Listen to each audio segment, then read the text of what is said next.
portals completely set the pace of the match from start to finish. Wow, another MVP. That's my chip. Just doing my job. Can I see the highlights? I'm off the clock. Yeah, I can't wait to see your portals in action. Looks like Red Team's trying to catch Chip alone up top, but he just calmly dropped his portal and Alpha ults in to flip this fight around. A great example of skills persisting through portals. Double kill. Cyclops is taking a serious beating from Gord, but it's Chip to the rescue. Will he make it? What a clutch save! Poor Gord just got jumped JJK style. Arlot's just in time for the buy one, get one special. Man, next time look before you enter enemy portals.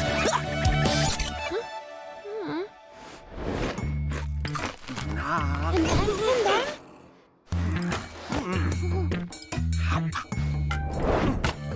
Wow. Uh-oh, Cyclops is about to overstay his welcome. Is this deja vu? Oh, wait for it, wait for it. Boom! Melissa joins the party. Chip runs a big CC. Jeez, what a massacre! And to add insult to injury, Melissa portals back to her lane without missing a beat. A skirmish breaks out. Where's Chip going? Is he gonna... He flickers to the high ground. Portal's up. Surprise! Portal gets deleted. Can Red Team make it back in time? No shot! What an insane portal strat!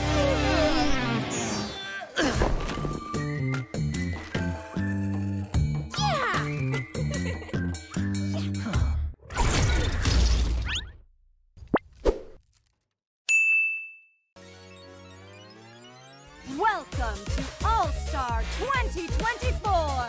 Hey, superstars!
Get ready for a new season of NACT.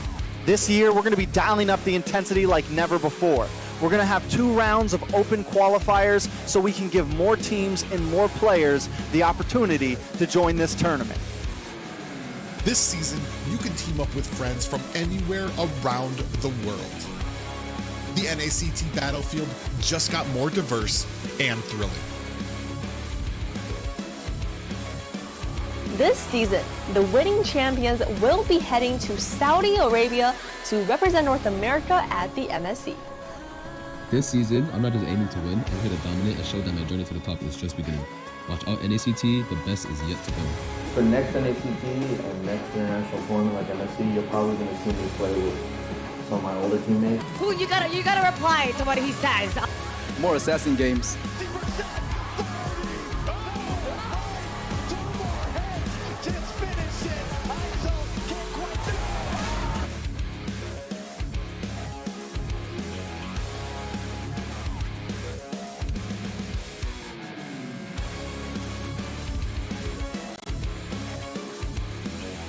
The Ohio brothers stand.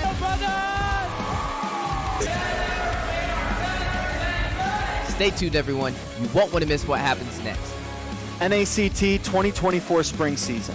Registration starts February 4th. Showcase your skills on this grand stage.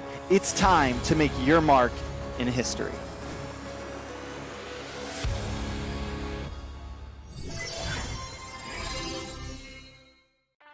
In the world of NACT, every single player has one dream: to raise the ultimate trophy. It builds alliances.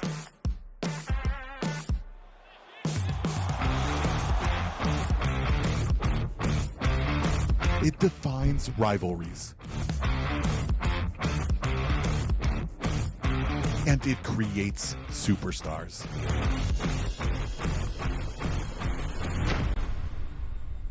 The only question is, who will be next?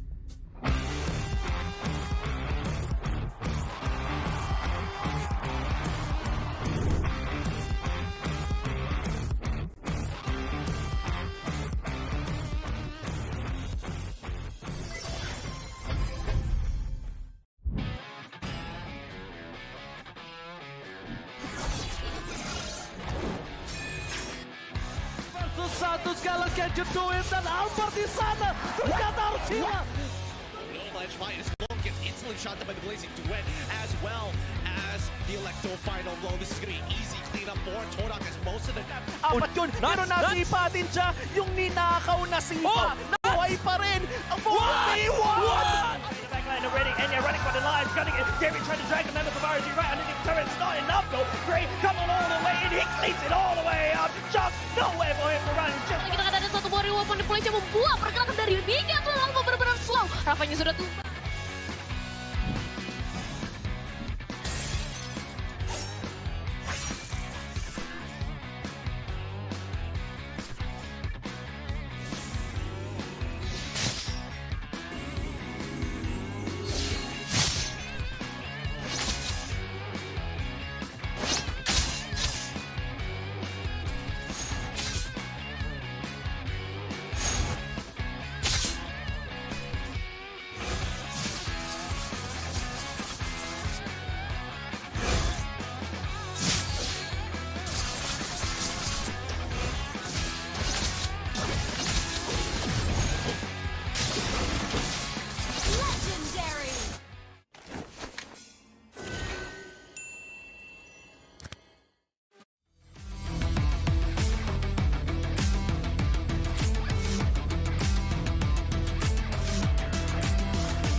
Just calmly drop his portal and alpha ults in to flip this fight around.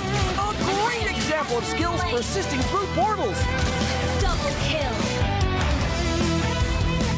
Cyclops is taking a serious beating from Gord, but it's Chip to the rescue. Will he make it? What a clutch save!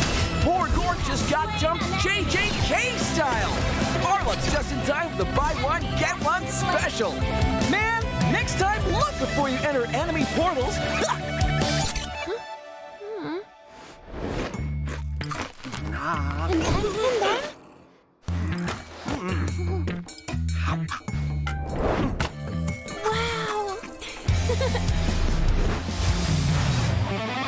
Uh-oh, Cyclops is about to overstay his welcome. Is this deja vu? Oh, wait for it. Wait for it. Boom! And Melissa joins the party. Chip runs a big CC. Jeez, what a massacre! And to add insult to injury, Melissa portals back to her lane without missing a beat. A skirmish breaks out. Where's Chip going? Is he gonna? He flickers to the high ground. Portals up. Surprise! Brody gets deleted. Can Red Team make it back in time? No shot! What an insane portal strat!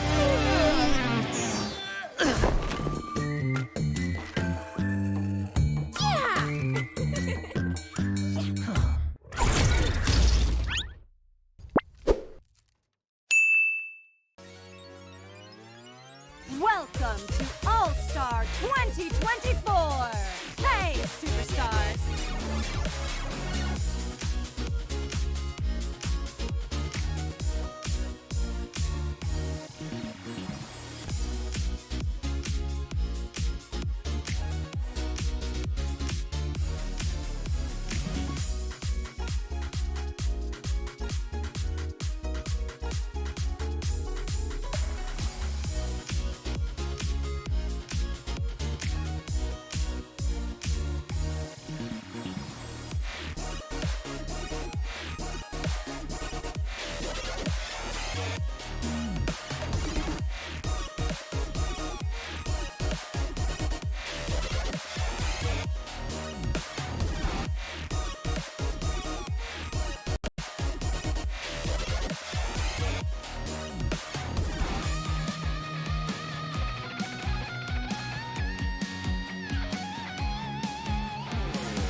Get ready for a new season of NACT. This year, we're going to be dialing up the intensity like never before. We're going to have 2 rounds of open qualifiers so we can give more teams and more players the opportunity to join this tournament. This season, you can team up with friends from anywhere around the world. The NACT battlefield just got more diverse and thrilling. This season, the winning champions will be heading to Saudi Arabia to represent North America at the MSC. This season, I'm not just aiming to win, I'm here to dominate and show that my journey to the top is just beginning. Watch out NACT, the best is yet to come. For next NACT and next international tournament like MSC, you're probably going to see me play with some of my older teammates. Ooh, you gotta reply to what he says. More assassin games.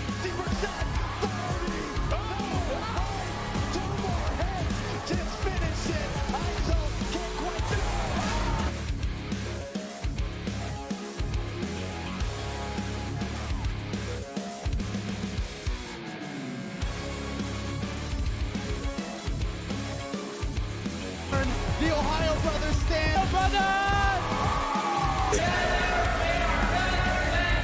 Stay tuned, everyone. You won't want to miss what happens next. NACT 2024 spring season. Registration starts February 4th. Showcase your skills on this grand stage. It's time to make your mark in history.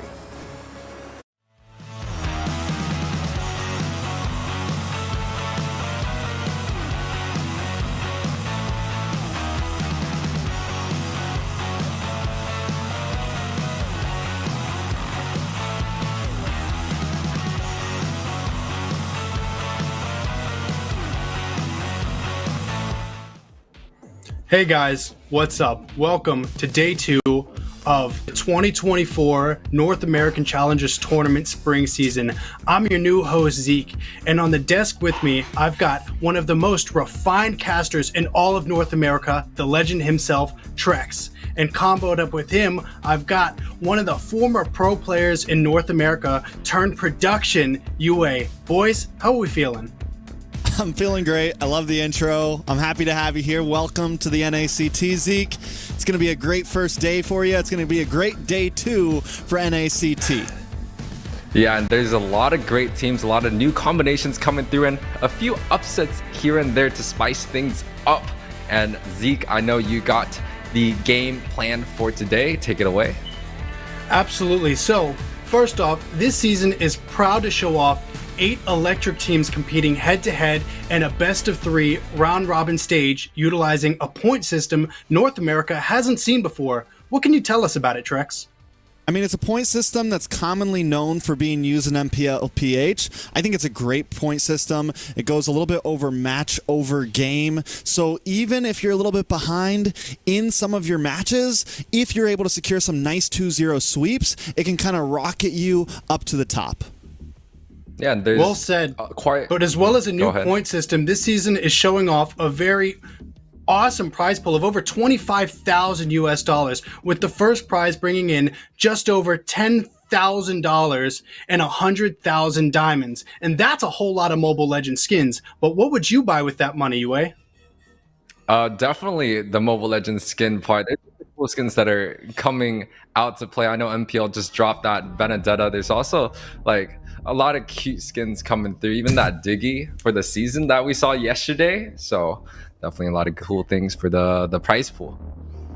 Absolutely. But before these teams can take away the grand prize, though, they have to get past each other. So without further ado, let's take a look at some of tonight's upcoming games. Yeah, I mean, we got some great games coming up. I'm definitely excited for it. Up front, DA up against FIENDS. I mean, and we saw FIENDS last night, UA. We saw them get the win against BloodHounds. I think that's definitely something we want to watch out for. Devious Activity, though, is a team that I think is on all of our minds as possibly being, you know, one of the top 3 here.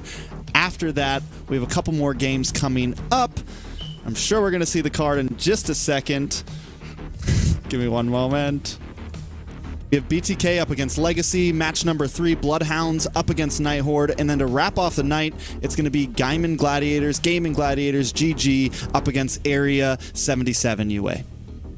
Yeah, and you know, this is a quite a hard schedule today. Devious Activities and FIENDS are both fighting for first place, along with Gaimin Gladiators and A77. So, you know, these 4 teams are duking it out right now for that first position, and only 2 teams are going to be on top of the bracket. But BTK, LEGACi, BloodHounds, and NightHorde, they're also competing quite well in this series. You know, it's just day 2, Trex, but there's a lot of crazy matches. Zeke? Yeah, absolutely. Devious Activities have been looking absolutely dominant up to this point. Whether it was in the stage 1, stage 2, stage 3, now we find that we've seen day 1, and they were just replicating their performances, doing an absolutely fantastic job. So what do you guys really think we can continue to see from them? I mean, I think we can see a lot from DA here. I think there's a lot of possibilities. I think we've got Yato and T in the mid working together as a duo. These are 2 faces that have gotten very well known. I mean, they've been around for a long time, but after kind of having some time to shine with BTK last spring season and so on and so forth, I think we're going to really get to see them evolve and kind of break out on their own, kind of create their own identity. And I think it's something we definitely have to keep our eyes out for. Yeah, and one of the most important things about DA is this is a team that has a lot of experience, has done quite well in a lot of the professional scenes. But FIENDS, on the other hand, right? The Darkhorse, at least my favorite coming through, got a huge upset yesterday, and they're trying to push forward with the momentum coming through. This is a team of like quite unfamiliar faces. We've probably seen 2 to 3 of them in our last NACT back from AO. But now this time around with a fused roster, I can't wait to see them perform here. Absolutely. Both of these teams have been doing exceedingly well. Honestly, I would even say exceeding our own set expectations. So with this match coming up, especially being the first one of the night, I'm so excited to see what happens.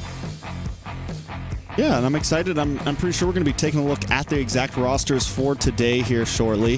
So, I mean, DA, like we said, we got, I think, some of the hot picks on DA here. Mikasa EXP going up against Uneven. Kush in jungle, who we haven't really got to last season. He was playing a little bit in the MLSL under Team Ignis. Now we get to see him come back to NA, really represent on a team. And a lot of people are wondering, like, can he possibly, you know, be a top 2, top 1, top 3 jungler? Where does he sit on the pedestal right now? And I think that's what a lot of us have our eyes on as well, because even though we know who Kush is, he took a season off. He hasn't really been in the NACT for a little bit, so this is kind of his welcoming back. And overall, this whole roster just looks dominant.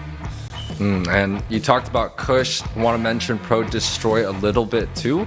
Kush, you know, has been known to have a lot of wide hero pools, especially the Fanny and the Assassins coming through. But Fiends this time around is one of the only teams, along with Devious and, you know, Gaimin Gladiators, that have a Fanny in their pocket. We saw him perform so dominant yesterday, and this time around, you know, going up against Kush, where both teams might actually opt to go for that Fanny pick, it's going to be quite challenging for Fiends to be able to kind of step up into that plate and compete against one of the strongest contenders of this this royal battle. Well said, well said. I do believe we've got a roster that we are able to take a look at though now. Yeah, Fiends up front. UA, anyone you want to point out here? Oh yes, you know, there's a lot of great people here. I know Magic and also Uneven. They're both playing for AO from last season coming around. Uneven, actually a player coming out from Myanmar. Shout outs to Spade. He was recruited to come to the North American scene. He just wanted to play in the professionals. And this is now his second time showing consistently in NACT. So that's definitely a player to watch out for, especially when you go against such a strong performer like Mikasa, which showed a great performance on Lapu. Lapu was able to, you know, create the impact on the XP lane. It's definitely going to be a matchup to watch for. Absolutely. Absolutely. Again, both of the jungles have just been so dominant. Kush, again, we've just seen him be so aggressive, and I just wonder against a team like this, is it really going to be the best plan of action? I know the DA is going to come in hot, and I can't wait to see it. Yeah, I think DA definitely comes in swinging, but Fiends, after we see them take down BloodHounds, is like the first notch in the belt, right? Because a lot of us were kind of putting BloodHounds in a state of like maybe top 4 this season, maybe finally break through to being a, you know, top S tier team. And day one, they come in, they take a loss to the new kids on the block, right? They take a loss to Fiends, and Fiends is like, all right, we didn't face the best of the best. We didn't go up against GG, right? We didn't go up against someone like that. But now we do get to take on DA. So I think what's huge for Fiends here is to, even if they don't get the overall win, the 2-1 or the 2-0, get at least a game here. Because one of the important things to know about the point system, right, is even if you get a game, even if you lose 2-1, you put a point on the board. And that's why it's very important to always kind of at least match up correctly. And speaking of that, we're going to be jumping into the DA roster now.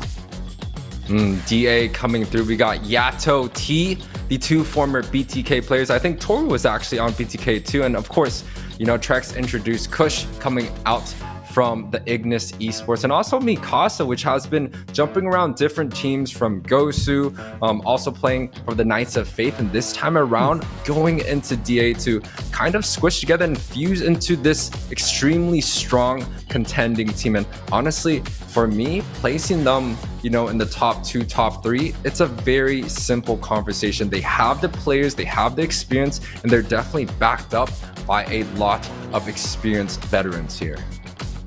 Absolutely well said, but now we've got the facts, but the question is who gets the win? What are y'all's predictions? I mean, the predictions are definitely going to be good, and I want to hold on to mine. I want to hold on because I'm pretty sure we got this like really cool card coming up. I don't want to leak out. I don't want to leak out the info just yet, but yeah, pretty much for me, DA. Right? I think DA is definitely the big kid on the block right now. They have a lot to prove. I think there's a chance that maybe Fiends can take something, but it's not going to be easy for them.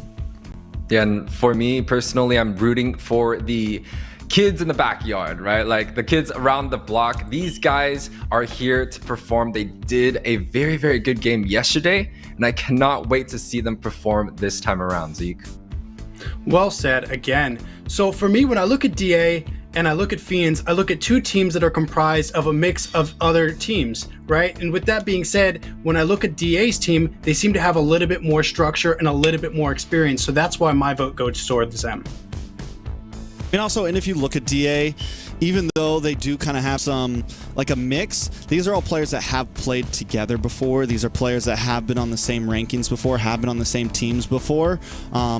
Kush, Yato, T are comfortable with each other. Mikasa also has played with these guys before.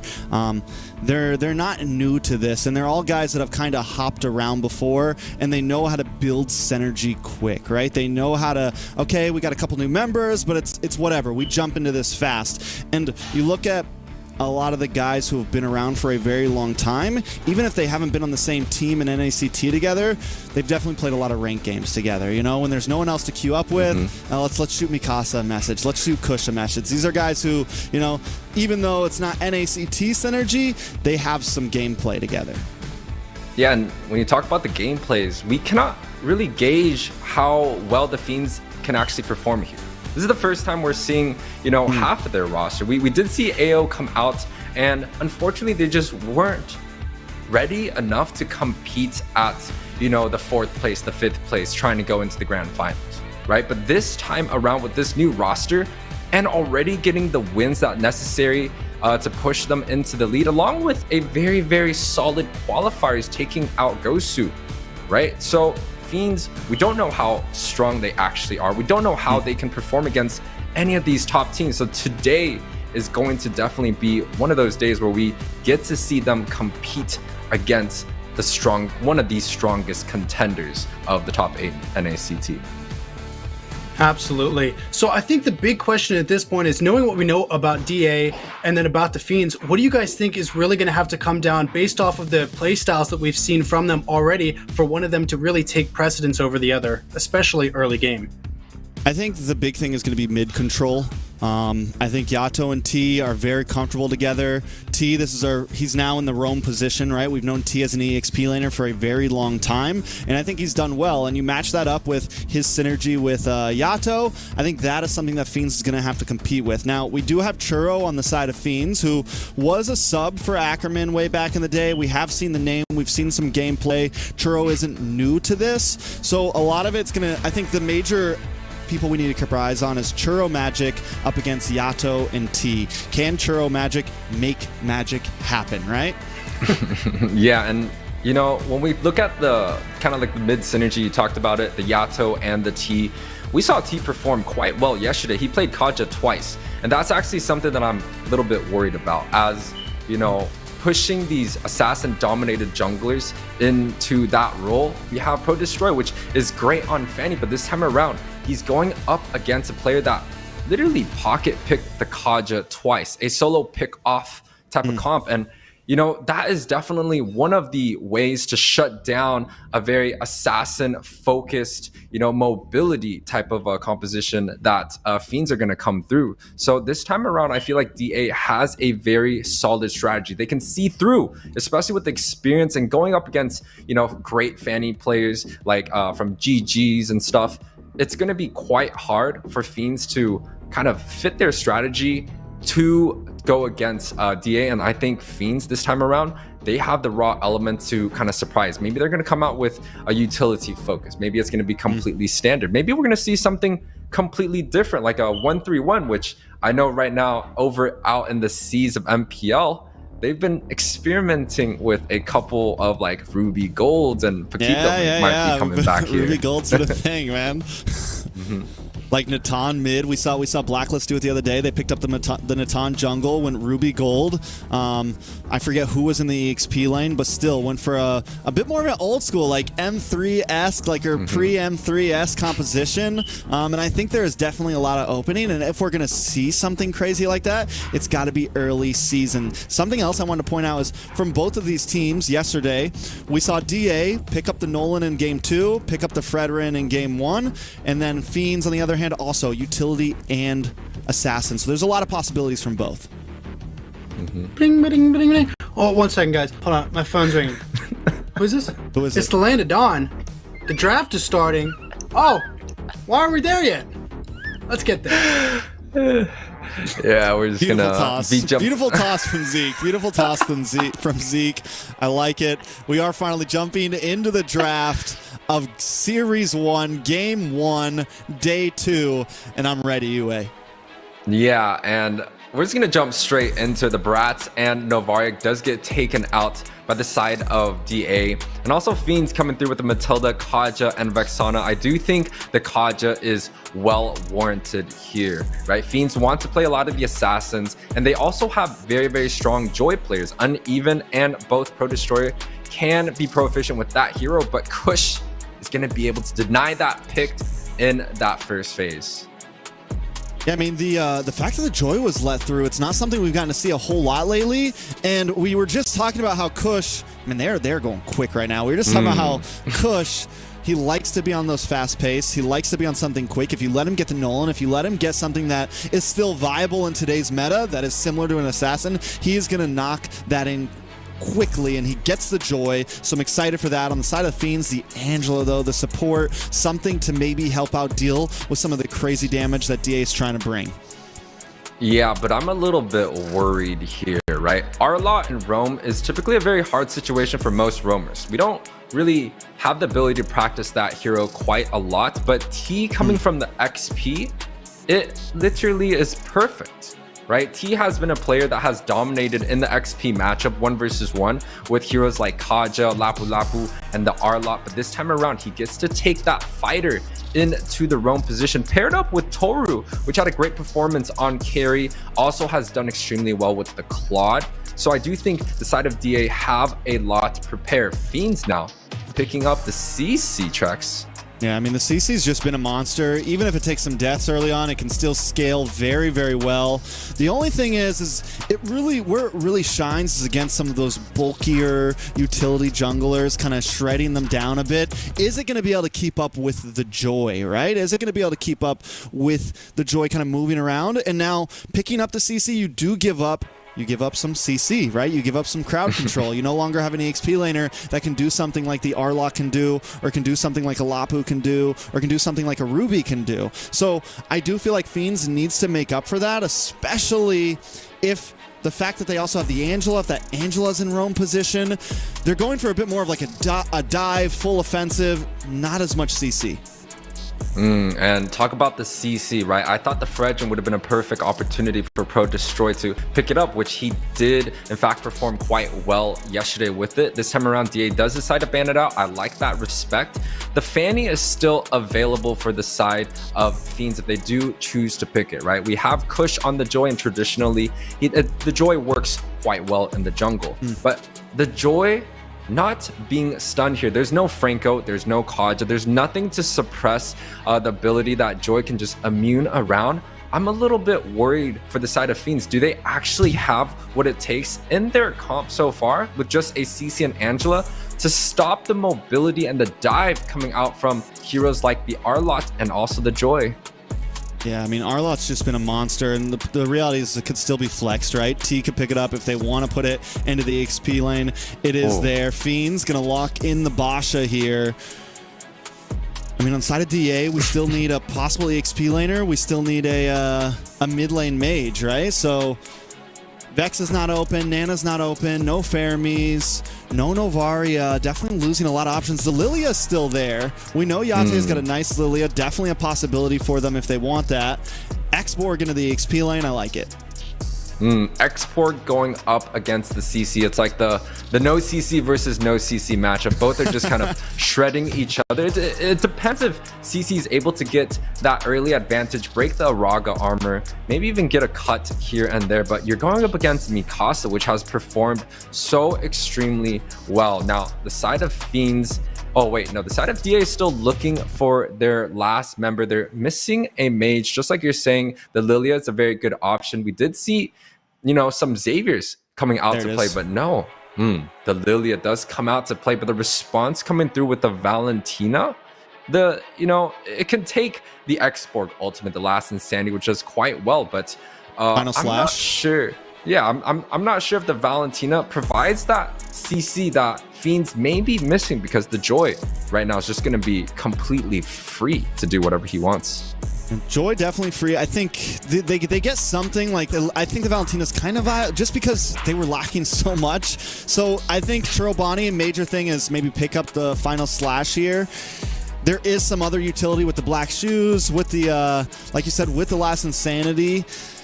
It's a little tough though, right? And on the side of DA, they kind of went a bit divey as well. They decided not to pick up anything too crazy CC. You know, you set out the CC list with the X-Borg. So all they really have is a final slash. Both compositions just going kind of full hammer home. One of the things with the X-Borg though, right? The X-Borg does great against things like the Barats, things like the Fredrin, because they have a little trouble closing the distance, and he can kite. Now, the difference between the Basha here, though, is he can close that distance very quickly. He can kind of get in there very, very fast, but it does look like we're going to be jumping into game number 1. This is Devious Activities going up against the Fiends. I'm hyped for it, UA.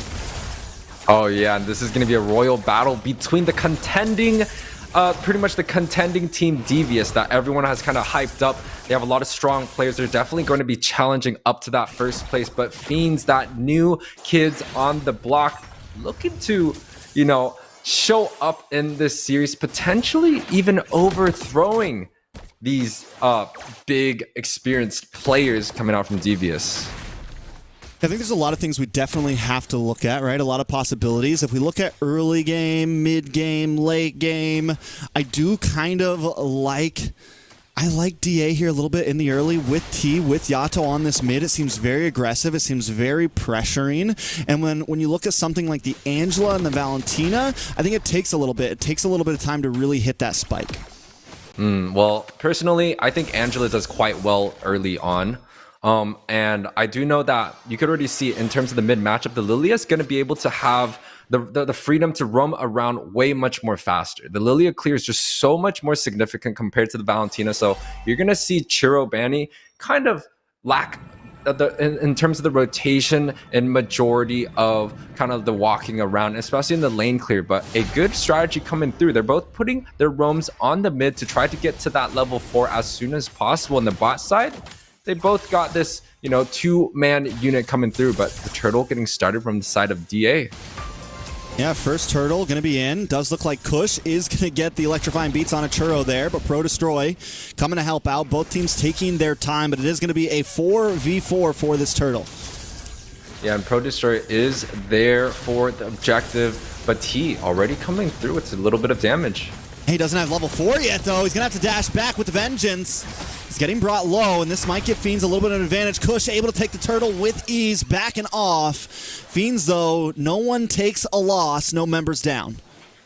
Yeah, I think this is actually good news for the side of Fiends, although I believe that Devious actually has the advantage in terms of the late game when you especially compare it where they have the carry, they have the X-Borg. Both are extremely solid with a lot of items, but Fiends, on the other hand, played that turtle quite well. They did not get the retribution, but the most important thing is they did not lose any members. The gold difference between both teams is only 400 so far. Fiends is still right on the tails of Devious Activities.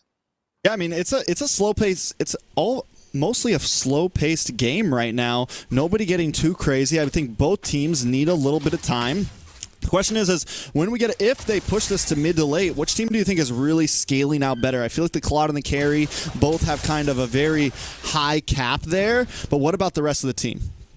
When you kind of talk about like that mid to the late game, I kind of want to be more objective focus here, right? A lot of these top teams, they're not really out there looking for kills. So it's honestly just based off of if they're able to grab up the objectives. And I have to give it to Fiends, right? They have the utility jungle Boxia in place. They did not get the first objective, but they should be able to have the opportunity to 50-50 majority of these objectives. On the other hand, though, Devious, they don't have... Ooh, top side. Ooh, Blazing Duet locks on to Toru here. Toru taking a lot of damage. Kohar Able to back off, able to put them both away. T now with the vengeance, trying to dash away. We're already seeing the value coming from that heart guard. T might be in a little bit of trouble, able to back off. But Kohari dominating the gold lane right now. Yeah, it's a strong performance coming out from Fiends, going a little bit aggressive on the top side. But they do not have the heart guard available for this objective. And without the heart guard, it's going to be one utility down. But it doesn't seem like DA, they're looking for that. Nice final slash, does land on a magic there. Toru with 1v1 up against Kohari. Can he do it though? Toru forced to back off, needs to be careful, but here comes Churro with the last insanity, locked on a T in the flicker, looks for the double. Can he secure it? T able to just survive, but they do find first blood on to Toru. It's gonna be huge. They're still gonna keep on the aggressive. Fiends with a blazing duet. Secures the double kill for Churro. Yato now trying to come in and help out, but still Fiends taking off right now. That's going to be 2-0 right there. 2-0 right there. You can see the gold lead. It's actually quite even across the board. Fiends are just, right behind DA, and it kind of shows that, hey, we really cannot gauge this new team coming through. They have been head-to-head, got the upset yesterday, looking for another opportunity so far, and they're up in kills now. Although they are down in terms of the overall gold, it's still anyone's game. We just talk about these player cams real quick. I'm vibing with it. It's definitely not Yato down there, but I'm vibing with it. It's a vibe. I like it. We got Fiends. We got DA on cam. But DA right now, they're down. I mean, wait, DA actually holding the gold lead right now, which is actually, it just kind of speaks volumes on their rotations, on the way they move around the map. Able to hold 1,000 gold lead even after taking the 2 kills. Yeah, the 2 kills on the side of Fiends, but the 2 objective has been towards the side of Devious. And, quite honestly, when I see the Boxia, he should be able to have a little bit more of the 50-50, but it seems like Devious, they're much more focused on getting Kohari a good lane on the top side. You can see they're even putting a lot of pressure, even T here. Ooh, Kohari this time, though, does get the heart guard, taking a lot of damage, but it's 3 members up against Kohari. Yato tries to get the finish, but has the black shoes back, and Pro Destroy is there to destroy. T goes down, and now Fiends with the counter-strike, with the bite back here. DA once again pushed back into their tower.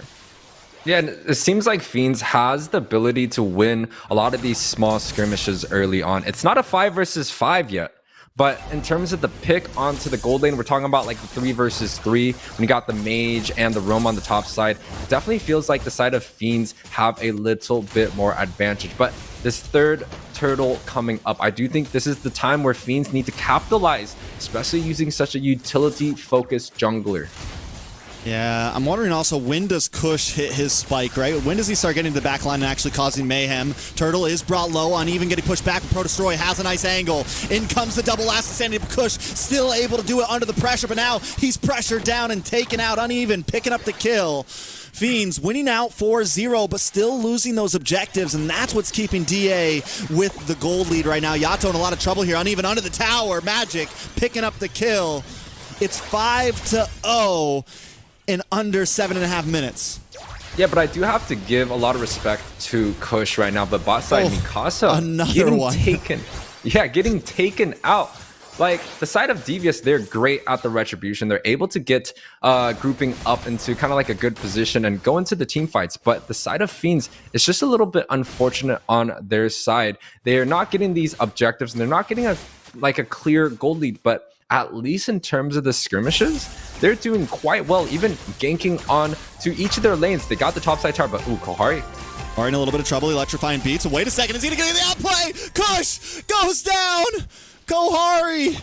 This man, who is he? Where is he from? Fiends right now, defying the odds. Yeah, and they're taking the contenders up for a ride here. They're finally getting their first gold lead in the game, especially against a team with this caliber. They have 2 towers, both from the side. They're looking to push onto the 3rd right now. The siege is setting up for the side of Fiends. And it's a new year here for NACT, and Fiends are showing that there is some new blood on the block. They're coming in strong, day 1, taking out BloodHounds. Let's move up the ladder a little bit. Let's find DA. The game's not over yet, but right now Fiends are looking good. A nice final slash does come in from T there, though. Not enough damage on a Pro Destroy. Devious activity still needing to scale up. Yeah, and Devious, they're doing a great job clearing the mid, helping each other out. They did lose a few towers here and there, but they still are holding on to the mid. Kohari dashing forward might be a mistake. Yeah, but the Heart Guard's ready at all times. Magic, ready to lock and load any second and be there for his team. Yeah, and I would say picking up the Angela, especially in the first phase, so extremely early, especially going up against a Joy, it's a little bit of a cheese move here. The Lord is up, and it seems like Fiends, they do want to battle it out here. Yeah, Fiends are going all in. They take their time, though. They're patient with it. They know they don't have a huge amount of CC. Here comes the Hard Guard onto Kohari. The final slash lands, but he's in a little bit of trouble along with Mikasa. Blazing Duet to the backside. Toru up against Kohar, and Kohar finally goes down. It's a 1-for-1 right now, but Fiend's still pressing the advantage. Mikasa takes down the Immortality. Has to go back to base here, but Fiend still controlling, and Churro finds the kill on a Mikasa there. Uneven, looking for Kush next. Kush trying to dash away, but Fiend say, no, we don't care about the Lord. We're coming for you. We're coming for blood. Now the rest of the team moves back to the pit as Devious activity is locked out. Yeah, and we were kind of talking about how Devious activities, one of their greatest strength is having that dual combination at mid side, right? The T and the Yato combination. But this time around, their overall KD is a 0, 4, and 1. Just 1 assist available for both of those players with 4 deaths. Compared to the side of Fiends, you have Churro, 3, 0, and 2, and also Magic, 2, 0, and 5. This 2 combinations coming through, especially when you talk about how the Valentine was picked so late in the draft, is working out so well for them. Yeah, I mean, at this point, DA just needs, I mean, they need time. They need a lot right now because Fiends is slowly taking off with the gold lead. We're getting to about 3K. And with a composition like this, when you have something like the Angela, who also is sitting at 2, 0, and 5 right now, is not only scaling with protection for the team, but the damage is also starting to stack up a bit. Yeah, the side of Fiends right now, they kind of just want to go around pushing towers. I think they're playing quite disciplined here. The Lord is marching down on the top side, but I don't think the side of Fiends is going to be able to siege out on anything. If they choose to group up at mid, though, they might be able to have a chance here to grab up the towers. Yeah, they're not being too crazy, not pushing in all lanes at the same time. They want to try to clear this, but look at Kohari in the back line with the Blazing Duet, locking on to Toru. Heart Guard to make sure he survives. A lot of damage onto several members. T backing off. Fiends controlling these fights, and Kush in a bad position here. Gonna try to take him on a little bit of a chase. Churro looking for an angle. Nowhere for Kush to go this time, though. He's dashing under the tower, able to just get away. Take him on a wild goose hunt here through their own jungle. Yeah, and Kush is just kind of wasting their time. I'm not sure if Fiends is gonna be able to catch him here. Pro! He's the a rat slippery chase guy. continues. Oh, can he get away from this one? No, Churro finally finds it. Yeah, and it's going to be 10-1 on the scoreboard. 12 minutes in, 3K goal lead for the side of Fiends. A quite unexpected opening coming out for this very game 1 of the day 2s. Fiends is already taking the lead, and it's kind of the same momentum that we had yesterday. Kohari here. Oh, Kohari is going to get final slash onto the tower, but still, he's able to survive with the Heart Guard. Able to put a lot of damage on T. Toru still survives. T able to get away with just a sliver, but Mikasa maybe the next. Takes one last shot, but finds survivability at 10%. Kush goes down, or still down, coming up in just a few seconds. But Fiends still dominating in the Land of Dawn. Yeah, and one of the most beautiful things is that Fiends is actually, you know, a team that we haven't seen before. Versus the side of Devious, we've seen them perform, we've seen them dominate, and this time around they are on the back end of this match. Fiends is going to be the one that's dictating the performance, but uneven here. All right, so DA, what can they even do here? I feel like Fiends have control, and with the CC, yes, it doesn't apply crowd control, but CC is still such a great zoner, able to just shred anyone down with the movement, able to kind of bounce around, and when it comes down to these Lord pits, they have that, and you mentioned it earlier, since they have the utility jungler, Pro Destroy can just chill, man. He can just vibe in the middle of the pit, and Devious activity have no damage to get to him. Toru, luckily, has only taken 1 death, so maybe that's an answer, but a Blazing Duet does lock onto T there, zoning all of DA away. Mikasa going to get bursted down in a matter of seconds. Still has the immortality, though. Frag armor is gone. Here comes a conceal play. They're going to try to look for an angle. Toru not able to catch the speed up. Final slash lands on to nobody. T with the whip. Kohari taking a lot of damage. Kush into the backside with the electrifying beats. Pro Destroy still finds the Lord though. Magic able to take out Kush. Fiends, all they got to do is back off, but Kohari doesn't want to do it. Mikasa with the last Insanity, looking for a kill here, unable to lock on anyone. Kohari dashes in and is deleted, but finds Mikasa with it. Yato able to pick up 2. It's a 2-for-3 trade. Devious Activity definitely losing out in this, and now Yato in trouble. Pro Destroyer goes down to Toru in the mid side though, and Yato is found. It is a bloodbath, but in the end, Fiends come out on top. Yeah, and it's a 4-for-3. Fiends are coming out on top, battling it out. And this is the first time that Fiends actually was able to win the 50-50 retry on the objective. It's quite a nice objective compared to the first 2 early turtles. And now you can see Fiends trying to siege the tower. Toru is there to defend, but the top side is definitely going to be destroyed here. DA already losing their first inner towers here. 14 minutes in. It smells kind of like a bad spell, a bad dream for the champion contenders. I mean, and Fiends still have space to lose a Lord if they want to, right? They still have space with all the towers they have. They could have, you know, one bad fight and be okay. They have a huge lead. The gold lead isn't too far ahead of DA, but when we look at objectives on the map, Fiends is definitely up right now. Uneven gonna dash in, looking for Kush there. Mikasa with the last Insanity, still not enough damage. Final Slash able to lock on, but Churobani and Pro Destroyer here to help out. Yato on the run, gonna get stunned up, but Pro Destroyer taking a whole lot of damage. Koharu once again with the Blazing Duet, able to shred down several members, and down goes T, Toru, Yato, Uneven, making the scale uneven, putting down the pressure. Mikasa trying to come in, Uneven gonna get the heart guard and just get away. The pressure stays though as Fiends progress. Yeah, and these guys are taking DA on a joyride here, winning almost every single team fight. You could say it's a comp difference, but it definitely feels like the damage coming out from Fiends is too good. Terrify, looking for one more hit. Kush able to get under the healing fountain, but the base will fall, and Fiends take game number 1. I'm shocked, Shucks. I know I voted for Fiends here, but the dominating performance coming out from these Undertakers is unbelievable. 17, 4, and 35 is the overall KDA of the Fiends, able to take the victory in the game 1 between DA and them. The damage is actually quite good, and the GPMs is quite high. This is a team that is, you know, catching the whole entire North American off guard with the performance, and taking game 1 here is so huge. I love it. I like it. That is a vibe. Fiends coming in out of nowhere. I mean, yes, we know some of these players, but still, it is huge for them to just come in swinging in week. Not only just come in swinging, not only like having some big upsets, but coming in week number 1. Winning their first series against BloodHounds 2-0 and now taking game number 1 against DA. If they sweep this, they're a team for all of us to keep our eyes on. Yeah, and honestly, I don't think the whole entire North America was ready for Fiends to have such a strong performance coming through. We saw yesterday they were able to get the upset, and I've been, you know, a fan of rooting for these underdogs team. And this time around, it seems like DA is stamping it. They're making sure that they're causing the impact and they're ready to compete. This is only day 2, Trex, and we still have a very long season. But Fiends, man, these guys are crazy.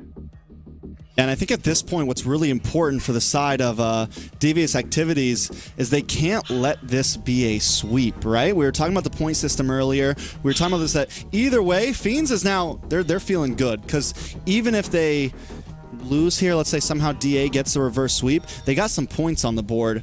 Now it's pressure on a Devious Activity, and this is the day where we're going to start to see maybe some possible, we're going to start to really see how the bracket is standing, like how the team standings are standing, because depending on who gets that 1 point in here and there, that's where we're going to start to see place 1, 2, 3, 4, and so on and so forth.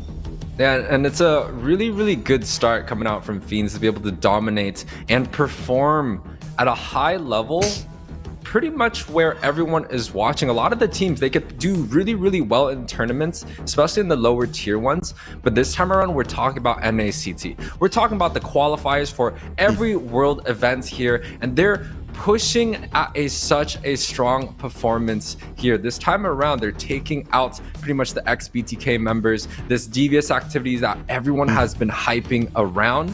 this is a team that has done quite a bit in the North American scene. We've seen, you know, Yato and also T on teams like A77. We've seen them pretty much dominating in all the different areas, but Fiends, we have not seen them perform and actually become a contender. And maybe from this win here, the whole entire North America has to change perspectives. They have to give the credit that these young players deserve. And, you know, now this time around, the voting has come up and I'm the only ones on Fiends here. Might get a 5-0 on the clock. Hey man, UA went from worst predictor last season to coming in this season with the lead. Big props, man.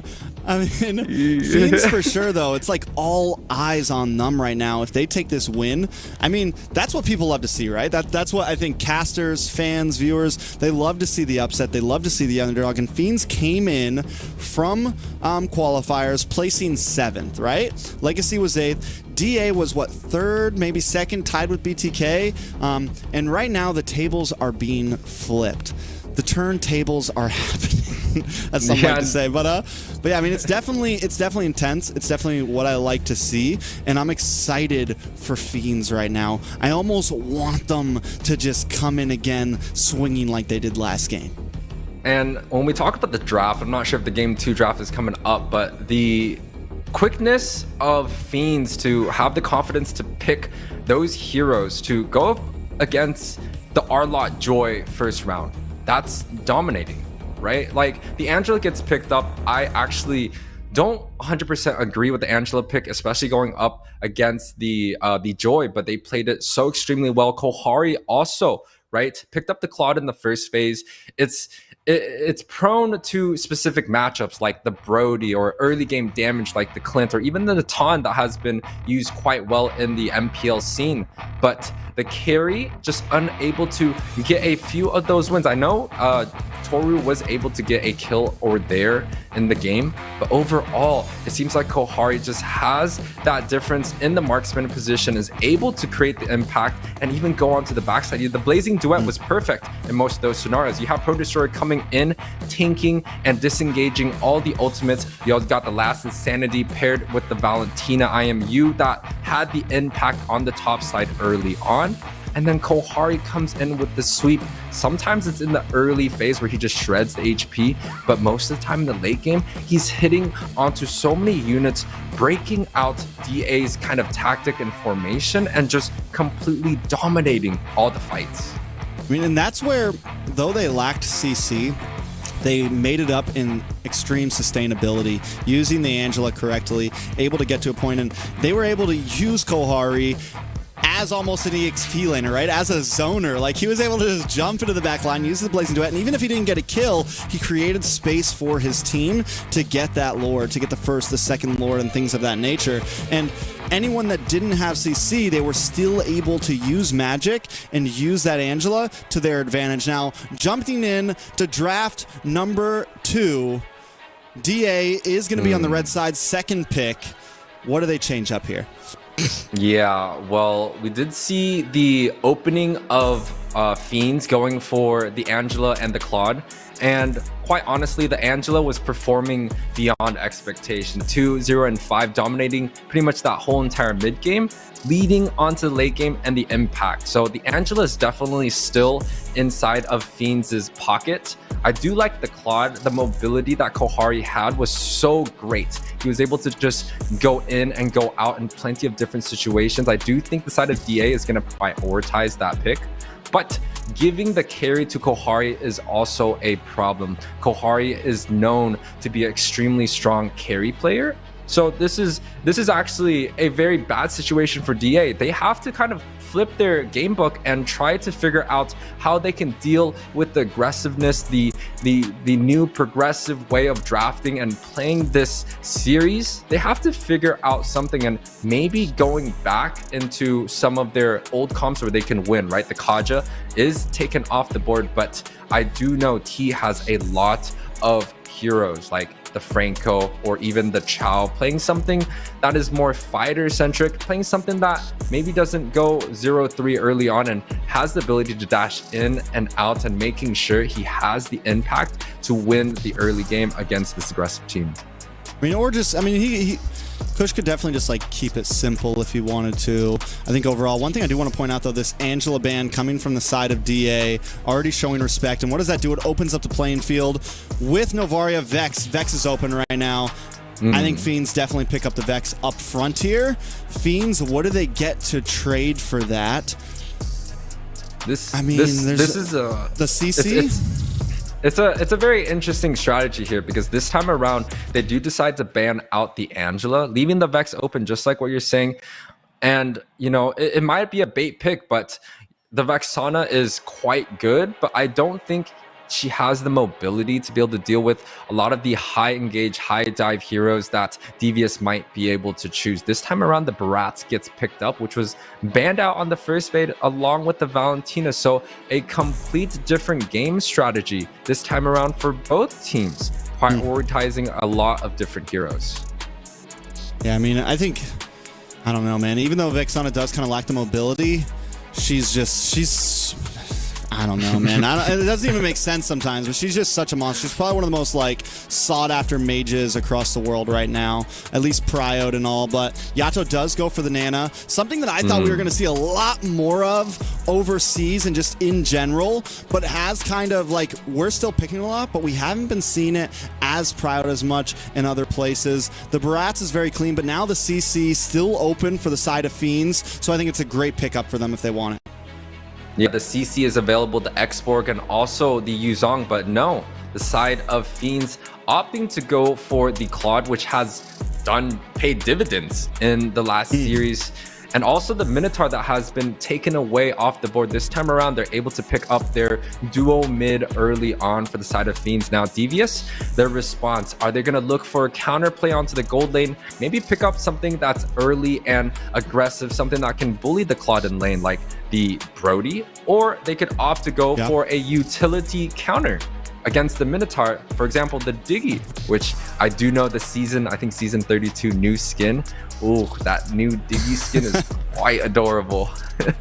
Diggy could definitely be a possibility, and it feels like Diggy could be a possibility a lot of time, but it feels like a lot of NA teams sometimes kind of, they just, I don't know, it's like if it's a lack of comfortability on it, if it's a lack of what, but they decide, maybe we'll not go for it. It's kind of a risk. It's a high risk, high reward hero, right? And your team has to be comfortable with it. They decide to go for the Ruby instead, which also very solid, very flexible. It can be in the XP lane, it can be in the roam position. Now with bans coming in, DA going to take out the CC. On the side of Fiends, hammer into the gold lane here, right?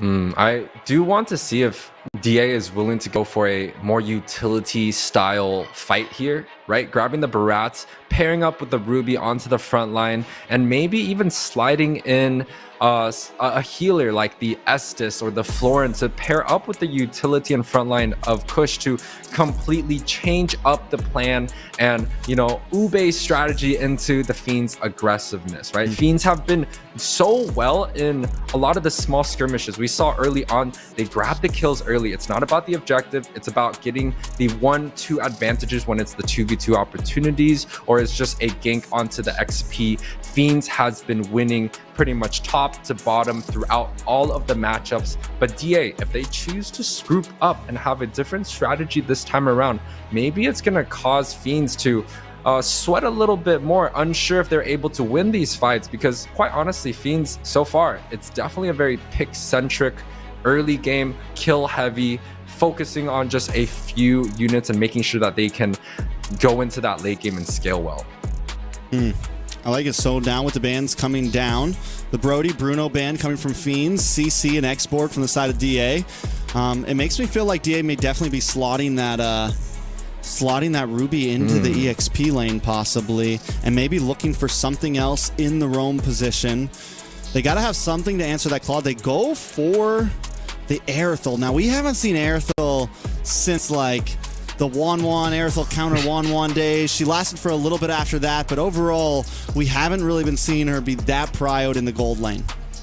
It just might be a good mobility counter to the Claude. I'm not sure if the Rithel actually wins out in that matchup. I do know in terms of trading, Rithel's going to have a bit of advantage, especially with the first skill. He's able to knock down a few of the armor of the Claude and get that shred early on without building something like a Malefic. So I do think the Rithel has a slight advantage early on, but Blazing Duet paired up with the second skill of Claude, he's just dashing in and out. That mobility is extremely hard to deal with. Now, the insurance that DA has, though, in this draft is the Nano. And no, it doesn't seem like Fiends care. The Fanny comes out to play along with the Glue. This is a combination we saw yesterday where Fiends were able to take the upset, but this time around, it's going to be going up against the Hilda. Which is also a big wild card. With the fancy skin. I like the art right now chosen for Hilda. For a second I thought it was I had a mind blank. Either way, I like it. I think so. They picked the Fanny first. They pick up the Hilda as the response to it. T, we're definitely know. All right, I'm going to be in your face at all times. Even if I die a bunch of times, I need to slow down Pro Destroy as much as possible. But you said it before these games started. This is something that we could see. The Fanny was viable for both teams, and Fiends are going to be picking it up. Yeah, and one of the cool things about this Hilda is he's going to be extremely aggressive early on. And when you take a look at the Fiends mid lane matchup, it's not going to be extremely strong to defend against the Hilda. The Minotaur is not going to be able to kind of go around, and also the Vexana at level 2 is not going to cause that much damage to T. So, but actually a little bit chunked out by T here. Pro Destroyer able to grab up that buff with no problem. Let's see if the opening of Fiends this time around is going to grab them a few more kills early on. Definitely a possibility on the side of DA. Rotations seem okay, right? You have T. The only thing is if T is going to be super... Ooh, T taking a lot of damage. Speaking of him, everyone grouping on T, going to be in trouble here and goes down. Now, Fiends grouped up. I feel like Kush, if T's going to constantly be taking deaths like that... Wait a second, back in the mid. A little bit of damage on Churro. We'll be able to get away, but Kush needs to take advantage of any delay that T is causing and try to get the farm advantage over Pro Destroy here. Yeah, but this scenario that is being played out is very similar to game 1, right? DA having the lead, even being down kills. Their rotations are quite good. The mid is also rotating faster. Yato is getting the step ahead of Churro in majority of these rotations. So it seems like the side of Devious, their early game is being played out quite well, but now the objective is going to be coming up. I do think the advantage of Devious having a utility-focused jungler is going to change some of the 50-50 retries later on. But Fiends, on the other hand, they have done so dominant in picking off the heroes of Devious. I feel like they might even sacrifice it and just go for pickoffs, maybe onto the gold lane, giving Kohari a small advantage. Most definitely Kush is going to be able to take the turtle. Pro Destroy has to go for the purple buff. And this is kind of a similar story to what we saw last time. DA really heavily focuses on the turtle. They have been able to secure it repetitively. And it's something that kind of keeps them ahead in gold, at least in the laning phase.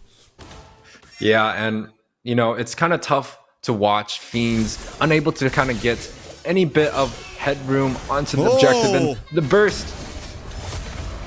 That is huge. A big pick on a Pro Destroy. We're starting to see how the Ruby and the rest of the team can come in clutch here. They do have some nice CC answers for the Fanny. Yeah, the gold lead is going to be a 1k difference already. It seems like Devious has the ability to win some of these small skirmishes, but a small engagement.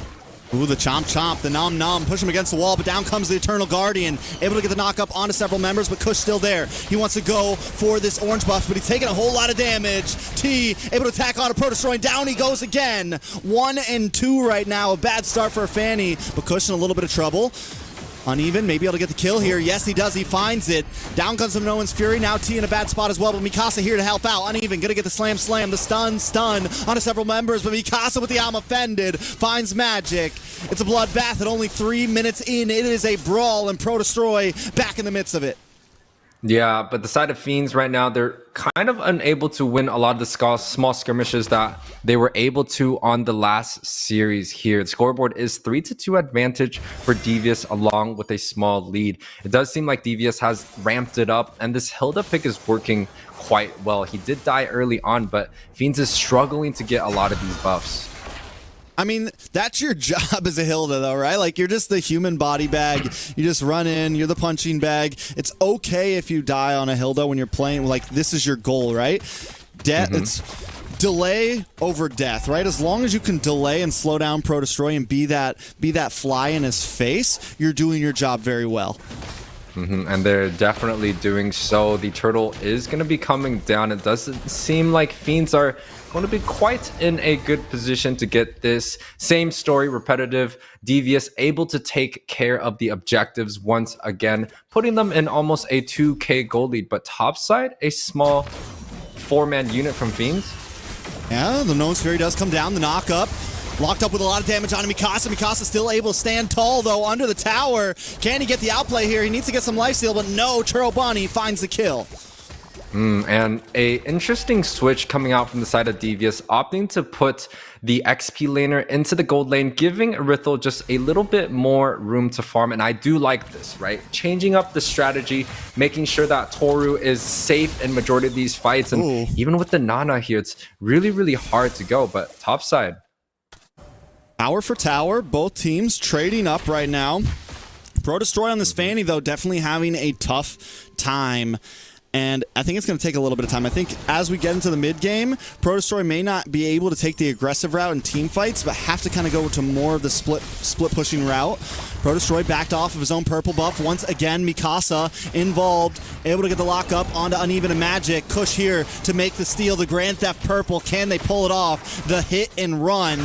That's going to be a purple buff for DA. Yeah, and if you kind of look at the engagement of the side of Fiends, it doesn't feel like they have quite the damage that they had last time around. The Valentina with the last Insanity was just kind of like, I have that kill pressure on you. But this time, the Vexana, it almost feels like it's a defensive ultimate coming through to just give a little bit of vision and hopefully try to deal some damage. Even looking at now, he's struggling to kind of take care of that lane, and Kohari. Oh, BMI's right back to the team. Tries to use a Blazing Duet, but a lot of damage comes in. No, it's Fury and Pro Destroy picks up the kill. Fiends trying to hit them back hard, right where it counts. Taking out Toru, taking out T, trying to even the gold. Yeah, and it's a little bit of a misplay coming out from Devious. They did not have to be so aggressive there, but the side of Fiends able to pick up a few more kills on the board. I think it's going to be pushing them into a 4-3 advantage. Still down in gold. This neutral objective coming up here. Both teams ready for that 50-50. And Mikasa getting involved here. DA does have the zoning potential, but Fiends could dive in at any moment. They're going to give up another turtle, and it seems like they're comfortable with that. And here comes the concealed play. Not able to lock on anybody. Uneven, hits the split. Looking for the grab onto somebody, but decides not to do it. DA definitely controlling the map right now. Yeah, Fiends caught onto the back foot. We haven't seen Pro Destroy being on the backside of the things, especially in any of these matchups this time around. If Fiends is able to take care of, this mid to the late game, maybe even turn the fight around, it's definitely going to prove that they have an extremely strong performance. DA doing so well at just cutting Fiends off from any source of income they have. Churobani is able to secure that purple buff, so that is huge. They get something there.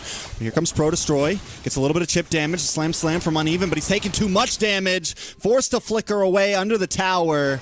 But we are seeing some moments of greatness from the side of Fiends, some moments of possibilities from the sides of Fiends. They've turned that 2,000 gold deficit into only 800.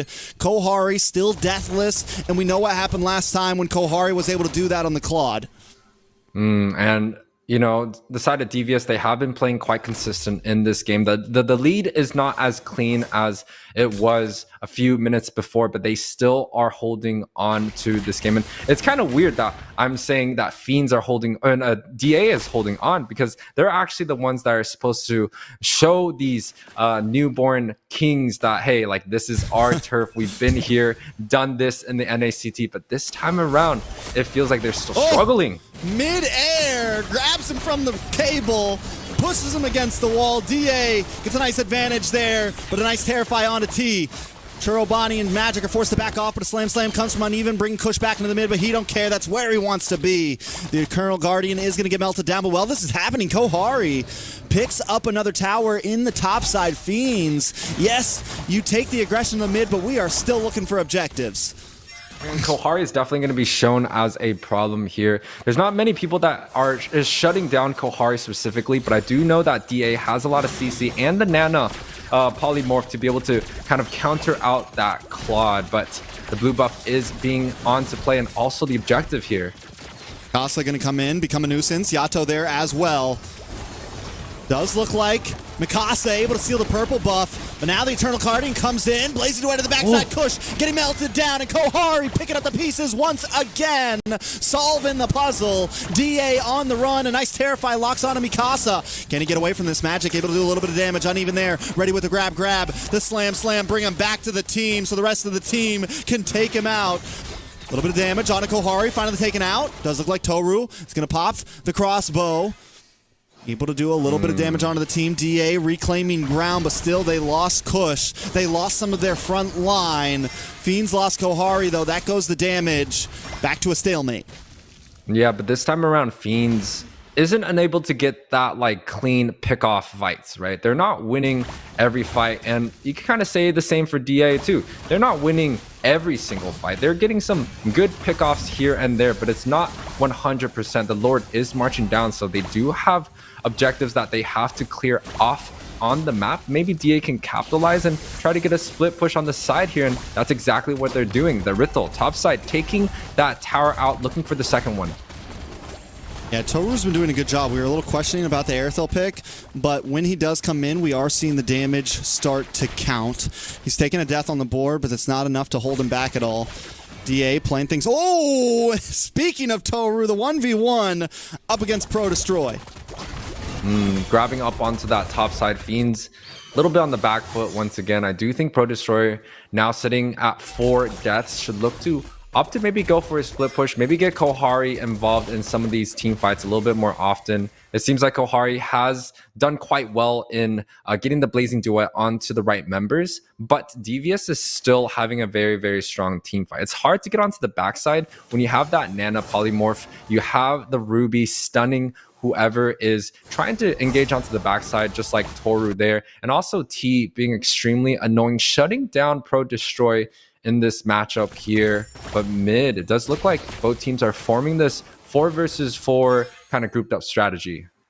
Here's the thing about DA, right? They have this 3K gold lead, but it doesn't feel game deciding. Fiends still feels like they could pull something off. They have the set potential. They have the play potential. They have the Minotaur. They have a lot of options to approach these fights the way they want to. And at any moment, they could make a play that turns everything around. And I think DA knows that, right? So they're not trying to force this. They're still taking things slow. A little bit of damage on a T there. He's going to be able to get away. Uneven on the chase. Looking for maybe a grab.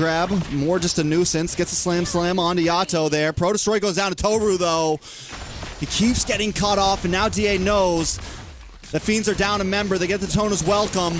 Onto Uneven. Kohai into the backside, though. Able to get the Blazing Duet. Followed up with the Nolan's Fury. Can they get the cleanup, though? No. Uneven goes down. Magic gonna be the next to fall. T able to pick up the kill.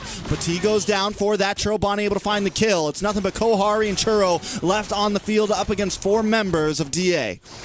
Yeah, it seems like Fiends in these team fights, they're unable to push out the damage that they really are desperately needing. I think they were looking for Pro Destroy to get a little bit more damage per some of these fights, but Kohari chunks so low here. Oh, the flicker from Mikasa. I think he's being a little too aggressive. He keeps on flickering him solo by himself. I get it. He had a great game 1, but there's no Angela this time. There's no utility saved for the side of Fiends, but now being down in gold, they're able to find a moment of weakness from the side of Devious. The lanes are being pushed everywhere, and Fiends able to take another tower. Now, the Lord is marching down onto the top side. DA traditionally should be able to get maybe an inner tower, get a siege going, grab a strategy coming through, but Fiends has the mobility, and quite honestly, it seems like Pro is potentially coming back online. He was struggling early on, but he should be able to find a kill here now. Ooh, red side, lots of people.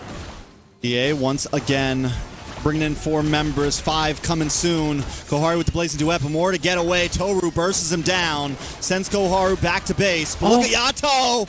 Force the proc the passive just to get away. That Eternal Guardian is starting to hurt. Uneven, a little bit of trouble here though. Getting shredded down. T able to pick up the kill. DA with the advantage, taking out 2 members from Fiends. But Fiends are able to take out the Lord. Pro-Destroy jumping back into the midst of things, doing a little bit of spread damage, but still not enough. Magic gonna get pulled back in. The Minoan's Fury able to get the knock-up and escape.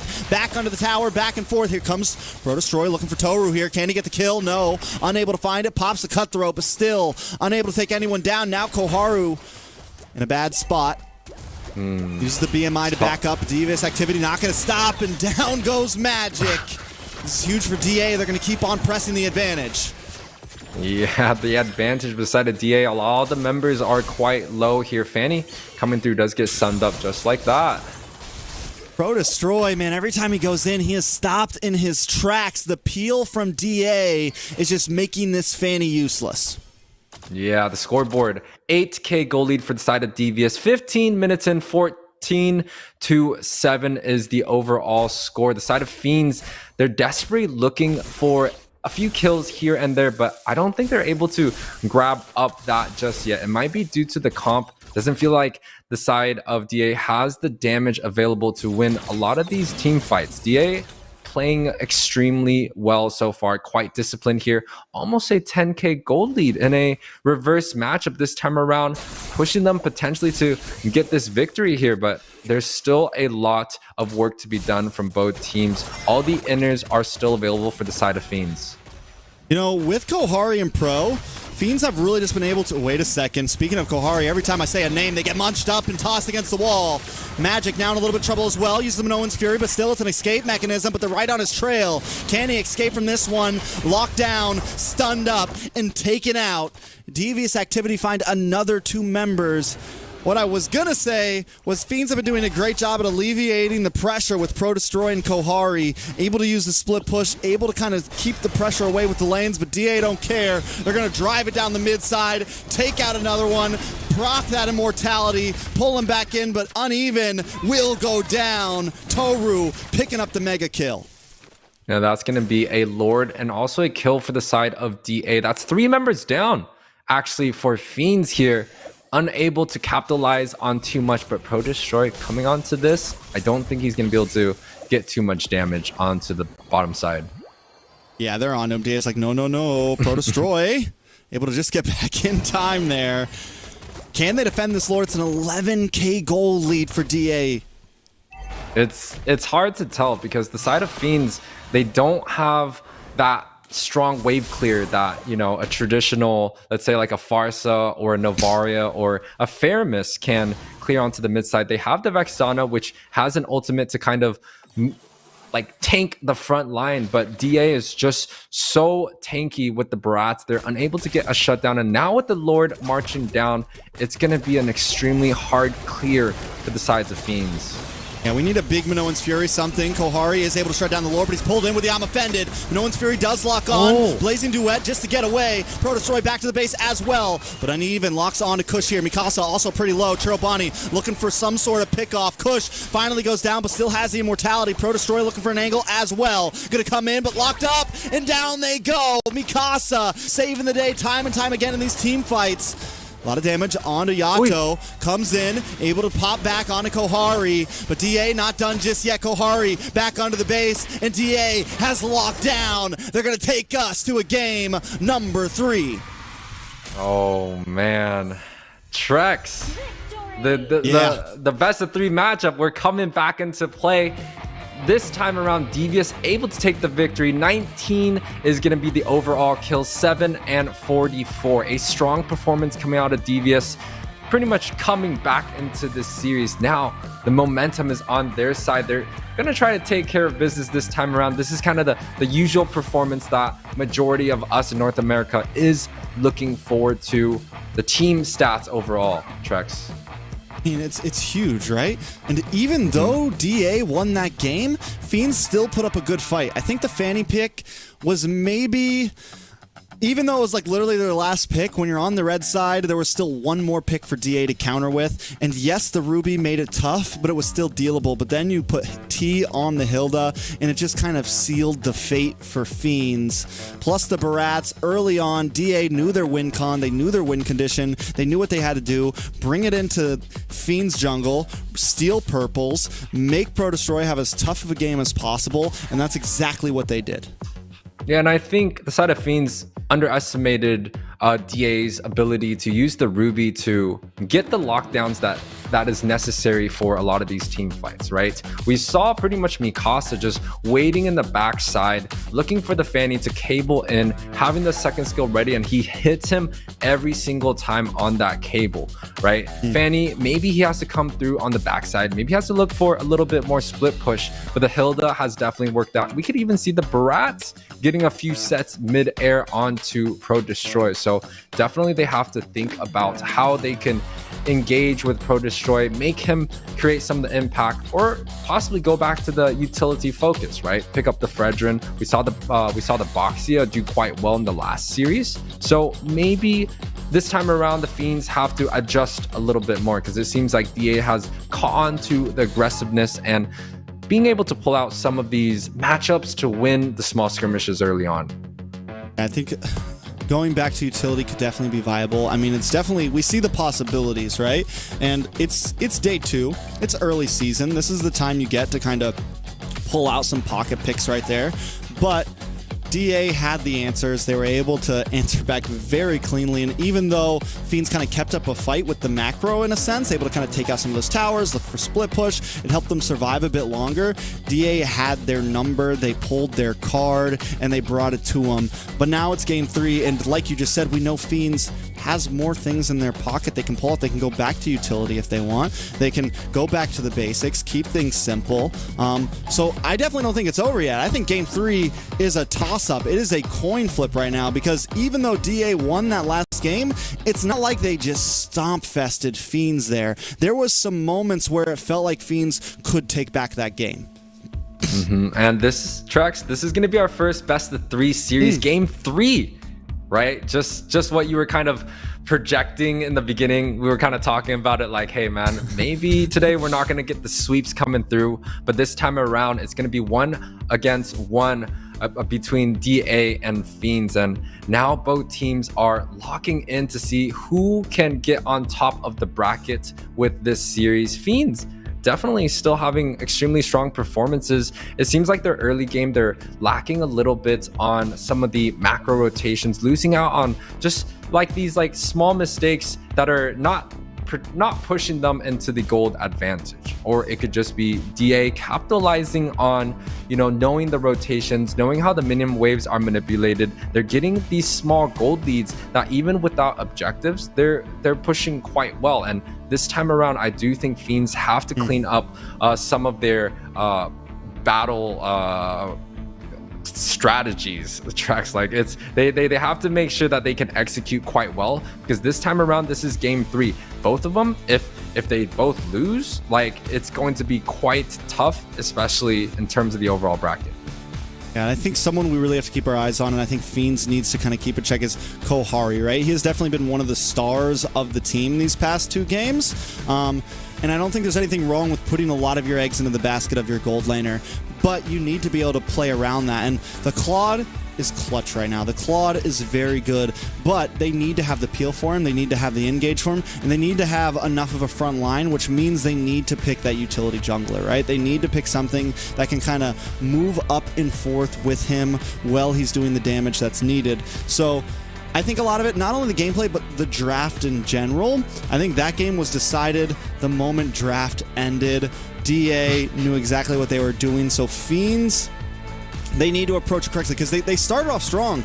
DA was willing to give them the trade, willing to give them the Vexana, one of the most sought-after mages right now in drafts, and Fiends kind of, they were feeling good, and then I think the Fanny pick was just a little bit too risky, a little bit too crazy. If they would have just gone for something safe there, that game could have been a lot different. Yeah, and you talked about kind of the strategy coming out from Fiends. The Fanny just wasn't able to create the impact that he was looking for. I actually think that DA came out with a beautiful strategy. Yeah. We don't see the Hilda coming out to play, especially when there's a lot of utility junglers that are being popularized, especially in our scene. And the Hilda was just quite perfect to deal with a lot of what Fanny had to do, right? He was there on every single buff. Fanny, I think, missed pretty much like the second blue buff or the third blue buff all the way to the end. DA was able to capitalize on, you know, just not having Fanny have the blue buff, the regenerative ability of that buff, and it's a very, very good strategy that DA performed, and I just want to say it's a beautiful, beautiful draft coming out from them. Yeah, we're seeing the versatility, right? We're seeing that the depth of their hero pool overall from DA, that they're not kind of cornered into one specific strategy. They can go for a more widespread team comp. They can go for a more Ube grouped up S team comp, which is kind of what we saw there. They have a lot of opportunity. And T, sitting on Roam right now, a position that we haven't really gotten to see him on a whole lot, normally always been an EXP laner, is definitely performing wonders. And this is one of the reasons I feel like a lot of us have had our eyes on DA, wondering where they will place this season. So I really think how they finish off this game 3, do they make it look like Fiends taking game 1 was just a fluke, or does Fiends show them that they are here in the NACT to play, that this is a new era for NACT, it's a new year, it's 2024, and the new dogs on the block want to show why they are in here? Yeah, but, you know, regardless, both teams are going to get a point, right? Yeah. Going back to it, both teams have that point on the board. This is kind of like that extra credit. I do think this point is quite important for both of their teams to have that point just above, you know, when you get 0-2. And, you know, now both teams have that safety net. They could kind of be like, hey, this is going to be our last game. Whether we win or lose, we've done great in this series, able to come back or to break the momentum of the other team. This time around, they have to try to figure out maybe a winning strategy, a dominating performance, because it surprisingly, Trex, both teams are so neck to neck in a lot of these team fights. Both teams have good drafts, good strategies, and how they play it out is very, very much similar. And it's definitely proven that Fiends is a team that we have to watch out for. And to kind of like go into depth on what you mean by that point, right? So, for example, next series, we got BTK versus LEGACi. Both got swept yesterday. If either of those teams gets swept next match, it doesn't matter who loses here, DA or Fiends, they're going to be a little bit ahead, right? They're going to have that extra point. If any team that got wins yesterday, like Area 77, if Area 77 gets swept later today, Fiends is going to have that point ahead of them. You know, we're going to start to see the difference mattering and why every game matters, even if you're on the losing side. It's the difference between where you get slotted off into playoffs later in the season. Yeah, and you know, now that Fiends have that point, it's going to be a third place standing for them. It's not guaranteed, of course. Unless they win. What? Wait. You're already putting it as in DA's got this. DA needs that point. Let's keep this even footing right now, because I truly believe it's 50-50. Yes, both teams need that point, but it does push them up in the bracket and in the standing, and that's quite significant. Even though we're only talking about day 2, right? We still have tons of matches available. It is still a very significant advantage because it's hard to get matches. This is top 8 of North America, the best of the best, the royal clash of all these teams lined up, and there's so many new players coming in. We really don't know what's gonna happen. Like, this is, and every team seems a lot more neck to neck, right? We have Fiends up here creating some uprising. We have A77 beating the Kings of the Kings. And now this time around, Trex, we get our game 3 between Devious and Fiends. Now, this is what we like to call a rubber band match. The bounce back and forth, the 1-1. Match number 3 in a best of 3. This is the first one of NACT right here, and I love that background music. It's hype. DA up against Fiends. DA gonna be on the blue side this time, back to the blue side with first pick. They take out the Angela, they take out the CC. This time they're gonna leave things open. It's gonna be up to Fiends like, do they trade up here, right? So DA has the option, right? Do we ban out the Nolan? Do we ban out the Vexana here? Those are kind of the main things you want to watch out for. Bratz also still open. If DA leaves it at a open draft, right? Like an open ban, like they leave maybe they go for the Claude. So now Fiend's option is, we might not even touch the Nolan or the Vexana. We force DA into a trade here. Yeah, and it's quite interesting go for the because in this series, Trex, like, the Assassins have lost. We saw game 1, Joy was taken out from Boxia, even though the Joy had a great early game, getting all the objectives. Late game, it seems like these utility-focused junglers are just dealing too much, like having so much more impact.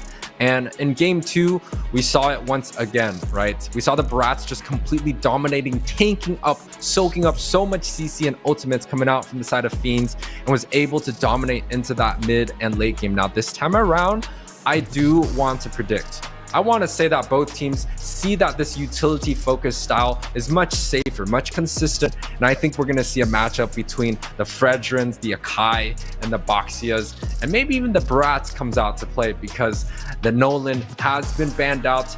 Joy is available along with the Arlot, but we also know that DA did lose picking up both of those heroes, so it might be a little bit of like a strategy that Fiend wants to just bait out and be like, hey, take those picks. We're gonna go with the same strategy once again. I don't think DA is gonna focus Joy this time. I think big chance. I think they're thinking about it, right? They're like, oh, okay, they win for the Nolan ban.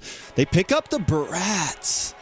X-Borg? So Fiends, yeah, definitely possible for an X-Borg. I think Fiends, Trobani did well on the Vexana again, but they know that, hey, Yato could just pick up the Nana again. I think Fiends knows that like DA has some of those answers, and DA, whether they are or not, I feel like they, in their minds, they have the driving. They got the steering wheel of this draft right now, right? They're putting Fiends. They're checking them right now. Like, they're player checking them. All right, we're banning out the Angela. We're not even going for meta bans. We're taking out your Claude. We're taking out your CC. We're taking out your Angela. Let's see how deep your hero pool goes. Fiends calls it back. Fine. You want to aim for Kohari? We're gonna pick up the next best thing. We're gonna lock in the carry, and we're gonna go for the Minotaur. We're not even gonna lock in what's meta. This draft is definitely getting spicy right now. I love the carry reaction to the to the Bratz being picked up by the side of DA, but I don't know about this Minotaur. Why? Because I feel like there's a lot of good heroes that are available that was banned out between the first and the second game. For example, the Novaria, right? The side of DA has been focusing on that ban, and Novaria is quite good against a lot of these frontline tanky units. The second skill provides a lot of slow and it's instant. Also, the ultimate can slow down the Bratz. Another option that Fiends could have went for would be the Lilia, right? And Lilia is traditionally good against a lot of the immobile, sustain, utility-focused jungler, but we love the Ruby pick coming out from the side of DA. The success that Mikasa had on the Ruby was so impactful, shutting down every opportunity that Fiends had to look to engage. And this time around, picking it up is such a strong showing. But the response, Trex, we called it out. The X-Borg gets picked up by Uneven, and I think that is a great response. And the X-Borg has been an answer to the Bratz for a while, but here's the thing. X-Borg, yes, he kites, but it's not like a long-range kite, and when you have something like a Ruby on the field, you match that up along with the Vexana, who's got crazy burst damage right now. It's simple. It's kind of similar to how back in the day, the Farza was very good at countering the X-Borg, because you had the stun, and then one big hit, you get rid of that Fraga armor, right? So I think DA does have some answers to it. Same thing, one of the problems, one of the issues for Kohari on this carry, it's a close-range marksman, man, and you are in high risk of that I'm offended at all times. You're in high risk of getting knocked up by that Eternal Guardian at all times. Now, coming to the second phase of bans, Fiends don't decide to hone in to the gold lane here. They're going to take out the Tigreal. Damn, Trex, you took it out of my word, like you took it out of my mouth. I thought Fiends was gonna focus on the gold lane, right? Yeah. Take out the Brody. Don't let DA take that Brody. Maybe even take out the Rithel, which Toru has done quite well on that hero. But DA, the response, the Novaria, I think it's definitely warranted. The Novaria got banned out the first 2 games. I also think a Fairmiss or a Lilia should be the second option. But with so many mages available, I do think it's going to be quite hard to get that focus ban off of Fiends. Maybe they could find a matchup that's good for the Vexana, but I don't think that if DA lets the Lilia available, a lot of the players nowadays love the Purify against the Vexana. Just running forward, getting that Purify on the ultimate, and just using that Black Shoes after the dive. I do think that's a strategy Fiends is going to come up with. The Bruno gets banned out. I'm scared. The Brody is available, and I do think Toru is 100% thinking about that pick. I think it's like they just got beat by the Aerithil, right? I think Fiends is also in the mindset of like, let's not like they can pick up something a little off-brand and still beat us. So maybe we don't waste the ban on just marksman. Maybe we waste it on something that could really mess us up, right? So in their minds, it's the Tigreal could be a problem if they lock that in. But it's tough. They're in a harsh position for bans because there's still the flexibility with T on the Ruby. They could put it in the XP lane, right? So maybe it would have been better just to go straight into EXP, but in the end, Fiends have to make that choice. DA, on the other hand, do they ban out the Nana here, right? Like, do they just go straight into Mage here? They go for the Fermies instead, which I think is also a decent ban. But Lilia is available, and once again, the traditional counter of that Vexana. A lot of people love the Lilia going down mid, so I do think this might be a small mistake. Pro Destroyer, once again, hey man, the utility-focused junglers are back in style. The Boxia gets picked up to match up against the Barats, and I do think this is a much better matchup, right? The Ruby, it was just so hard playing the Assassin against Ruby and Nana that this time around, I do think the strategy of Fiends is much more balanced. They have the front line available. They have 2 HP shredding heroes, and paired up with a long-range mage like the Farsa, the Lilia, even the Xavier, they might have an opportunity to kind of just siege from the backside, outrange the Vexana, and kind of just shred the front lines of Devious, because the Barats and the Ruby, it's not an unbeatable combination. They have a lot of HP, but they are also extremely immobile. If they get the range and get the slow around, it might come in play, but the excitement tracks.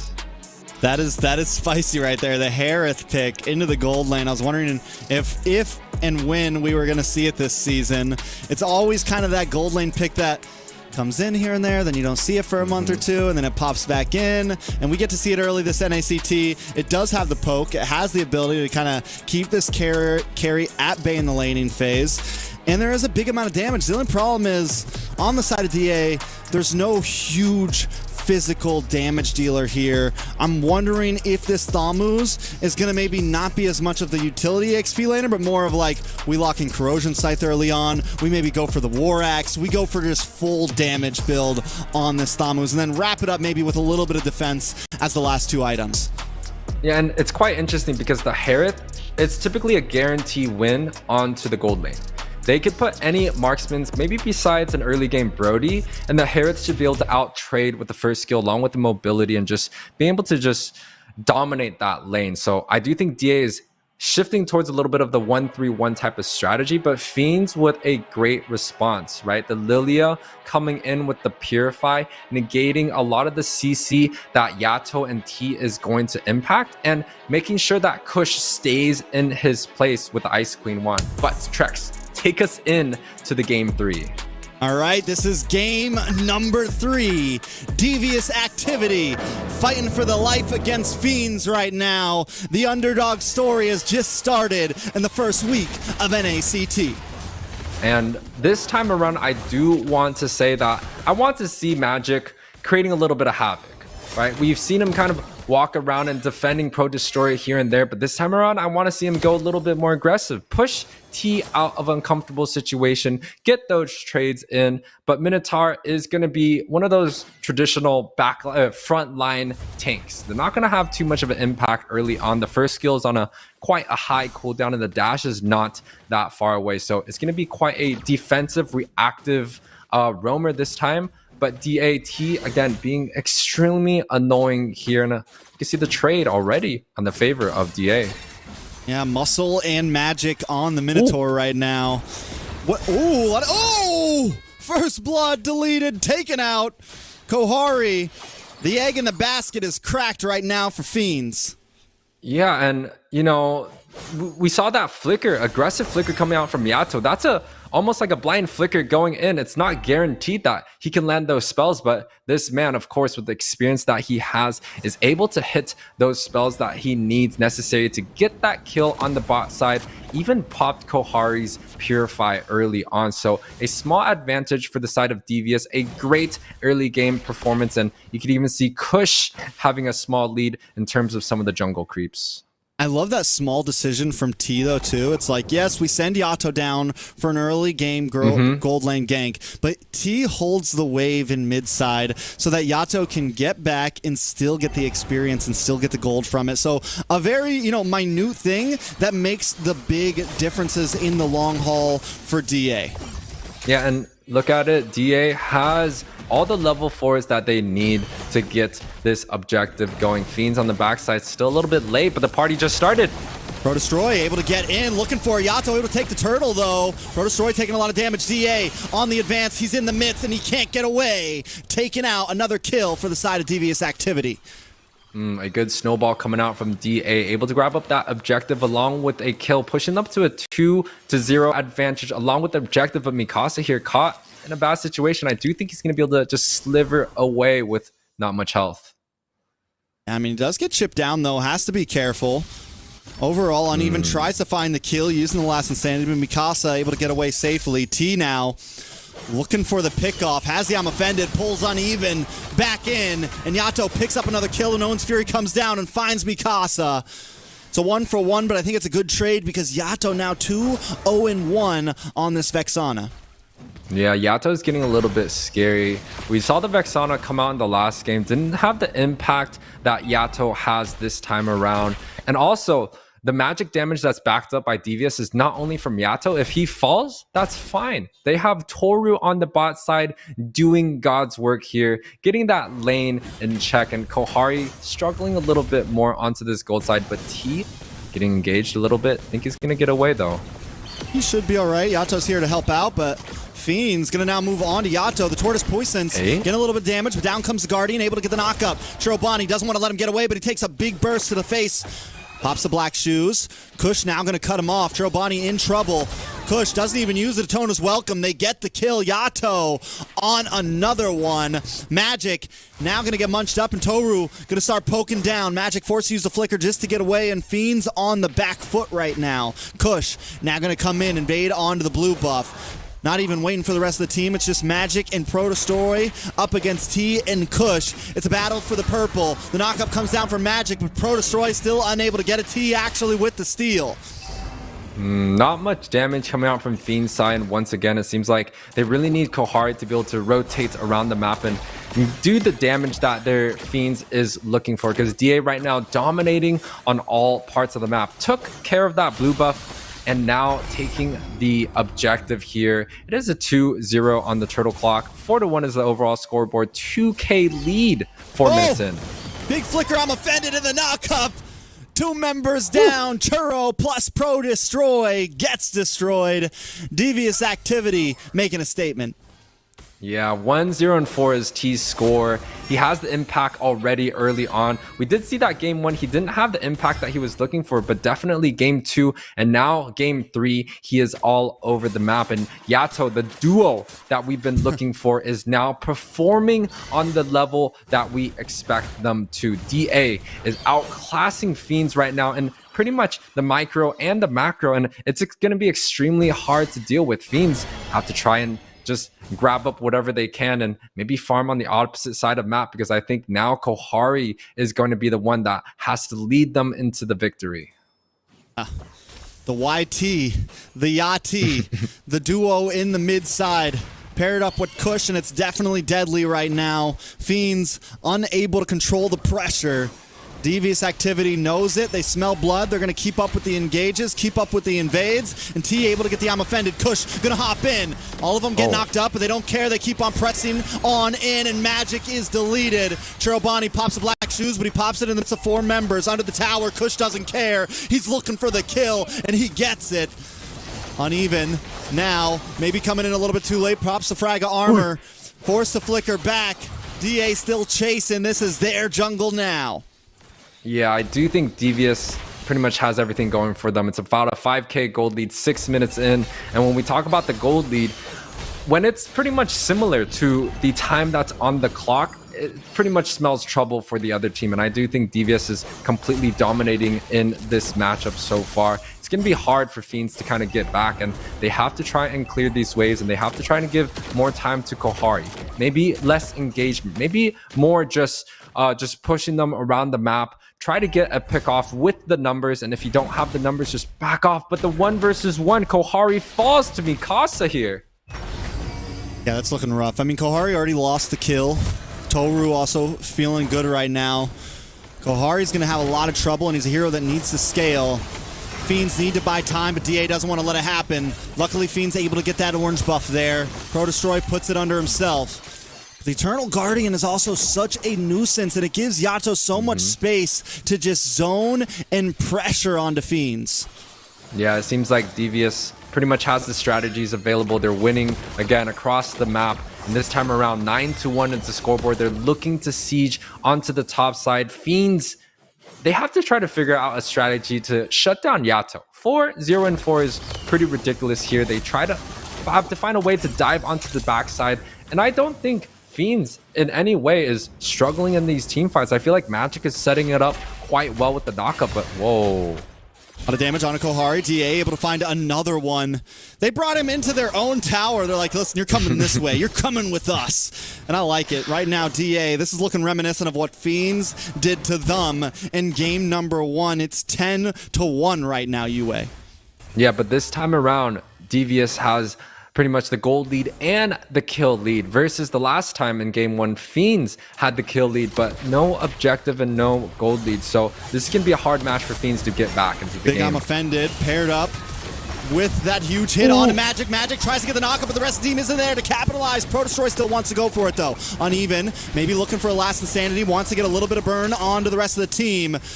Devious activity does fall back, but now they're looking for the re-engage. T with the concealed play, able to get a little bit of poke onto Pro-Destroy there. More damage coming from Yato. This man is 5-0-1. Fearless under the tower, pushing back Fiends single-handedly.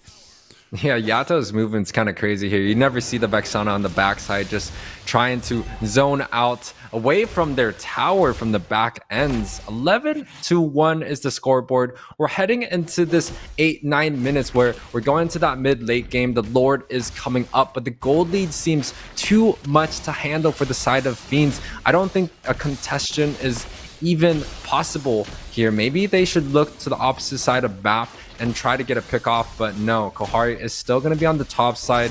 It's quite a tough situation. I just don't really know if Fiends has what it takes, especially with this comp and this gold deficit, to be able to find a strategy to get back into this series. I mean, Fiends had a great game 1. Game 2, they showed a little bit of promise, but game 3, DA is showing why they're here, why they're debated as a top 3 right now. DA, though, doesn't want to let up the gas at all, and this is where the boys become men. Can Fiends turn an 8K, 10K gold lead around? Huge. A lot of damage on a DA there. Yato keeping up the pressure, though. Mon's Force is down. Black Shoes comes out from Churro. DA decides to take things slow. They got a Lord coming down the bot side. They want one big push all together. And again, this is kind of like the first series that Fiends is actually on the back foot. I know it's only game 2, but Fiends has not been tested on a losing matchup, and this time around they're definitely losing the matchup, and it's going to be quite tough for them to defend here. But the Lord marched down the bot side. Ooh, Mikasa comes in with a big flicker, able to get No One's Fury onto several members, but no spread damage from the side of Fiends. Yato goes down, Churro able to find one. Fiends now fighting back. Pro-Destroy drops, though. Kohari able to find Yato, but still not enough. Fiends does defend, though, and that is promising. It's 10 minutes in. Kohari now able to do a little more damage onto T there. DA not letting up. It might be time to back off. Mikasa finds a tower in the boss side. DA taking a very split-up approach. Can Fiends capitalize on it? No! Kohari able to use the Purify. Sidestep. Get the kill onto Mikasa. Now Kush is on the run as well. Fiends fighting back with their lives. The shutdown. The double kill. Putting a big chunk of gold into Kohari's pocket. And finally, Fiends is able to win a team fight, right? And you know, Kohari's position was actually quite interesting. He was in the backside going for it, but now I'm offended. Kohari Zaman's force paired up with the Kohari. You're not going to be able to outplay that one. A killing spree for Toru. And it's just extremely tough, right? Fiends is just unable to find any fights to their advantage, and suddenly they're able to get a kill pick off here and there, but the counterplay from Devious is just too fast. The gold lead is just too much for Fiends to handle. But I do think Fiends still have a strategy in place to be able to defend against this, right? Push the game out longer. Get the carry to scale well, because quite honestly, Harith is a magic damage gold lane. He doesn't have the ability to scale as well as the true damage and the attack speed coming out from carry. So if Fiends slow down the pace, try to set up the fights a little bit better, or even not fight at all, right? Just clear the waves, slow it down, but no fight. No flicker from Magic, though. Does get the knock up on 2 members. Paired up with the last Insanity. Yato goes down. Make it 2T. The Yati combo taken out for a price of nothing. DA needs to be careful. Kohari, ever so aggressive as always, but it's okay because the rest of the team's here to help out. Pro Destroy, uneven, taking a lot of damage. Still has the immortality, though, so he's good to stay, good to hang out, good to play. Pro Destroy, gonna get knocked back, but Fiends still fighting with it. Toru, along with Mikasa, trying to take the flanks, but Mikasa's in trouble. Kohari finds him. Toru, though, it's 3 for 1 right now, and Toru wants more. Make it a double. Even when DA's counted out for a fight, they still find the win, taking another tower down. Yeah, and Toru just on the backside, deleting members of Fiends left and right. The damage coming out onto that Lilia was completely just dominating that matchup. And now Devious activities on the objective, 13 minutes, and this is going to be the second Lord, the Luminous Lord, marching down. It's going to be either on the top side and the bot side, and just leaves Fiends 1 tower to defend onto the mid. It's a pretty bad situation if you ask me. 6k gold lead, it's less than what it was before, but this time around I think Fiends have a little bit of confidence. They kind of figured out that, hey, maybe they can win a fight here and there, and as long as Kohari does not overextend here, I do think that Fiends have the confidence to be able to win a fight or two. And with that confidence, maybe Devious might overextend, but with the gold lead and how Devious is playing, I do think this is going to be a really, really hard defense. We got to start calling Kohari the Brave, man. This man is alone way too much all the time, but the rest of his team is able to get back to safety. But he does lose a utility there. Magic in trouble. Magic unable to get that Minoan's Fury down. This is going to look like trouble for the side of Fiends. All they had to do was defend this Lord, last a few more minutes, and maybe they had a chance. But now, DA marching in, the pressure on, the last Insanity in the backside, able to get some nice chip damage onto Kush there. Kush going to go down, unable to lock on the Detona's welcome. The Lord getting shredded. Fiends still alive, still hanging on, swinging from the chandelier right now. Toru takes down the tower. Pro Destroy pulled in from the I'm offended. Pro Destroy goes down. Kohari popping off as usual. Fiends trying to hang out, but Toru pops Manon's force, unable to lock onto Kohari. Wait a second, Kush taken out with the last Insanity, uneven, still has the immortality. Procs it. Black shoes from Churro. Fiends survive. It's a 1 for 1. They lose the tower, and Magic still pushing forward. No one's Fury locks onto no one, but Kohari don't care. He's the brave. He's united. He's on the chase, and DA is kicked out of hell. And Fiends have a great defense there. They're able to take out Kush in that huge engagement, and uneven 3, 1, and 4, playing such a great game. They're able to defend onto this inner base essentially, and that's the only thing that they have left.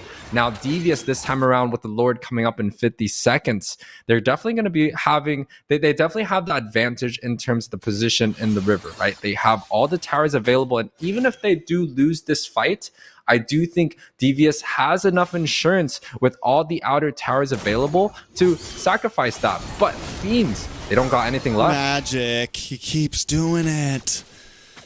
UA, what is he doing?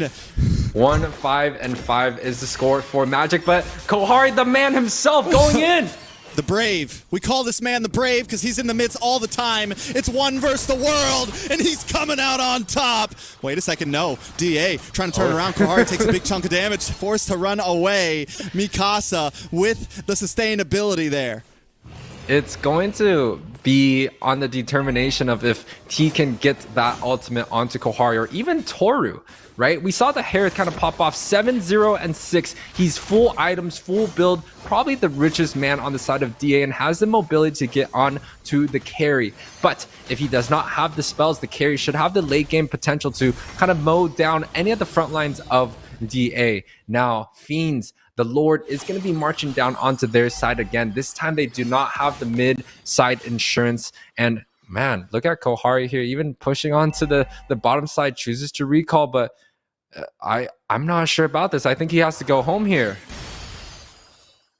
Yeah, they got to stay home. What is Kohari doing? He's always on the other side of the map. He might be trying to take on Mikasa here. Mikasa pops the Counter and Inferno.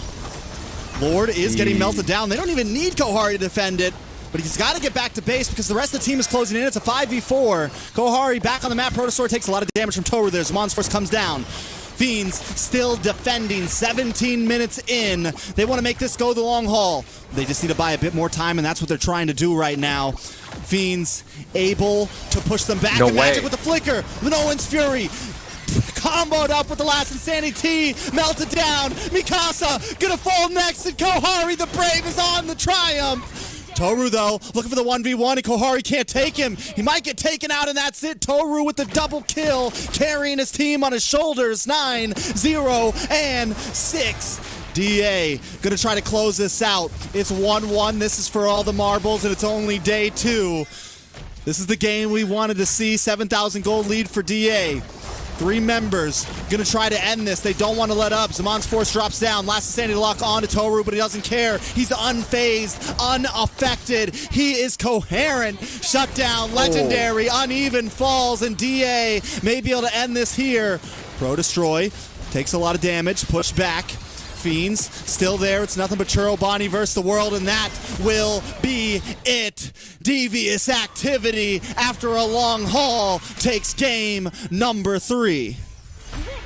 Oh man, Devious Activities taking this series 2-1 against pretty much the underdogs here. We like that, right? Devious Activities proving that they are still going to be the contenders of this series. And honestly, Fiends played a great game. I honestly thought that they had a good chance to defend underneath their tower. Unfortunately, it still feels like Kohari is a little bit over aggressive in a few of those situations. But Trex, take us into the team statistics of Devious. I'm still a little breathless, you know. I'm still working on getting myself back together right now. But no, yeah, KDA 24-9, 48 overall. A lot of kills, a lot of assists. I like it. It was a great game number 3. I mean, overall, DA, though, does come out on top. And I think one of the reasons why is because they were able to just take things slow. They never overextended. And when we look at the side of Fiends, it was very kind of risk it all, put it all in the line. And I think when you're at that point, you kind of do have to go for that. When you're at a 10,000 gold deficit, you kind of have to live that way. But maybe it was just a little bit too much. And the performance coming out from Toru in that last 2 games has been quite the great performance, quite the beautiful performance here. He hit that legendary. He was chunking members left and right and played a complete, clean, and perfect game for the side of Devious. So definitely an MVP candidate coming in this series. But on the other hand, right, Fiends, I felt like Kohari did play quite well. The center of the attention that everyone's looking at is going to be Kohari and his position, and I think he did quite well. Unfortunately, it feels like the team just did not find the engagement that they were looking for, and Devious able to take care of business, taking this series 2-1 here. The team statistics on the board: 24, 9, and 48 is the overall KDA for the side of Devious. And you know, just looking at the KDA, it's a very one-sided match here, right? Devious winning pretty much every scrimmage possible. And ooh, look who we have back in the desk. Hello, sir. Dude, those games were crazy. Toru was absolutely tearing it up. Kohari up there, ying, ying, ying, ying, ying. Toru's like, nah, bro, we don't do that here. And then takes it straight to him, dude. Absolutely awesome. The way that the Fiends played on the first game, honestly, I was so in shock. And I was like, man, they really might be that guy right now. And but DA said, you're not him. And they brought it back. And dude, those games were awesome. Zeke, I love the vibe. You know, I thought I was like the most dad vibe on the desk out of all the NACT casters, but now we have Zeke. You know, we got Zeke with the cool words, the mustache, the vibe. I'm feeling it. It's a vibe. And yeah, I mean, I think the debated thing this week is going to be, is Kohari him or not? Was he trying to save the game or was he throwing the game? And that is going to be the question. That is the arguments in chat right now. But whether you like him or not, that was an entertaining best of 3. Yeah, and that's one of the first best of 3s that we got in this series. And of course, Trex has been pushing for the best of 3s, but Zeke, you got something to talk about here? Honestly, dude, my mind is just absolutely blown. The gameplay was just so good. And then again, in that last game, the Fiends were making a comeback, and Kohari, you know, people can say what they want, but he was leading his team for a reason. He was putting in that work, and he almost got them a couple times. If not for that full 5-man showing up, at least on that last big push, I think Kohari could have took it to him. I mean, definitely anything could have happened there, right? I think even though I think in the end, the cool collectiveness of DA is what won that. But it's nice to see a team that's really willing to put out the 50-50 even when they're behind. Because here's the thing, when you are behind that much gold, even some of the best casters in the world, even some of the best people will say sometimes you need to be playing like it's an even playing field. I think what's going to come down for Fiends is they just need to kind of tighten it up a little bit. They just need to clean it up a little bit. And if they can clean up their playstyle enough, they are definitely a team we have to keep our eyes on. And they have a whole season to get themselves together. And I do think Fiends have shown us a little bit of the light, a little bit of the hope of the underdogs in this NACT.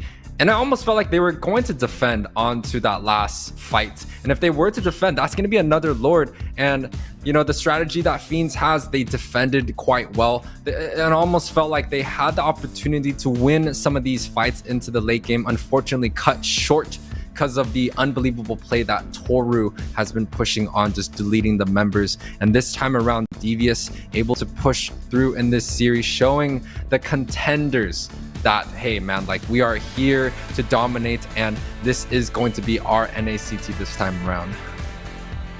Absolutely, dude. Again, it was just such explosive gameplay coming from both sides. The first game stacked on the side of Fiends. Second game stacked on the side of the DA. And then in the third game, you have that throw-up match. And it's just one of those things that I'm absolutely so exhilarated by. Because, you know, NACT, again, you're showing off some of the best teams in North America. So I feel like it's just natural to see and expect some of these exhilarating games.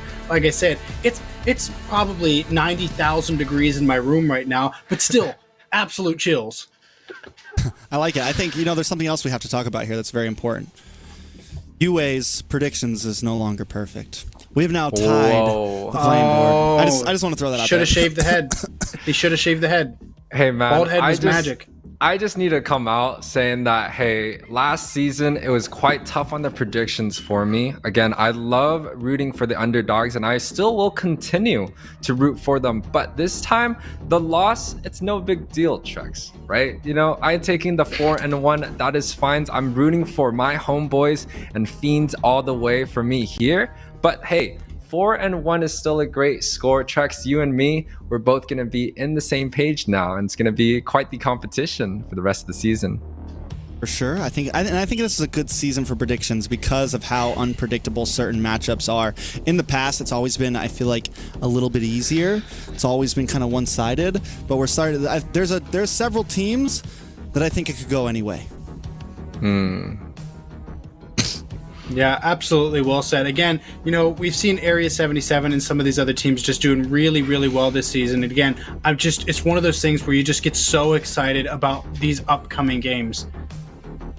Yeah, and are we pushing on to the next match? I do know we have BTK and LEGACi coming up. It's going to be one of the spicier matches, and both of these teams haven't been doing quite well onto day one. Both got 0-2, and just like Trex was saying, the point matters a lot in this series. If any of these teams do not get their first point, they're going to be pushed down all the way to the end of the bracket. There's no safety net for these teams. They just get shoved down. So teams have to try and devise a strategy, even for one game, to come out hot and pretty much prove that, hey, we are the NACT top dog, Trex, and we really need to perform, and any of these points are going to mean a lot.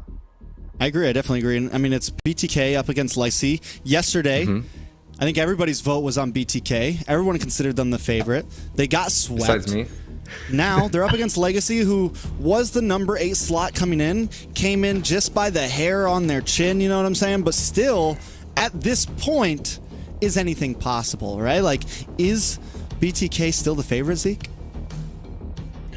Man, I think that's the question in everybody's mind right now, because it's like, do we want to give the grace to say, you know, maybe yesterday was a fluke? Because BTK has historically just been one of the most successful teams, regardless of the season. But we are getting to a time period where people have these innate expectations, and regardless of regardless of whether they are or not being met, I don't think that that's as big as a big of a thing right now, because it is still earlier in the season, and it is still, you know, anybody's game whenever you're looking at these top 2 slots and, you know, who's going to get to go where.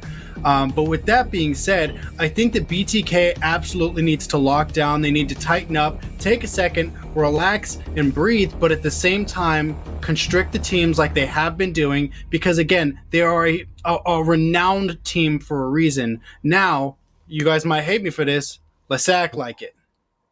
Real quick, though, we have the MVP from last series coming in real fast. Any guess? Was it Toru on that sweet Harith? Was it Yato? Anything from you, Yue? I think that the performance from Yato is going to be the MVP of the series, especially when you talk about the last match. You saw his mobility, you saw his movements coming in and out, like he was able to set up the ultimates quite well. I also think Toru is a great candidate, but I do think my vote is going to go on to Yato. And I'm not sure if I'm right. Trex, what do you think who the MVP Kohari is for the Brave, series? Man. I don't care that they lost. I want Kohari. Need to be sending me a check the way I'm hyping up this man. It comes out to be T, who also played a clean game. T did do very well, I think, overall in just stats and numbers. And I think just overall seeing him come in under the Roam position, he did well. Yeah, T definitely did well series. Here. And he, you know, that Ruby in the last game was definitely very hard. And side of Devious, they're able to flex the Ruby onto the XP and now into the Roam position. And both Rubies were playing pretty much beyond their mind. Like, they were just seeing the right people. They were getting the I'm offended along with the flicker play, even grabbing up a last hit here and there. But honestly, a very, very well-deserving MVP coming out from T. And I low-key even think that T might be the leader of this squad, you know, making those shot calls, and especially with the experience coming through from the BTK side, playing that XP into the Roam, which not many roamers have that experience. I do think T shines quite a bit on this team. Well said, but get your wallets ready, because there's a giveaway about to go down, and somebody's wallet's about to get a little bit heavier. I like giveaways. Little code. Oh, they got the Q code this time. The what's that called again, Dad? The QR? The QR code. Thanks, Dad. I was expecting Zeke to respond, but I guess Yue too. Yeah, we got the tournament chest, the Ruddy Dust, the Fists of Valor, the School Idol, the Wisteria Count. You know, I'm a little bit of a weeb, so I like the School Idol skin myself. Yeah, no, these are great skins coming through, thanks to Mobile Legends here, coming out with the code giveaways. Zeke, which one do you think you're gonna want to grab out of this tournament chest? Oh man, you know, I would probably personally want the Yin Yang Mage, not because I'm a loyal Yi player, but you know, when it comes to it, yin yang. I'm all about the balance. For those of you guys who know me, I'm all about it. I got the dad jokes, but at the same time, I'm still scared of everything. But with that being said, do keep it in mind, this is a limited quantity thing, and it is going to be first come, first serve. So if you've not gotten to it yet, you're going to want to get to it before you miss your chance. They're already gone, man. They're it's already gone. Yeah, they were gone halfway through our conversation. Those things go fast. The guys with 2 phones are really have the advantage, right? You're watching, you got your other phone, QR coded up, maybe you're watching on the computer, whatever. Those are the guys, some of them got more than 2 phones. You know, they're like double, getting multiple codes. So just one, guys, just one. Yeah, and this time around they have the QR code up. It's a very new thing, and that's definitely going to help out the people that have multiple devices. But leave some for us, please. I know there's 31 out there. We want some skins too as casters. So, you know, guys, go grab those skins. But Zeke, I don't know what we're doing up next, but take us in. Guide us, Zeke. Guide us. So the thing is that nobody ever truly knows where you're going, you know, because life is consistently just like a box of chocolates. And that's what I always say. So with that getting set up, is it possible that we get a new roster up here to start setting up for this incoming game? Let's see what we got to work with. I mean, I'm sure the rosters will be BTK, hopefully, and LEGACi. I want to talk a little, I think we all know BTK, right? We all know Milo, we all know Zane, we all know Nicolette, Basic, Cold World. I think LEGACi is one of the teams that, you know, Riles making his triumphant comeback into the NACT. He was a little bit on, he's kind of away for a little bit there. I feel like maybe not last season. I think last season maybe he tried to get in, wasn't able to make it, but the season before that, he took a bit of a break, was on like vacation out of country for a little bit. And this is a name that those who have been around a long time know. Aether Explicit, Assassin Riles, the Hayabusa, you know? Things like that. So he's kind of back in. He's not at the peak, right? He came in on the number 8 slot, but still, you know, does he have what it takes to really prove himself as still a namesake of NA? Yeah, and you know, when we talk about, you said it, break is the right word. And on that topic, let's try to get to one. Yeah, LEGACi though coming through. Is this? Oh no, we're right on.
Hey guys, what's up?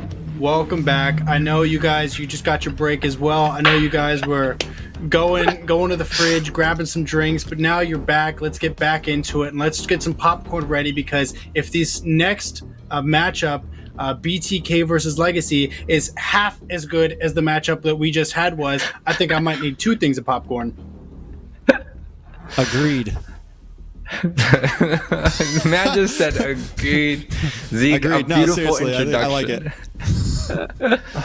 Yeah, we got LEGACi versus BTK now, the bloodthirsty kings, the kings of kings that I like to call it, versus LEGACi, right? We haven't seen Riles come out and play for quite a long time, and this time around he did qualifies for the top 8 NACT, and it's a very exciting scene, Trex, to see this guy come back and bring a full roster to play for today's show.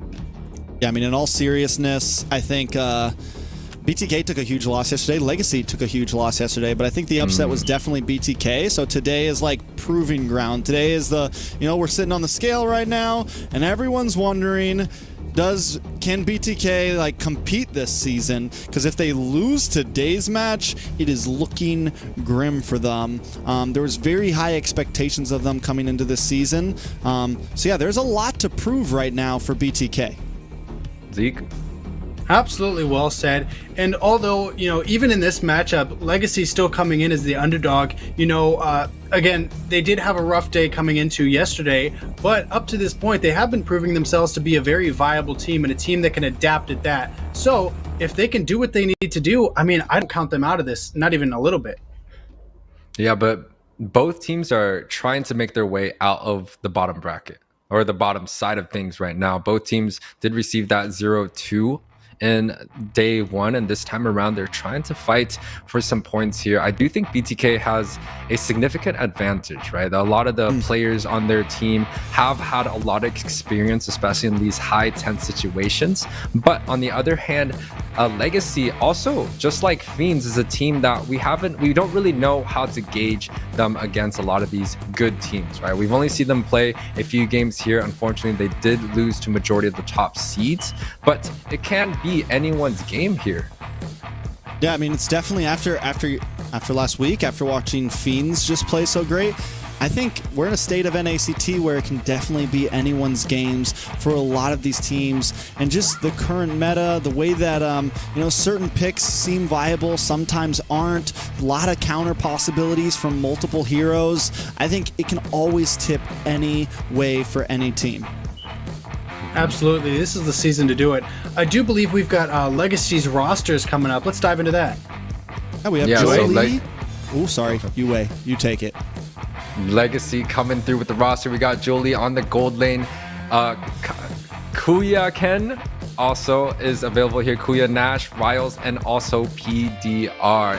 These are a lot of experienced veterans that we've seen quite a bit in the different NACT. I think Jolie played for NightHorde. Riles, has also been in the scene for a long time, and also PDR has been in quite the teams throughout NACT's history. So seeing some of these veterans come back into play and on the team together is always quite exciting, Trex. Yeah, and it seems like Riles isn't super locked into, his past in a sense of just like only picking up assassin heroes.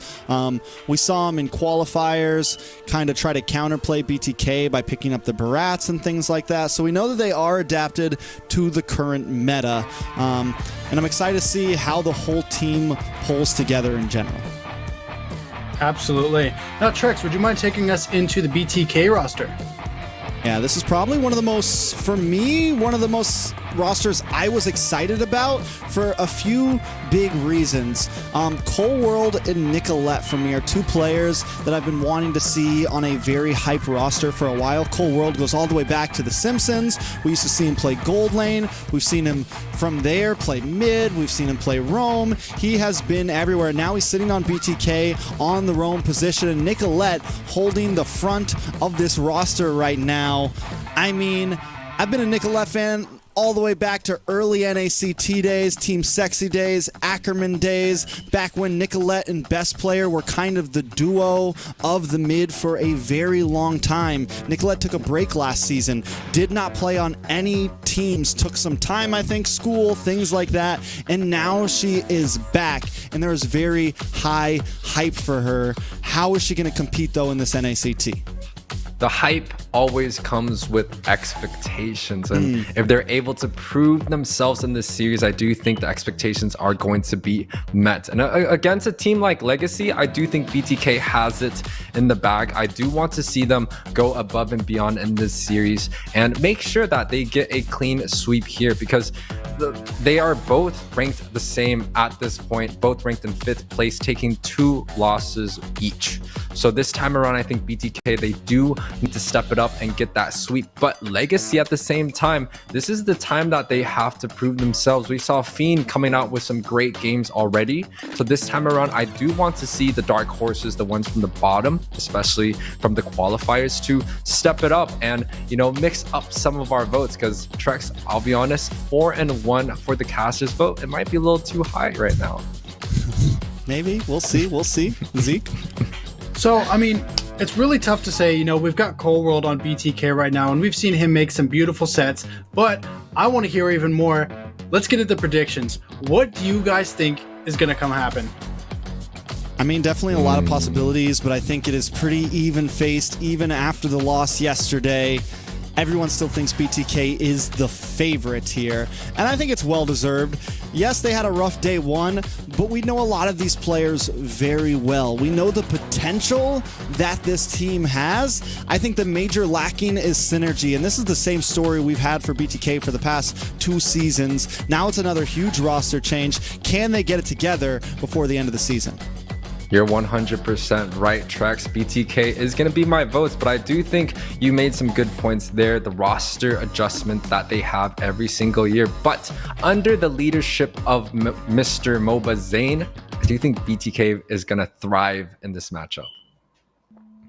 So for me, whenever I'm looking at these teams, I'm looking at BTK, I'm looking at LEGACi, and for me, my vote is also going to go towards BTK, but not because I think that they're that much better of a team. My whole concept behind it is that they have this stage level experience before, and LEGACi, being kind of new to that, are they going to buckle under the pressure? For me, it's just a question that just keeps resonating in my head, so I have to see these teams perform. I agree. I think performance is key, and I think like how they're going to do under the pressure. I think there's a few key things, like a few key matchups we have to look at.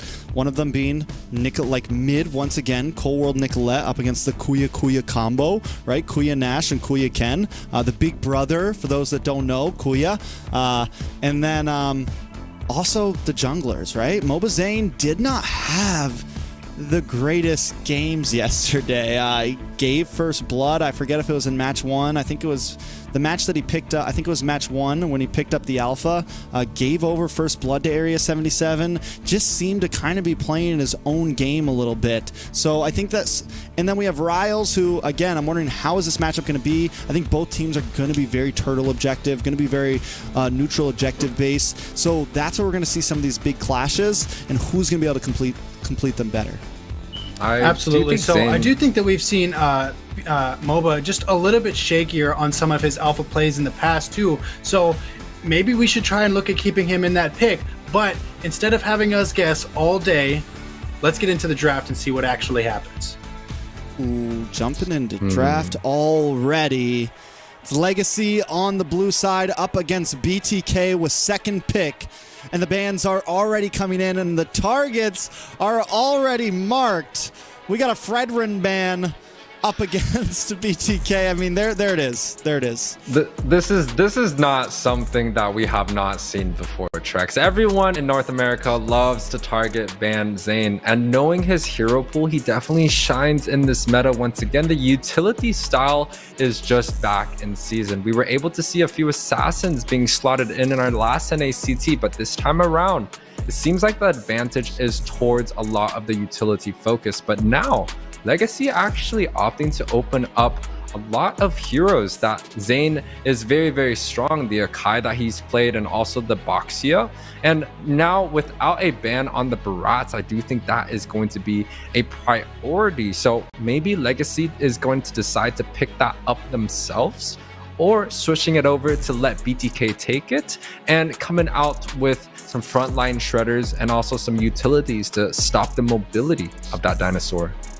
I mean, there's definitely a lot open. Like you said, the Barats, we've got the Nolan open, we have Ruby. Vexana still open, Ruby, CC. This is a very open draft. With the Fermis ban and the Fredrim ban, not always your typical round 1 bans. It leaves a lot open for both teams. BTK thinking about this. They're taking their time, like, do we go for trades here? If we're going to go for trades, they go for the CC ban. So yes, does Riles pick up the Noland here? Like, does he kind of go back to the roots and pick up an assassin pick? I just feel like the assassin has been quite lackluster, especially in today's matches. The utilities have been dominant. And even in the last series, the utility is still there. The Brass is pretty much unkillable. But the first pick of LEGACi does go to that X-Borg to deal with a lot of the front lines. And Mobazane is not even scared of this counter matchup. Yeah, I love how LEGACi is like, we're going to pick up the X-Borg to counter the Mobazane's Barats that we know he's going to pick. And Mobazane knows, he's like, fine, you got that. We're going to lock in the Barats. I think Vexana could be a solid pick for pick 2 here. Something with CC, kind of very similar to what we saw DA pick last time. Barats, Vex, Ruby. They could go for the Ruby. Either way, both of them a good combo with the Barats. Or go for something like the Claude, which has been quite great in a lot of the picks. But yes, Trex, you do get the Vexana on Nicolette. And, you know, Nicolette has been a traditional mage that is able to just switch between so many different heroes like the Louis and the Lilia. But this time around, it seems like she is immersed into the Vexana, the Nana meta. So pretty excited to see this Vexana coming out to play. We saw Yato have an extremely perfect performance on this Vexana. So I honestly feel like it's a great draft for BTK so far, and I want to see what LEGACi decides to respond to the Vexana and the Barats. And they have to go for something kind of big, I feel like, here. I think the Ruby might be a steal that they have to. Arlot could be good too. I think they need to deny BTK something, because if BTK gets the Ruby next, it could be a problem. Also, we know Basic, like you mentioned, the Claude earlier, does have a great Claude. So if they pick up a gold lane here, it kind of forces BTK to like, okay, do we go for the Ruby or they take the Claude too? Basic picks up Harith, and BTK feels like they know exactly what's coming. Yeah, no, I think BTK came into the draft quite prepared. The Harith was pretty much insta-locked right after the Claude and the Nana pick. Now, I do like the strategy coming out from LEGACi, right? They're quite balanced in their draft so far. They have a little bit of magic. They have the marksmans available, so they could choose to focus out, single out. Oh, wait, no, Basic already on the Harith. So both gold laners has been picked, both mages have been picked. So they're really just missing the XP laners and also the roam. And I do think both teams are going to be focusing some bans onto those heroes. Yeah, something I want to pull out. I feel like the Nana is also another good pick against the Barats. Something that can kind of stop him in his tracks when he's walking forward. You throw out the Molina. It's a good answer to it as long as you can kind of dodge everything else that's coming at you. So they have two ways to kind of deal with some of these neutral objectives. They have the Last Insanity, they have the Kiting from the X-Borg, and now they have the Molina and the Molina Blitz to kind of really help LEGACi in dealing with any kind of aggression that BTK wants to bring into the Turtle Lord pit. Now, I do want to see what LEGACi's response to this Harith. We saw Toru last game going legendary on this Harith, pretty much unstoppable with the Purify. So this time around, I think LEGACi has to draft up a strategy to deal with the mobility coming out with the Harith. Maybe going for a suppression like the Kaja that T has been shined on. They could also go for a Franco with another suppression, or maybe going for a stun, which BTK has protected by banning out the Ruby. So this time around, LEGACi is going to have a little bit less options, but I do think the draft is still quite open for both teams. Yeah, definitely a lot of possibilities. LEGACi, not scared to like pick up some things that other teams aren't picking. Ooh, Milo on the Benedetta. So there goes a nice way to get in the back line, a nice way to find the Claude, look for Petrifies, and a nice way to possibly lock down this Nana when needed to, even after the passive procs. So this is, I just kind of want to slide in this information. Milo, when Benedetta was first came out, right? Milo actually has been the guy that was grinding this hero, especially in the West Coast. And he was definitely top supreme for a very, very long time. So Benedetta on Milo is a very dangerous pick. And just like you're saying, can easily get onto the backside. And picking this matchup means that Milo is quite confident that, hey, I'm seeing this X-Borg, I can go even or potentially win onto this lane. I think BTK has it, especially in the XP, for this Benedetta to kind of thrive in this matchup. I think LEGACi, something like Minnow here could be viable. I think something bulky, Minnow Grok. So wait. Grok jungle? Or is this going to be a Claude? Claude jungle? Or Grok EXP, Claude jungle, or X-Borg jungle? Oh, maybe, man. Maybe the Grok I was gonna is say, going to be... I wanted to... What's crazy is I kind of wanted to see a Grok, but not like this. Not like this. I do think there's potential that Riles takes this Grok into the jungle. I do think that X-Borg in the jungle to deal with the Brats is also quite good, but sacrificing the Flicker means you're not going to be able to really catch Basic off guard. And with the comp that LEGACi has, it's not really focused on stopping Basic. It feels like they want to have a good team fight, but what I'm worried about is who is going to be able to lock Basic down and not let the Xenon Force be able to just jump around the whole entire game. Because quite honestly, Toru had such a good game on Harith that I feel like if teams are not focusing on that hero, it's going to smell a lot of trouble. Jungle X-Borg. Jungle Borg. I was expecting Cold World to maybe pick up the Diggy there as a final pick, just to be like, you got all that CC, good luck. Jungle Borg, man, we haven't seen that in a long time. And for a long time, like, the theory crafting behind it was always there. And I think it's for the same reason why it's kind of viable now, at least in the XP lane. It can, it does what it does. It does true damage, it kites, it can help deal with the Brats. But how is it going to face up in the jungle? I'm kind of wondering about it, but we will see, because we are jumping into game number 1. BTK versus LEGACi, both suffering a loss from yesterday, looking to reclaim some glory. Yeah, and will the Kings prevail, or will the upset happen where the LEGACi continues and pushes BTK out of the top bracket? Now, it's quite interesting here now. Both junglers are starting onto the bottom side, so they're going to be looking to clash near... Oh, wait, no. Mobazena is going to be on the top side, jungling opposite towards each other. You do see that LEGACi over here has a little bit of a faster rotation. I do think the Nana just clears a little bit faster. Yeah, BloodThirstyKings with Cold World on the Rafaela. I'm wondering how they're going to scale. I feel like in the early game, there could be some issues. They do have movement. They do have that advantage. They're going to have some quick rotations, but they are a little bit squishy. The only problem is LEGACi also doesn't have any, like, huge damage dealers. If they picked up something like an assassin in the jungle, maybe they could have taken advantage of that, but instead they go for the X-Borg. So they're also kind of playing the long haul here. And this is something that I feel like I'm not really liking so far from LEGACi. They decided to pick this Grok up in the very last phase. And Grok isn't really that great of an XP laner so far. Maybe I'm going to eat my words, but he seems to have a disadvantage onto the top side already, going back against Milo during the first wave. And I feel like that kind of smells trouble, because Milo is very proficient on this Benedetta. And I don't know if the Grok is going to be able to do too much in this matchup. I feel like LEGACi's win condition here isn't exactly team fights, right? It's not exactly like winning out in team fights. It's winning out in the big objectives. It's winning out in Lord fights. It's using all this stacked CC to try to delay Mobazane and win out in those fights. Now a little bit of damage on a Cold World. Cold World taking a lot there. Will go down. First blood over Riles.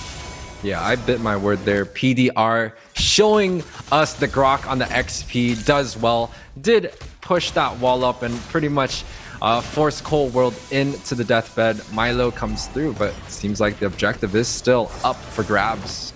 Oh, a lot of damage on Koya Nash, but there goes the big knockup. Milo goes down. There's a lot of damage from PDR there. They're going to be able to zone BTK away. LEGACi takes first turtle. Yeah, that's quite a huge turtle for LEGACi. LEGACi already up in gold here, 2-0 along with a turtle. So definitely a lot of advantage so far. Now, the focus is going to be on the bot side here. Jolie still has to find a way to scale well, and we've seen this matchup quite a bit. The Harith has traditionally just dominated in that gold position, and I don't think this is going to be much different here. Basic on this Harith, already a small advantage in the lane, even with 2 kills down and a neutral objective. It seems like BTK is still right behind LEGACi's toes. Yeah, definitely not too far behind, and that just goes to show BTK's, like, their movement, their laning phase is still strong when it comes to gold, but LEGACi, we're already seeing the possibilities from them, and if this keeps happening, the gold lead will definitely eventually leave BTK. It'll get out of grass, and LEGACi is controlling the map. They're moving around as a unit. They're mid-trio, staying together. They're kind of taking their paths together. Riles is never being left too far behind away from Kuya Ken and Kuya Nash. Yeah, but I still don't like this matchup on the top side. Ooh, PDR does go down. Milo able to pick up the kill. Down on the bot side, a little bit of action as well as Kuya Ken comes in to help out. Jolie gonna try to capitalize on the knockoff of 2 members with Blazing Duet. Gets hit by the Holy Baptism though. Slowed down from the Zmon's force. Riles maybe checking that bush. Careful of a gank. The Natalia is coming through, but the 4-man siege from LEGACi is going to be able to get some gold onto the bot side tower, pushing BTK away quite a bit, but Mobazane here. Mobazane under the tower, caught up by the wall, should be okay. He's a bulky boy. Yeah, but 2-1 is going to be the overall scoreboard. Still anyone's game so far, but it seems like BTK, they're quite calm and collective here, but PDR. Oof. That's a lot of damage on a Mobazane. He used the Daytona's Welcome to dash away, which I haven't even thought about. It's a great mechanic for... That's something that Barat's kind of lasted before, is he had no real escape. Now that he has that dash, he can almost use it like the Grok's Wild Charge, you know, to escape. Yeah, and he has a little bit of immune that is built onto that Daytona's Welcoming. It's quite a good change, I think, and you know, it definitely adds the spice into the Barat, giving him a little bit of mobility here. Ooh, Guardian comes down on Akuya Ken. Electo final blow locks on to Nash. Nash taking a little bit of damage. Mobazane able to stay on top of this turtle for free right now. Akuya Ken uses the Minoan's Fury, but unable to lock it onto anybody. Milo having fun down on the boss side, picks up Nash, but Nash finds Milo to 1-for-1. Mobazane able to take the turtle though. BTK comes out on top in that trade. Yeah, now Jolie Basic with a 1v1. That was a pretty tough trade onto the objective there. 2 of the members were fallen for the side of LEGACi, traded for 1. The neutral objective does go to the hands of BTK. Just like what you're saying, the other side of the map, Harith is able to pick up that 1 versus 1. And right now, so far, BTK, I feel like they're just winning across the map. Top side, the Benedetta does quite well in the bot side. Basic is also winning. And now, even in the jungle, LEGACi is struggling. And they do take that orange buff. Mobazane uses a retry, steals it right out of Rile's fingertips. And now they're cutting lanes. They've taken the bottom tower. This means Basic can move around the map more. Yeah, and with Basic moving around the map more, it just smells even more trouble, right? The Harith has already won onto the bot side, looking to, you know, switch the lanes quite a bit here. BTK, potential 4-man dive onto the top side. I don't know if Grok has it in him to be able to defend this, but definitely this minion should be able to go down. And he doesn't have a wild charge either right now. Able to use the flicker, kind of sidestep away. They don't lose the tower just yet. 2K gold lead for the side of BTK here. 6 minutes in, the kill score is quite even. So LEGACi still in this game so far. They're still trying to defend a lot of these lanes, but the rotations coming out from BTK, I think, is quite hard for LEGACi to defend. Riles does get the passive and is able to escape. That is a lot of damage. LG coming up to the top side now, looking for a possible pick.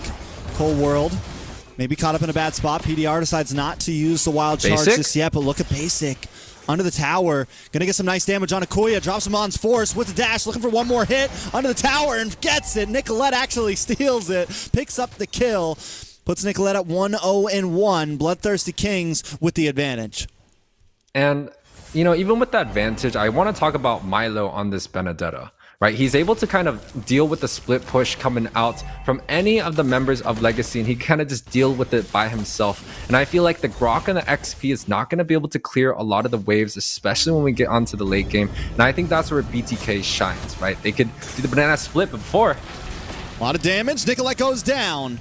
PDR with the wild charge, and that's the threat. The damage from the damage Grok is damaging. Yeah, he's able to get the knock up there, and picking off Nicolette is a great pick off. But once again, who is going to be the man for LEGACi to deal with the split push of the Benedetta? Because I think he's just going to be on the far side of the lane the whole entire game. He has the sustain available and the mobility. It's going to be a hard matchup to deal with if you are the members of LEGACi. Most definitely. I love the players. Look at Mobazane down there.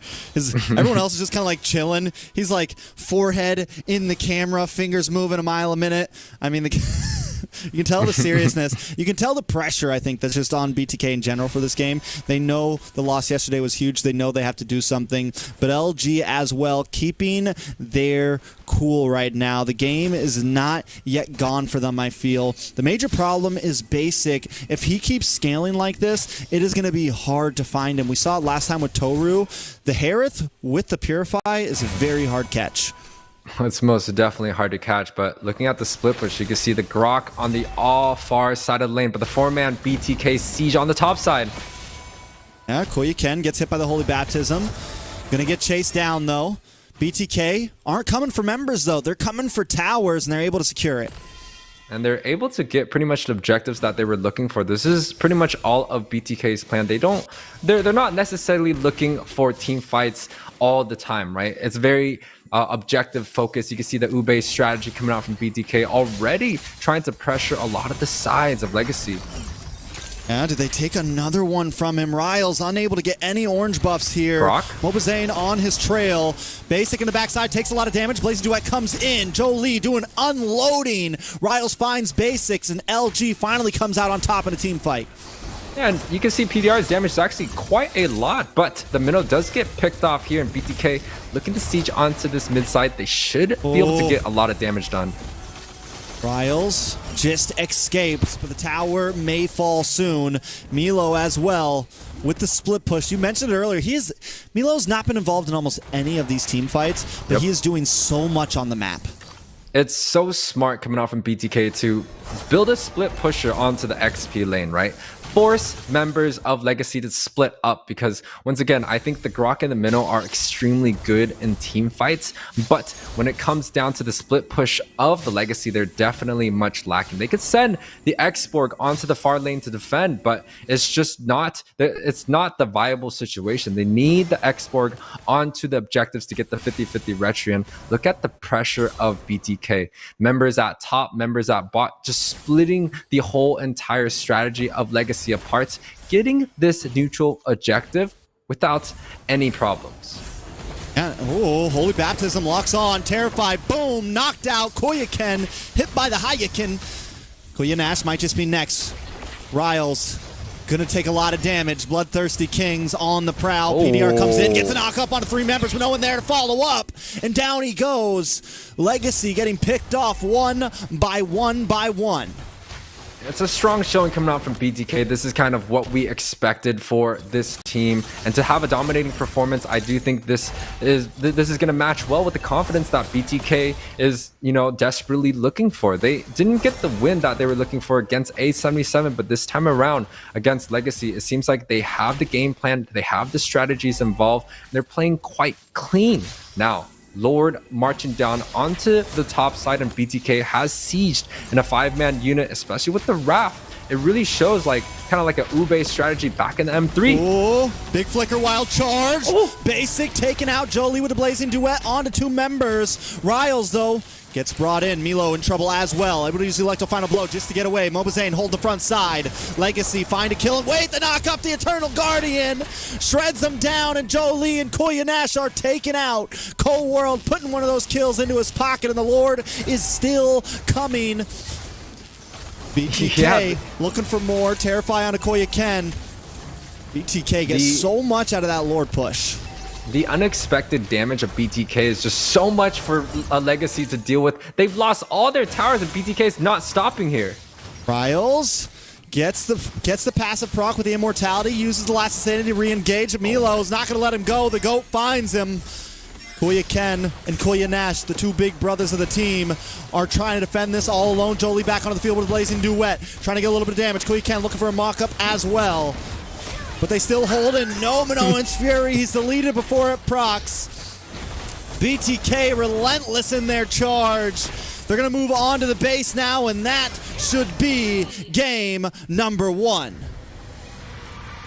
A great performance from the Kings of Kings BTK, able to take the very first game between LEGACi and them, putting them up on the board with score 15, 7, and 29 is the overall KDA of this team. And I just want to say Milo played that greatly. He did die in the end, but he was able to just bait out so many ultimates, get the mage kills that we were talking about, able to get onto the backside, getting onto Nana multiple times in this series, and also the split push that LEGACi had to deal with. It's not very good when you have the Grok on the other side of the map trying to clear the waves when the whole entire BTK is on the top side, pretty much just destroying the towers.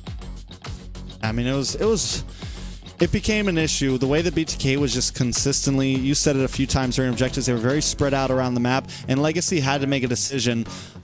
Do they go and defend the off lanes, right? Do they try to deal with Milo, or do they group up? And they chose the first option when I feel like their composition was very based around all of them working together and trying to disrupt Mobazane from being able to get those retributions off, right? Trying to fight for these objectives, and BTK knew it. So it's like, fine, we'll take the split up match, and if you want to group up in 5-man against us, we're going to take away your off lanes, and that's exactly what they did.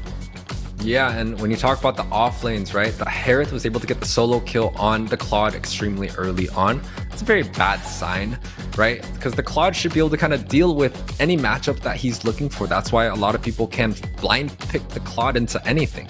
But the Harith is just proven to be such a strong hero onto the gold lane.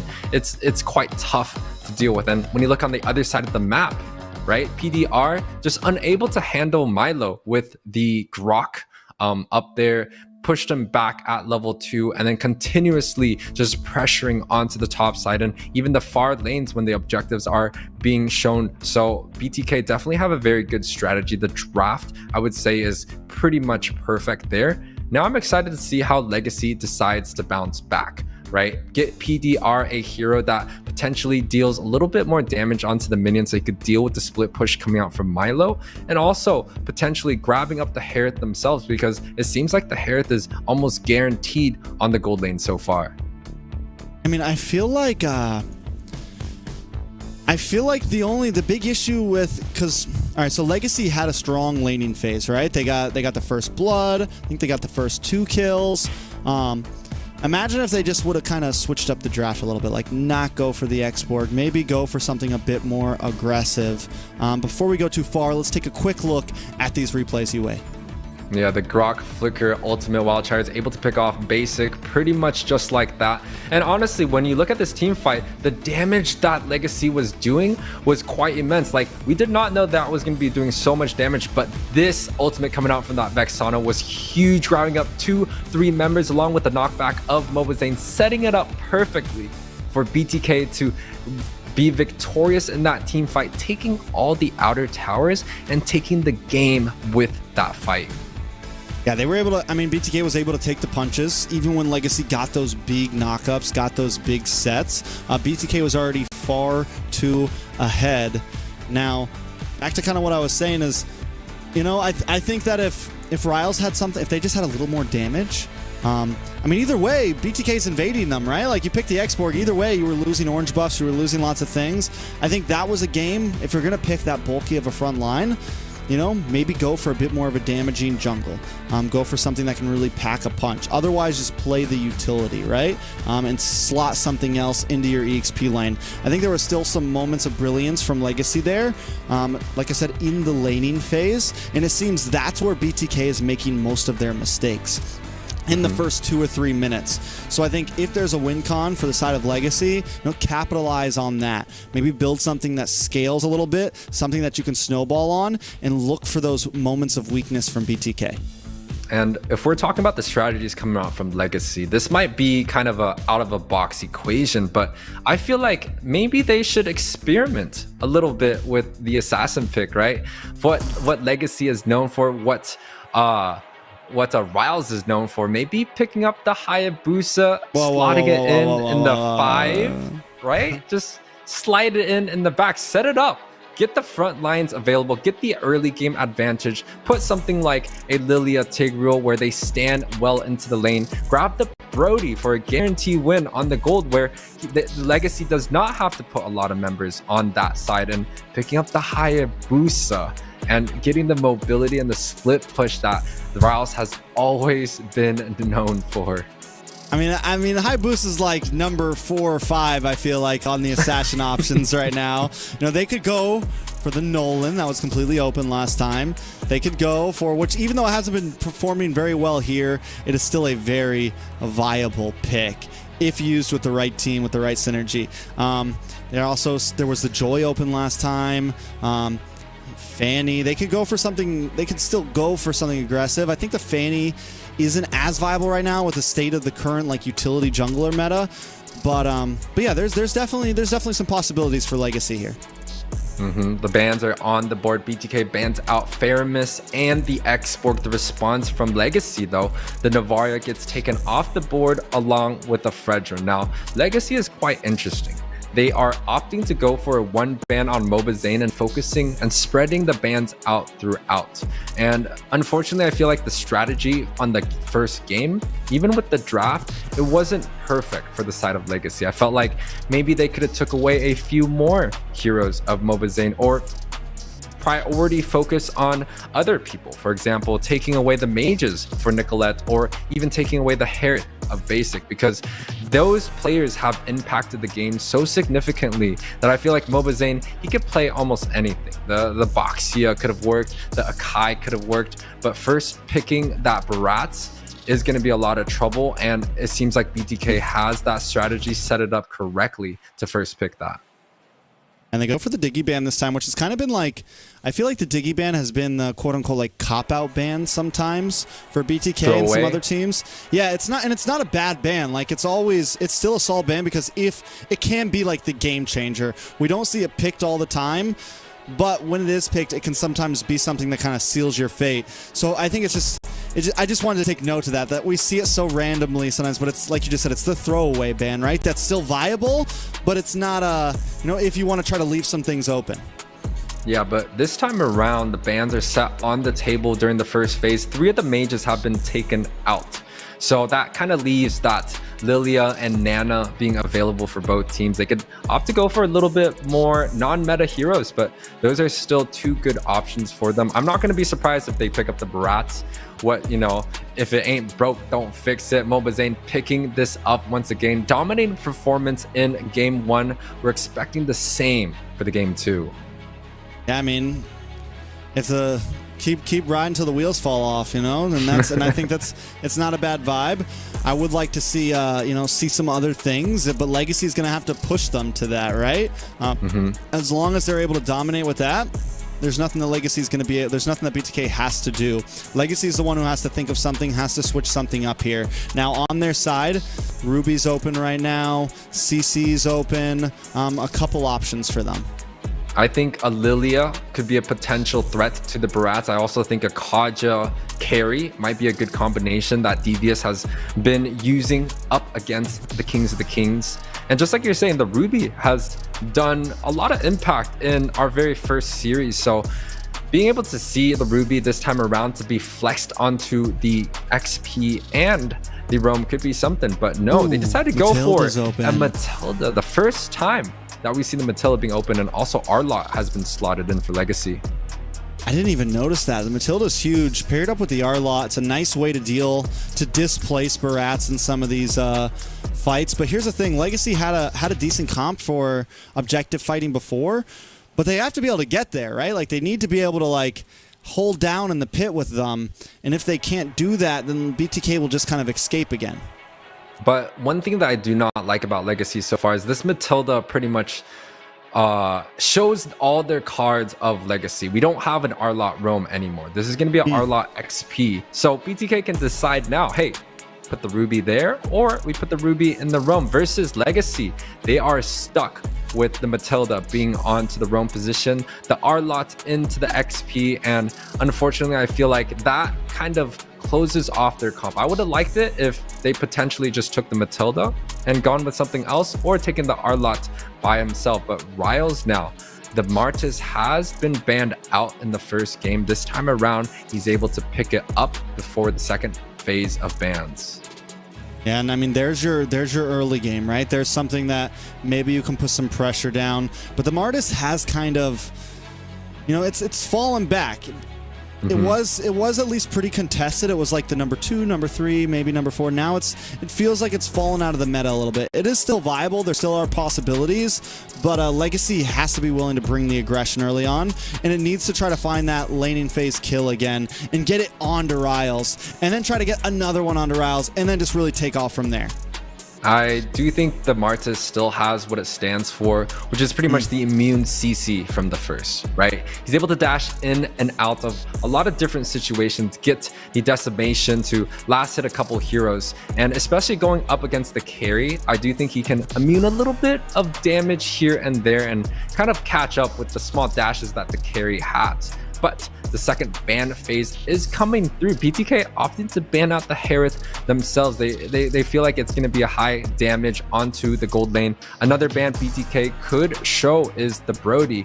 LEGACi, they decide to go for the Nana, and both teams are still looking for mages, and with 4 mages being banned on the board, Lilia, I think, is going to be a hot topic now. Lilia, I mean, it's very possible Lilia could get banned here as well. LEGACi does get the first pick coming back, so it might be BTK who wants to ban the Lilia, unless they have an answer for it. Because LEGACi, it's like, yeah, Valentina. That's true too. Valentina is an answer. So BTK may just pick that up if LEGACi decides to go for it. Unless they both just go all in. We ban the Valentina, even nope, there it is. Claude gonna get banned out from BTK, CC banned out from LEGACi. And now, you know, I think you said it. I think this is a good time to either pick up the, I think the Lilia is a little better than the Valentina maybe for LEGACi. I actually think the Brody might be a pretty good option, unless they want to pick up the Lilia first, right? Lilia still has weak matchups, and there's still a lot of mages that are still viable in the current meta. We did see some Xaviers pop in and there in the MPL, so I think Xavier could be an option, especially going up against the siege comp of BTK. But the Natan comes out.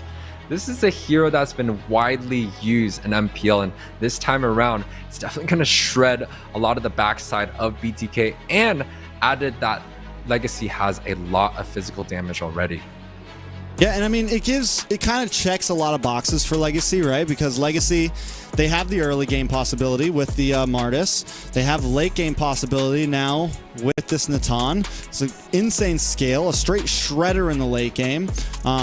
And then they have things to kind of help them get through any mid-game struggles with the Arlott and the Matilda. They have movement, they have disengage, and whoa. Uranus? Throwback? Uranus? Throwback? We're going full throwback right now. This is tough for the side of LEGACi. Uranus, one of the answers to it is a lot of CC. To stun and lock him down and not let him kind of regen and, you know, go for a long team fight. But LEGACi only has the Matilda, and quite honestly, the Arlott is not going to be able to do too much in that matchup. So BTK actually drafting extremely strong here. The split push pressure from BTK is still there once again. Uranus, and from the Benedetta before, I don't know if there's anything that LEGACi can do to deal with the split push coming out from BTK. Whoa. We're getting spicy, boys. That's MPL, we're getting right? Spicy. That's yeah. That we just saw that. We've seen it in PH. We just had the first pick last night, I think, in ID. Yep. I think they won. Yeah, with it. Odette. They did win with it. It was nuts. It was bonkers. The damage coming out from it is crazy. But it's definitely something you have to be prepared for. what it can work, I don't know, man. It normally is great for like certain divey heroes. I don't know how it's going to fit here. Nicolette also is going to be able to steal the Swan Song if she wants. It's kind of a wild card for me here. I'm still not completely comfortable on like how it counters, how it deals with everybody. Like I get the idea of it, but it's interesting. And it's not like BTK is lacking CC. They have Cold World stopping with 2 CCs. Mobazane also got 1, but Trex, take us in. This is game number 2, BTK at match point against LEGACi. Can they get the sweep, or will LEGACi take us to game number 3? Yeah, and the Kings of Kings again having a great performance on game 1, choosing to push the momentum onto game 2. Mobazane, second time on the Barats in this series. I do think Mobazane has done quite well on a lot of these utility style heroes, and this time around he's picking up the Barats, which he's done so well. Now the Swan Song coming in on the last pick, it's a little bit questionable for me because I felt like they have to find a way to deal with the Uranus, and I just don't know if the Odette is going to be the answer that LEGACi is looking for to win in this matchup. I think there's a lot of possibilities, right? Taking a look at some of the emblems, nothing too crazy. We take a hold on a second, a little bit of action. They get the steal. I think Mobazane might have been able to take that, and even though it's just a small camp, it's still a big deal in the laning phase. Mobazane already about to hit level 4, going to be moving into the mid side. He's going to go for something. The Daytona's welcome, and there it is. Finds his mark and takes out Koya Ken. I do want to point out that Basic has opted to go for Brave Smite along with the Festival of Bloods on his second emblem, giving him a lot of utility and sustain. And a lot of the carries nowadays, they love to build this like CC build, right? They go for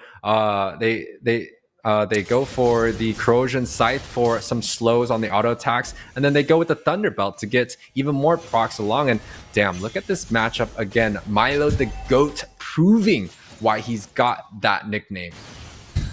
Milo the GOAT gonna come into the top side. A little bit damage on the Nicolette though. Nicolette uses a flicker, able to just escape out from the grasp of Riles.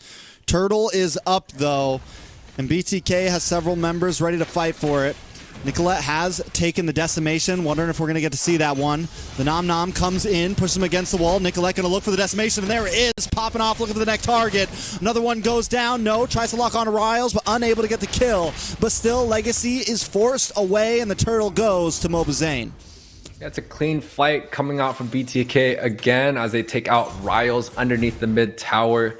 It's going to be a 3-4-0 along with the objective, a 3K gold lead in 2 minutes. This is going to be quite tough for the members of LEGACi, and even topside PDR is struggling to deal with the aggressiveness of that sheep.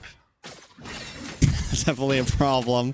Now, so what are we at? We're at 4-0 of that sheep. He's a goat, man. He's not a sheep. There's a difference. My bad. Mobazane, though, taking a little bit of damage. PDR with the trying to get the outplay, not able to do it. Mobazane picks up that kill, 2-0 on the big dino. Yeah, this smells a lot of trouble for LEGACi. They really have to be able to stand even against these contenders of the teams. And quite honestly, they're struggling a little bit in the early game. I do think that their comp-wise, they could clear up a little bit more. Try to maybe fit into the strategy of BTK where they always have a split pusher on the XP side, right? Bring that split pusher in and maybe find a little bit of a meta comp on the mid. Ooh, I'm offended on Koya Nash. Out comes the Swan Song. Nicolette able to get away though. Nothing too major in the mid side. Yeah, and take a look at Nicolette's emblem. She got the Quantum Charge coming in, and I do know there's been a hype of the Quantum Charge to be used on everyone, but on the Valentina, that's actually quite interesting, but I think it fits well with her style, right? Gives her a little bit of mobility, a little bit more auto attack burst early on, along with a little bit of regen. So I think it actually works quite well. A lot of the mages might be opting for that, but 4K gold lead, 4 minutes in, a clean sweep for BTK so far. They got a lot of units on top side, Trex. Milo is going to become a huge problem here very soon. Already kind of is a problem. Now Mobazane once again going to take another orange buff. This is the second game in a row. Riles is just unable to clear his own jungle. Yeah, good flicker coming out from Koya Ken. If he did get hit by the Barats, I think that does smell a lot of death for the side of LEGACi. And now they have to choose and try to find a way to defend, but look at Milo here being so annoying. Ooh, Swan. Oh, a lot of damage for the Swan Song. So there it is. That's one of the things that I have not seen just yet. Oh, wait a second. A lot of damage on the Cold World. They come in, but they're locked up. Ryle's able to find the kill, though. But now he's in a tight spot. Taking damage from Mobazane. PDR able to get the final slash onto Mielo. They're on the chase. Ryles will not escape with his life, and neither will PDR. Yeah, it's going to be an 8-1 overall scoreboard. The lead is still for BTK. 1k gold per minute. And Basic looking for a flicker onto this Natan. Well, Joe Lee having a rough time. Game number 2 as well. First Basic gets the 1v1 with the Harith, and now it's with the carry. Yeah, but the tower does fall onto the bot side, so a little bit of hope rising for the side of LEGACi. Let's take a look at this replay, though. The Swan Song does come through, but the Circling Eagle is what I want to talk about. Comes in, I don't talk but about it kind of comes into a death sentence there. A little bit of trouble overall. The ideal was good, but you have to constantly be careful for Cold World. Right before he died, he gets the lockup. Yeah, and of course, the execution was just not there for the side of LEGACi. The gold lead is still widening at this 6-minute mark, and the members of BTK spread it across the map, but winning across the map also. And I just want to say, Basic, man, he's been winning in this gold lane by himself, and once again, he is doing so well. Zane gets a Daytona's welcome on Akuya Nash. Swan Song comes out, but not quick enough before deletion. Akuya Ken now also looking for something. Mobazane a little bit of trouble. PDR with the Vengeance. The Vengeance trying to get away. BTK does not lose a member just yet, but they find Riles and Nash, and now they're going to come for that purple buff. Yeah, it's a tough scene to watch. 8k gold lead already at 6 minutes. This is not something that we do want to see for any of the teams in NACT, but the dominant performance of BTK, they're really showing that they have switched up their strategy from their 2 losses yesterday against A77. I think this is a good statement for all the BTK fans out there. Verify. I mean, at this point, BTK are doing the same thing they did last game. They're just choking out LEGACi. Just clasping around them and slowly they're just strangling them out from their gold, from their jungle, from objectives, just pushing in more and more until there's nowhere left for LEGACi to move. Yeah, and it's honestly due to the fact that BTK has so much in their winning lanes, right? The carry winning out on the bot side by himself. Milo also doing so well, and you could even see Mobazane here dominating in the jungle performance by himself. God, the 1v1 then turns into a 1v2. Mobazane still comes out on top. The gold lead is escaping them. BTK at 10k. Yeah, the 10k is just very, very hard to deal with, and we haven't really seen a 10k gold lead 7 minutes in. Just shows you the difference between these two teams. BTK definitely in style, definitely not rusty at all. They are looking to perform and looking to go ahead deep in the series. Yeah, I mean, I almost feel like LEGACi win for the Fredrin band. I almost feel like maybe Baratz was the bigger problem. PDR going to get pushed back and taken out. Decimation from Nicolette. Nice, I'm offended. Locks on to Ken. Ken taken out next. Nicolette picking up another one. Oh! Swansong comes in with the flicker, though, but it doesn't matter. Mobazane and Basic take him out so fast. There's no time for the ult to stand. Yeah, but the GOAT has fallen here. It's a 3-for-1 trade for the GOAT. BTK still on top. We're looking at about 11k gold lead, 8 minutes in. It smells a lot of trouble for the side of LEGACi. But for the side of LEGACi, they still have the potential to come back in this game, right? We saw the Swan Song making a significant impact in almost every single team fight. And paired with the Natan, which has quite a bit of gold, he's built up the Feather and also the Corrosions, the Calamity. So he's definitely there in play. But BTK still has a substantial gold lead. It's very, very hard to deal with the team fight there. Maybe potentially try to pick off 1 or 2 members. But if it's going to be Milo in the front, dude, there's no way that GOAT is going to die here. 4,000 gold lead between Mobazane and Riles right now. 5 levels ahead. Mobazane is the big dino on the block right now. At this point, BTK is going to do the same thing they did last game. Just keep on coming in a bit more. Go for this next Lord. They let the bottom lane push back a little bit.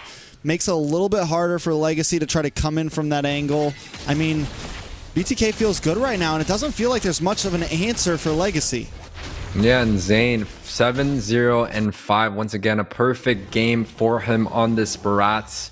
It's very hard to shut Zayn down when he gets the heroes that he wants, and Barats has definitely been a high priority of BTK. First picked both of those matches, definitely telling a story that they're not scared to just let Zayn pick the best blind pick hero and have the whole entire team kind of build off of it. And look at the supporting cast. Nicolette 3-0-7, also doing quite well. The members are all onto the top side. Is BTK gonna clash with the advantage that they have?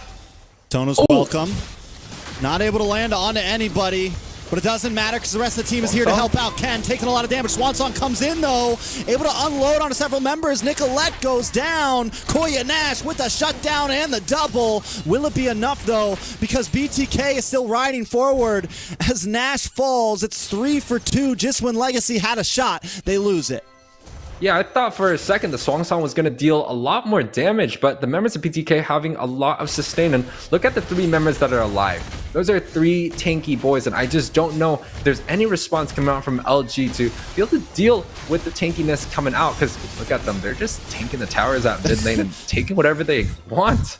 They're just under tower, taking all the shots to the face. It's going to be a while until Jolie really outputs the damage they need. And Koya Ken going to get stomped on, walked on. Milo looking for the kill, unable to get it though. BTK, literally, it's their 3 bulky members just standing in the mid lane. Lord coming soon.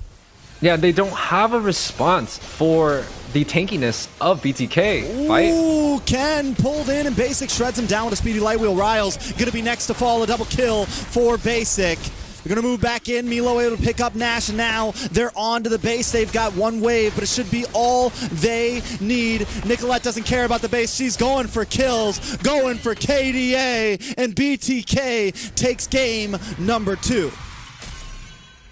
Another strong showing, Trex, for BTK here, taking game 2 of our second series, a 2-0 clean sweep.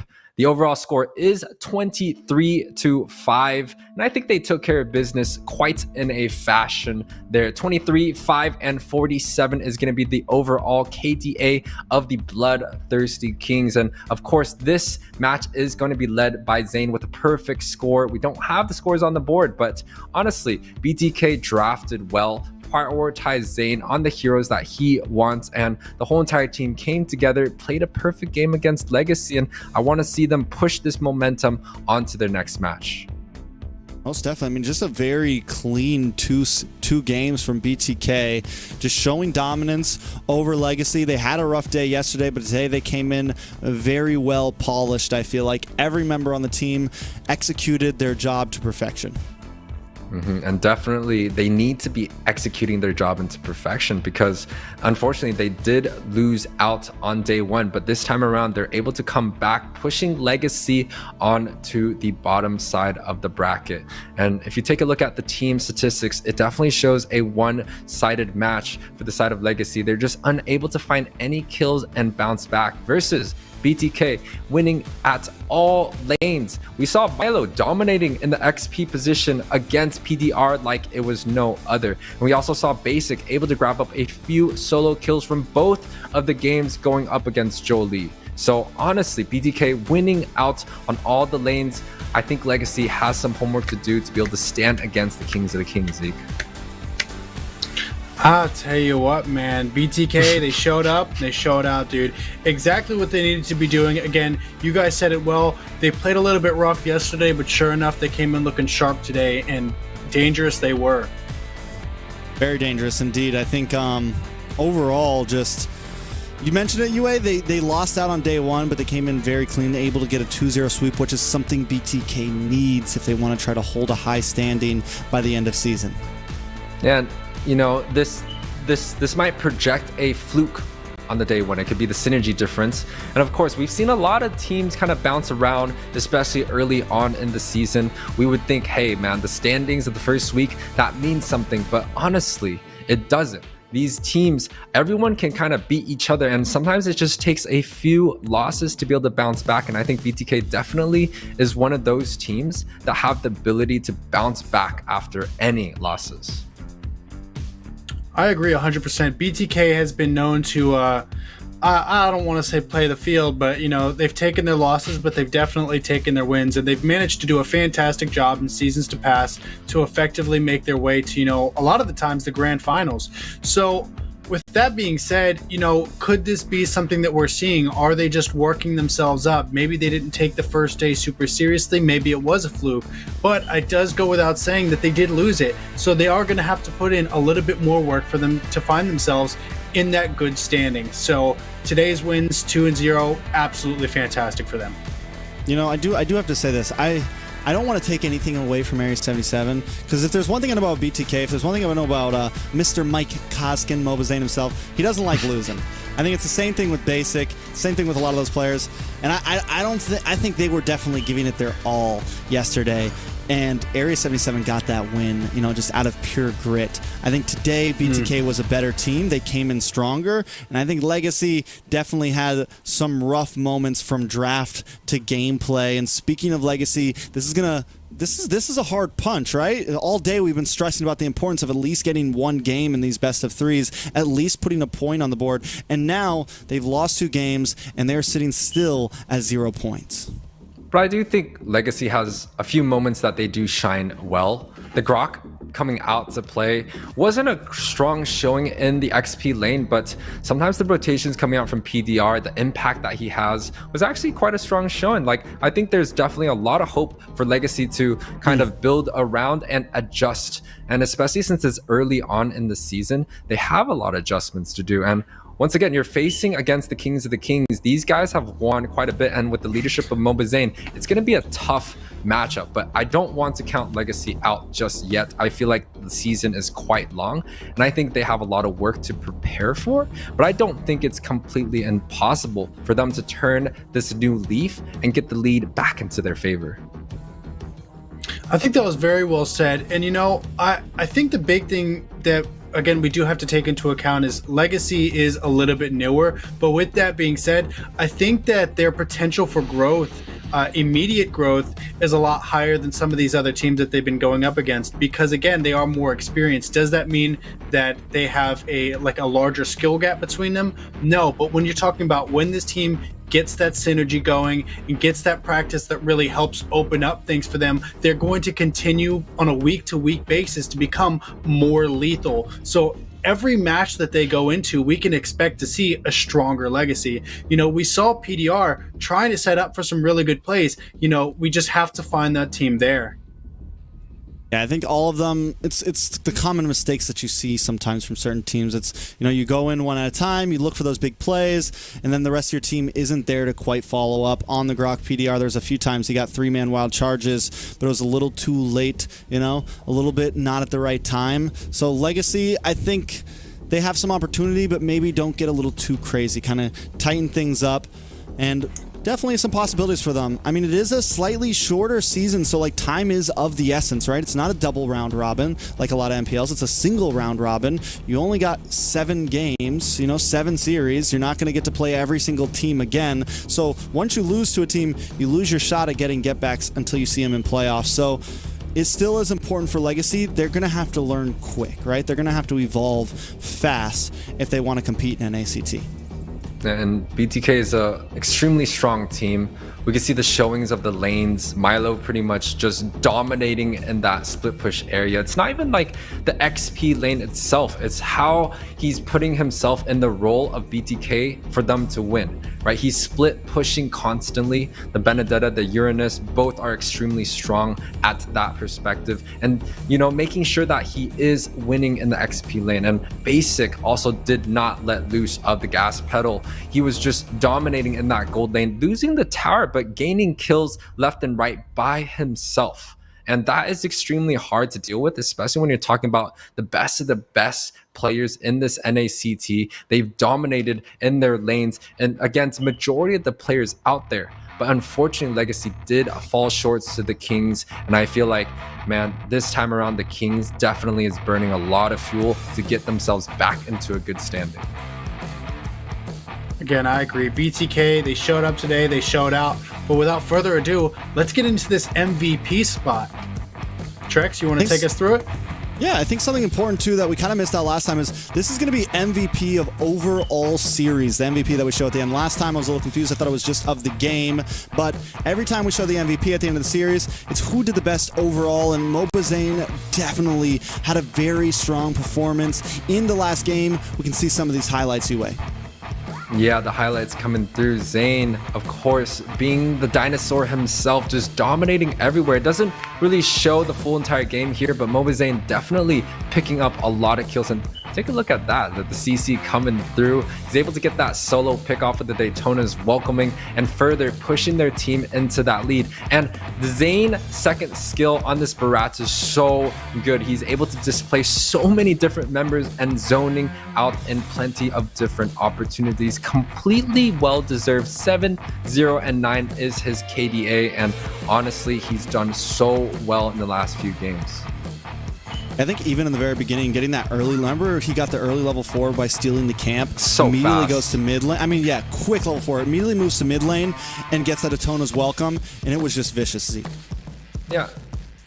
So I do think that it goes without saying, you know, Barat has been absolutely monstrous across the season, even in a lot of less experienced junglers' hands. So with that being said, you know, letting somebody at the skill level, you know, somebody who's considered to be, you know, at that pinnacle like Mobazane, getting a hero like that, you already know that it's going to be dangerous. So I wonder if that's going to be a cautionary tale to come. Will some of these other teams that come up in this tournament have to be more weary of him on some of these different type of utility heroes? I think the answer is yes. I mean, it's definitely a possible yes. I think, yes, there are players that master heroes to an extent where even though they're never on the banning panel, they will get banned. Like, you take a look at Venus, you know, back in his prime days, like Estes, nobody's banning Estes. But when you go up against Blacklist, you ban the Estes, right? So, yes, there is that possibility, but we still have to see BTK go up against some other teams, right? They did still take a loss day 1 to Area 77. Do I think when they go up against GG, are they going to ban the Barats? Maybe, maybe not. Maybe they will, just to kind of be a thorn in Zane's side.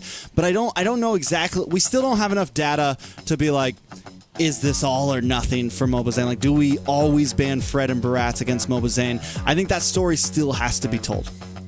And I also do think BTK has the strategy already. Like, they're prepared that, hey, the Fredrin is not going to be available. The Barats, most of the time, is not going to be available.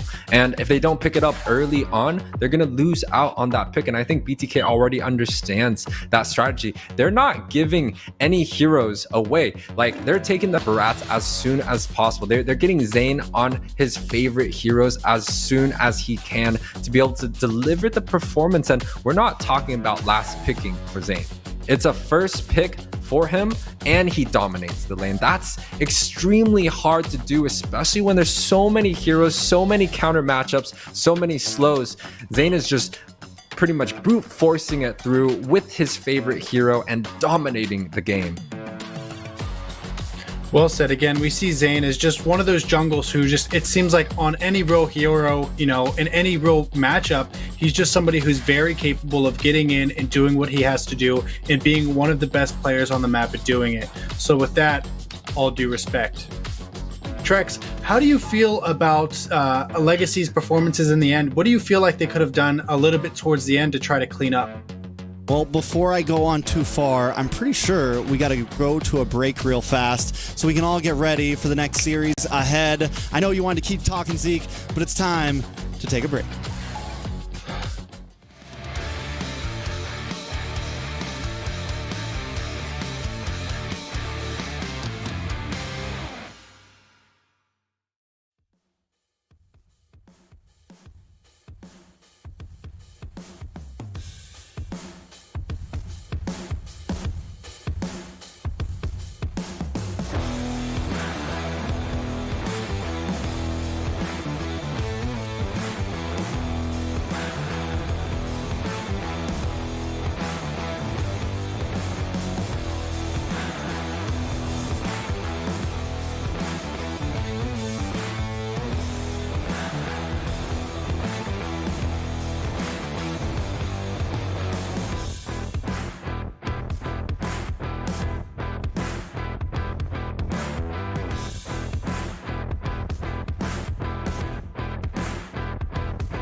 Hey guys, what's up? Welcome back. I hope you guys didn't enjoy your break too much and get a little bit of sleep because we still got a couple games, exciting games to get into. So keep your eyelids open and let's get moving. This next matchup is going to be BloodHounds versus TheNightHorde.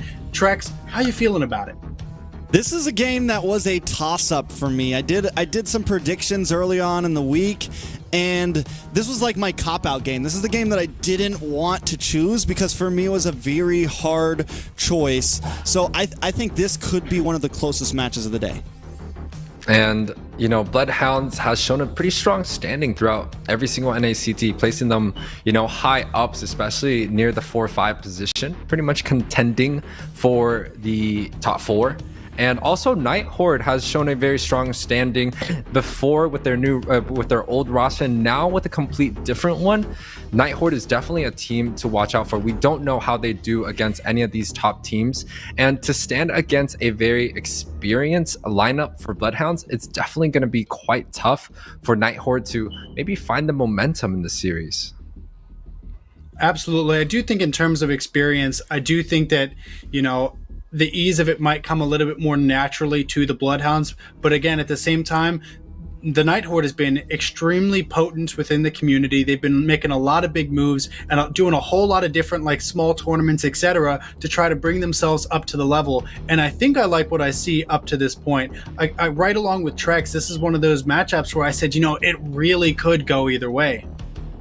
I mean, these are both of these orgs, or both of these teams, whatever you want to call them. Yes, they don't have big sponsorships, so maybe they're not orgs yet, but at this point, they are kind of the new age names of NA, right? We know the BTKs, we know the Gosus.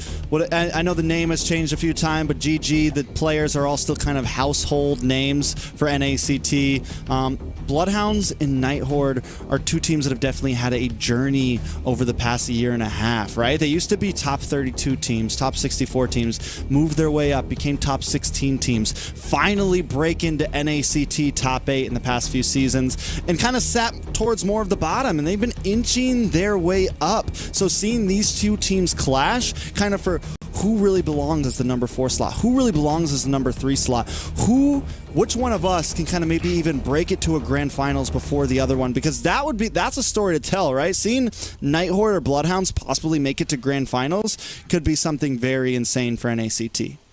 Yeah, and BloodHounds' roster has been pretty much set in stone for quite a long time. Their players have been on the same team, and that's why BloodHounds, for me, is proven to be one of those top 4 teams. You have Bokorosco leading as the captain, the mage, and pretty much the man of himself, Ooga Booga Powerless, as you guys know him, especially with all the different heroes that he plays. Also has been a strong performer on the BloodHounds. Sleeps and Templess follows along with Ramsey, aka Bossy. Shoutouts to you. But BloodHounds, the roster that they have is just so consistent, and I feel like this could be the season, Trex, that they take care of business and, you know, push themselves into that contending spots that DA, GG, and BTK have always been.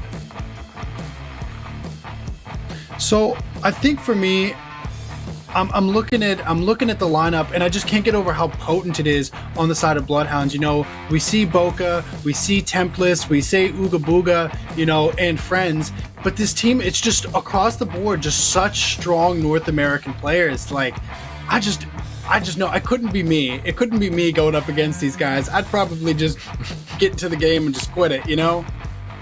I mean, there's one thing that I have to point out. If any team has the best hair, it is definitely Bokorosco's team, BloodHounds. I mean, those guys got style right there. We got the frosted tips. We got the long, luxurious hair. We got Bokorosco with the ponytail going on right now. It is vibes on BloodHounds, Zeke. Yeah. Yeah, absolutely. Now, let's get into this other roster. UA? Yes, we do have NightHorde coming through. Sayori on the middle of the map, the mage player for their team, Momi and our foe, and also Nikoko, a new player on the NightHorde that is coming through for this game. Nikoko, I actually have a played with him personally myself, and he's actually an extremely strong and talented multiplayer. So seeing him on this roster is going to be quite interesting. And the members of NightHorde, this is a brand new roster. We haven't seen these guys on NightHorde from the last season. So again, this is kind of like the Fiends situation where they have to play against a renowned team like BloodHounds, and it's very exciting to see what type of plays these players are going to have to do in order for them to prevail in this series, Zeke. Absolutely, you said it right. And oh my foe, you know, oh my, he's again just one of those explosive characters within the North American scene that I'm kind of wondering to see some big plays from him. You know, he's one of those names that does stick out a little bit more because he has been a little bit more consistent within NightHorde. So I'm kind of wondering if it's going to be his expertise that helps lead this team into a potential win tonight. Trex? I mean, there's definitely a lot for NightHorde here. Yes, the roster's a little different than last season, but still it's some powerful players. Definitely a pretty strong up-and-coming team. And I think what Yue said earlier is with BloodHounds, you have the synergy, right? You have a team that has been together for a long time. I think the problems that I see with BloodHounds is sometimes they get a little bit too loose. Sometimes they get a little bit too, I think their heads get a little bit ahead of their feet, right? Especially when it comes to drafts, when it comes to, you know, what are we prioritizing? What are we doing in the game? And I think BloodHounds, the best thing for them is just to keep it simple, right? Keep it to the basics, keep it meta, don't get too crazy, and just play a tight game. And if they can do that, their synergy should carry them to victory. And I do think the meta this time around for BloodHounds actually works quite well, right? Easy Peasy has been such a strong fighter in the jungle and also very utility based, right? He has the Explore, he has the Martis, and now paired with some of the new metas like the Barat and also the Boxia, it's a very, very strong meta for the side of NightHordes. And even with Voka Roscoe on the mid side, he's able to use these long range mages like the Vexana and the Faramis and also the Navaria, which he's been super pro-efficient on. I do think BloodHounds has a slight advantage in terms of the meta, but not taking anything away from NightHorde. Those players are extremely strong. I've seen them perform in previous tournaments. They actually did win in one of the smaller tournaments during January, so a very, very strong performing team. Excited to see how these two guys play out. Again, two giants sleeping on the hill, but one of them's got to wake up. So who do we think's going to take the lead? Let's get straight into these predictions. I think it's definitely a toss-up. I think this could be the first time things are split, and there it is. It's 3 votes to 3 votes.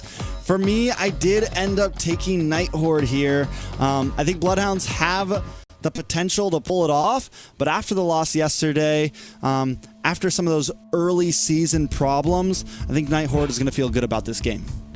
I do think BloodHounds stand a little bit above NightHorde just because that these guys, they've stuck it together through the thicks and thins. So I do think in terms of experience, BloodHounds is going to win, but NightHorde is definitely going to put up a very strong fight, Zeke. So for me, again, I was super split on this one. Honestly, if it were up to me, my little color would be purple, right? Because I don't know which team I really want to win, and I don't think it really comes down to what I want to win. For me, BH has the experience to make things happen, but at the same time, NightHorde, again, has just been making so many waves and ripples within the community that I think that we just can't ignore that. So I think in terms of who's a little bit more fresh cut right now, I think that NightHorde is going to have the youth and the fresh faces enough to bring the heat.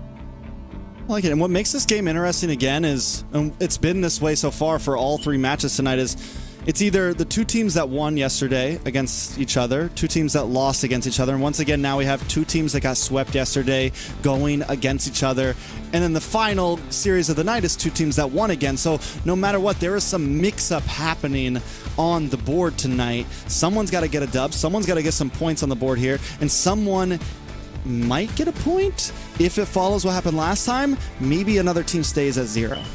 Yeah, and we could stress a little bit more about the point system. If you guys do win a match, you do get the point. So even if you are going to lose the whole series, winning a match is going to be quite big here. We already know that for the side of LEGACi, they are going to be on the bottom so far with 0 wins. So it's going to be determined if BloodHounds or the side of NightHorde can get a point here in order for them to be a little bit higher in the standings. Zeke. So, all that information aside, it's time to quit guessing and let's get right into it. I like it. A beautiful send-off from Zeke there. BloodHounds up against NightHorde. BloodHounds will be on the blue side. Or no, NightHorde will be on the blue side. BloodHounds will have second pick. Excited to see how it goes. The bans are on the table already. The Arlott and the Vexana gets taken out for the side of BloodHounds. Nefarious, which Boca has been playing quite a bit, along with the Matilda, gets taken out from the BloodHounds side. Now, what's interesting is that BloodHounds, they have Ooga Booga on this roam, and he traditionally does not play a lot of the meta. So I don't think there's going to be a lot of bans like the Tigreal and the Minotaur, because he might just pull out the Hylos once again for the show. Now, for the side of NightHorde though, a lot of these players are quite standard, and you know, I just want to point out that Nikoko, this raw element, we have not seen him play NACT, and we don't really know what this player does. So I think that is going to be an element of surprise that NightHorde has in their pockets to be able to switch up the matchup, especially going against a renowned team like BloodHounds. Yeah, it's definitely, I mean, I think if there's going to be a time tonight when we see some spicy picks, this could definitely be the series. It's but the problem is it's something I don't want to see from BloodHounds, because that is where I think they fall off sometimes. And yes, they can get the win here and there with it, but I think, as I was saying before this whole series started, is I want to see BloodHounds keep it simple, man. I want to see them just pick what normal, strong teams pick. Don't get too crazy, at least not this early in the season. Well, this is an interesting first pick coming out from Nikoko, a deny pick going out against Easy Peasy. But on the side of BloodHounds, we actually don't see Easy Peasy in the jungle this time around. I think Ramsey is the one, and Tempest actually is going to be opting in for the game. I know Tempest is going to be the XP laner. I'm assuming Ramsey here is going to be in that jungle position. So taking the X-Borg, I'm not sure if that's exactly the best pick, but the Guinevere gets to come out and play. And this is a hero that we've seen quite often before, but it seems like she has faded away with a lot of the patches recently. Yeah, some of her range got reduced for her first skill. But still, do I think she's completely unviable? No, I think there's still some possibilities here. I think it still works very well when it comes down to certain neutral objectives. One of the major problems with Gwynny, though, is like once you dive in, once we get into late game, that Violent Requiem is like a death sentence, man. You jump in and there's no getting out. You're going to get shredded down by enemy marksmen. So unless you're catching the big damage dealers of NightHorde, it could become a problem in mid to late game. Now, I just want to point out that this is going to be the first Novaria that we've seen in today's series. And Novaria has been a hot ban recently, along with the Vexana. So this time around, Boca has been placed onto this hero. Novaria is one of those heroes that can kind of control the flow of the team fight, right? One ultimate is a disengage from the whole entire team. The second skill paired up with Ice Queen Wand can provide a lot of the slow, and it depends on what kind of build Boca chooses to go. He can opt to go for that high burst, or he could choose to go for more of a utility. Now, the response from NightHorde, the Lilia gets picked up, and we've seen this hero do quite the damage, but unfortunately, I feel like today we haven't seen a lot of success from that purple mage. Sure, for sure. Now with the second phase of bans, the Claude, the Martis, does BloodHounds just go full into the gold lane here? Maybe take out the Brody or the Bruno, one of those two options. Harriet's become this super hot pick today, so you know at this point it's like you never know in the gold lane, and I feel like the gold lane is kind of hard to ban into right now. Like, yes, the Claude and the carry seem to be the defined meta currently, but also so much of it is just trade-offs, so much of it is just mechanics. Any gold laner a lot of gold laners can be very viable right now. Yeah, the Brody is available, the Natan is also available there. There's a lot of different heroes that NightHorde can kind of opt into, but it is going to be BloodHounds' turn as NightHorde bans out the Yuzong, taking away an XP laner, right? So BloodHounds a little bit sliver on the options here. They have to deal with the X-Borg, and I do think one of the heroes that Mr. Milo was playing on the last game might be a good option. The Uranus could come out to play, but I'm not exactly sure if that's going to be BloodHounds' strategy this time around. I mean, you never know, man. Milo made it look like a very good hero. He made it work very well. But also the fact that they last picked it when there, like you said, there wasn't a lot of CC, did make it viable. In the current looks of things, depending on what NightHorde picks, it could be a possible good pick for BloodHounds. EXP is another lane where lots of things can work, I feel like, right now. Yes, there are some that are better than others, but there goes the Paquito. My question is still, is this Gwenny going to be jungle? Is it going to be roam? Is this Paquito going to flex in a jungle? A lot of possibilities for the side of BloodHounds here. Now, a second Wrath appearance coming out for today. This has not been a very traditional roam hero, especially with the new metas of the Minotaur and also the Chigro. Just feels like the Wrath just doesn't have that capability of checking out a lot of bushes. But the synergy paired up with the Xborg and Barats, the movement speed that the Raphael gives is going to be immense in a lot of these team fights of re-engaging and making sure that they can capitalize on a lot of the mistakes that Bloodhound makes. Now, the Paquito is quite interesting. Just like you're saying here, the Paquito and the Guinevere can both be flexed onto multiple positions. So BloodHounds not showing a lot of their cards so far. I mean, NightHorde right now is just a ball of death, right? It's like you already know all 5 of these heroes. Nobody's going way ahead, really, unless you see a Last Insanity or something. Everyone's going to be grouped up. Wrath is just going to be moving with them, and it's just going to be advanced forward. Why check a bush when all of us are going to jump into the bush together? You know, like, they don't need... That's pretty much what the plan is going to be here. You've got tons of sustainability. You have some of the damage. It's very kind of, you know, like Blacklist-esque here, old school, Ube, let's group together. Now, BloodHounds, on the other hand, I think at that point, do they pick something? They have some movement speed. They can kind of take angles a bit more here. And here comes the Kaja. I'm not against it. Kaja hasn't been like the most viable pick, but he's going to have to be careful coming in because there's definitely a lot of threats.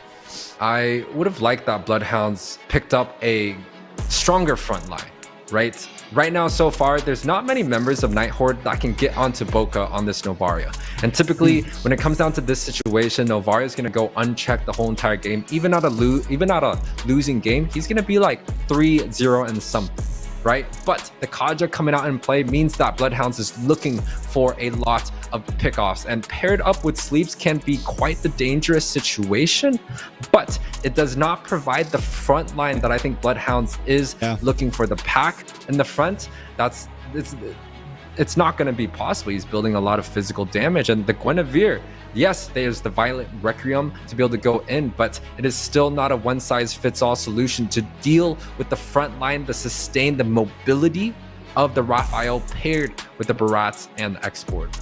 I feel like something like the Minotaur, the Grok, something that maybe also could have hit NightHorde when they're very grouped up around this Raphaela. You know, something CC to stop the heals from coming for a time being. I think that could have been a great answer, but they do have pressure, right? If BloodHounds, once the level 4 spike comes for the Paquito and the Kaja and the Guinevere, if they can get some kills, if, you know, I mean, because Paquito packs a punch, man. Guinevere hits pretty hard in the laning phase. And then, like you said, you have the carry. You have a lot of these things. So if they can execute it well, it could be huge for them. But only time will tell as we're about to jump into the land of Dawn. This is BloodHounds up against NightHorde, game number 1.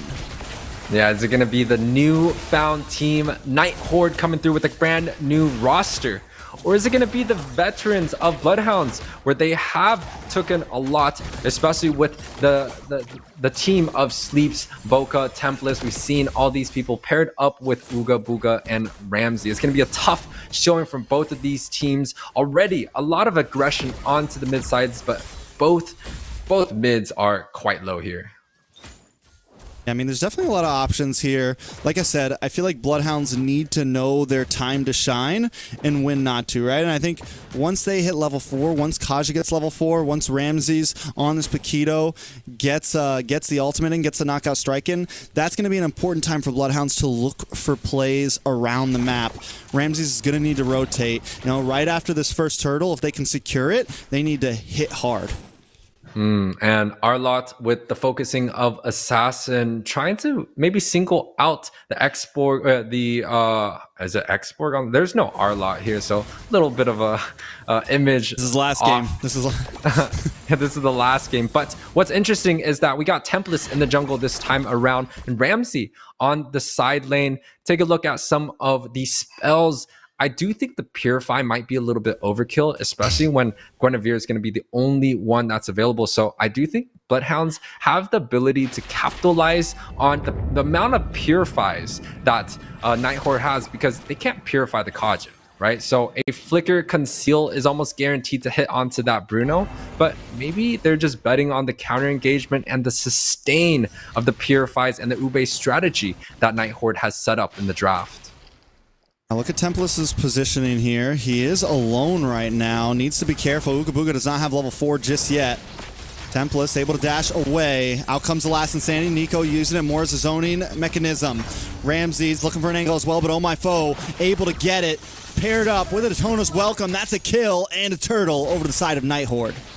There's a clean turtle coming out from NightHorde, but it feels like Ooga Booga was a little bit just not letting go of that objective. The retribution is not available there, so I don't think Ooga Booga had to die. It's a buy one get one free show for NightHorde so far. 1 kill and a turtle on the board, pushing them almost at a 1k lead, Trex. I mean, and Ramses is doing a good job in the XP, zoning out Nikoko right now. So well played by him overall, but still, we need to see. I think what's going to be crucial for BloodHounds, I said it once, I'm going to say it again, is him getting involved, him rotating around the map, not kind of hanging out in the XP lane too much, maybe clearing wave and looking for plays elsewhere. Yeah, and they definitely have to look for some plays. You could already see Ooga Booga positioning himself onto the top side. Now, do I think that a flicker grab is going to be able to kill R by himself? I don't think so, especially in this early game situation. But as time goes back, as time scales into that late game, I think BloodHounds have a significant advantage, especially with the Kaja and Carry paired up together. A lot of possibilities. Looks like all 4 members of BloodHounds up in the top side here. Yep. Deciding not to go for a play just yet. Momo's on to him as well. Still kind of a slow game. It's 1-0, but NightHorde do have a nice lead. A big knock-up on a Momo, and they get the kill. Templess able to just get away here. Oh my foe looking for a target. Not able to lock on to Ooga Booga. Ooga Booga will be able to get away just in time. Yeah, but we did get to see the Purify coming out to play a little bit. Even with the grab coming out from Kaja, the Purify was still able to negate the knockup coming out from Guinevere. So this Gwen, if he chooses to build tank, I think that's going to be the best advantage that BloodHounds can get. Use that tank ability to knock up players and just get a lot of that Purify off the board. Now Ramsey did pop the flicker, so 1 utility wasted before the objective comes up. NightHorde has done super well in terms of the objective focus, but BloodHounds. Double knockup from Templess. Does not use the Violent Requiem though. Ramsey also looking for the engage. Turtle getting low. Will go over to Oh My Foe, and now he's going to move on to Ramsey. Boca Roscoe trying to get a little bit of poke, but Ramsey should fall here. Nikoko able to get the kill. Templess now in a bad spot as well. Getting followed by Nikoko. Nikoko pops Violent Requiem, but it's not going to be enough. Sayori able to get the kill. And I'm starting to see a pattern here for the side of BloodHounds. Even when they aren't able to get a very clear 50-50, they're still kind of forcing their members to try and get the objectives, which I do think that's going to kind of hurt them in the long run, right? They've dropped kills along with objectives already on the last 2 neutrals. And if they continue this up, I can see that when the Lord does come up, they're going to be losing members left and right, and NightHorde here in a great position. Yeah, Templess in trouble once again. NightHorde giving BloodHounds the treatment right now. Not giving him any space to breathe. A nice stun onto sleep. Boca Roscoe trying to poke with the meteors, but the damage isn't there yet. BloodHounds denied of their own jungle. Yeah, and NightHorde is still holding strong to a lot of the utilities that they have. The Purifies, all 3 are available. That's going to smell a lot of trouble for the Guinevere, but I do think the rest of the team of BloodHounds have to try and keep it up, right? They have to try and pop the Purifies before it gets used, but it's quite hard as NightHorde is forcing the objectives down the throat of the side of BloodHounds. I mean, the poke just doesn't matter from Bocarasco right now, right? Because they get the heal. Ooh, holy baptism. Ooga Booga goes down. R looking for the matchup here. Sleep's in a little bit of trouble. They're going to go under the tower. Momo takes a tower shot, trades it off with R, and Sleep should be able to go back to base safely. But down on the boss side, a little bit of action onto Ramsey. Oh, my foe decides to back off. Yeah, it's a good disengagement. I don't think NightHorde has to bite off more than they could chew. It's a 5-1 lead, 4K gold lead for the side of NightHordes. The Dragons have come and has been birthed into this game, and they're definitely leading with a lot of these objectives and small fights. I mean, it's definitely a tough game for BloodHounds. Already a 4,000k gold deficit, and this is the exact... Oh, wait a second. Nice suppression. Nice grab. They're able to get the kill onto Sayori. No black shoes for her. Oh, my foe takes a turtle. Gets to the Tono's welcome. Lands it down. Ooga Booga takes a lot of damage. Tries to dash away, but Nakoko is on the trail. The last Insanity gets the kill. Oh my. And now a clash in the mid side. Violent Requiem locks on my foe, but he still stands tall. Finally falls, but takes Ramsey with him. It's a bloodbath right now. Tempest falls next. Sleeps as well. Nothing but Bocarasco left. It's a 3-for-4 trade into the hands of NightHorde. And I thought for a second that BloodHounds have learned their lesson. They were able to grab up a member of NightHorde before the objective goes down, giving them a 1-0. Of course, losing the objective, but they were winning in that team fight. But they ended up losing 4 members for a trade for 3. NightHorde's in the lead now with all the neutral objectives and the towers, pushing them at a 5k gold lead early on, 7 minutes in. NightHorde feeling good right now, man. They're just able to withstand this as much as they want. Ooga Booga doesn't go. He doesn't have the flicker, so he can't do anything too crazy here. BloodHound's just trying to defend and staunch the bleeding. And it's just really hard for the side of BloodHounds, especially without the front line tank, right? The Kaja with the Divine Judgment is quite good paired up with the carry, but they just don't have that front line sustain ability to kind of just zone out members away. But the knockup coming through, but no engage on Nikoko. The Raga armor is just a little bit too good, but Ooga Booga. Yeah, I mean, it's another target that Tempest can't even go for, because even if you get the Violent Requiem, the Frog armor just lets you bounce away after, right? So, yep. BloodHounds, it's a lot of tough angles, and it's a lot of things to think about every time they engage and who they go for. And if they don't get the perfect setup, like the perfect targets, pretty much the fight has to not happen for them.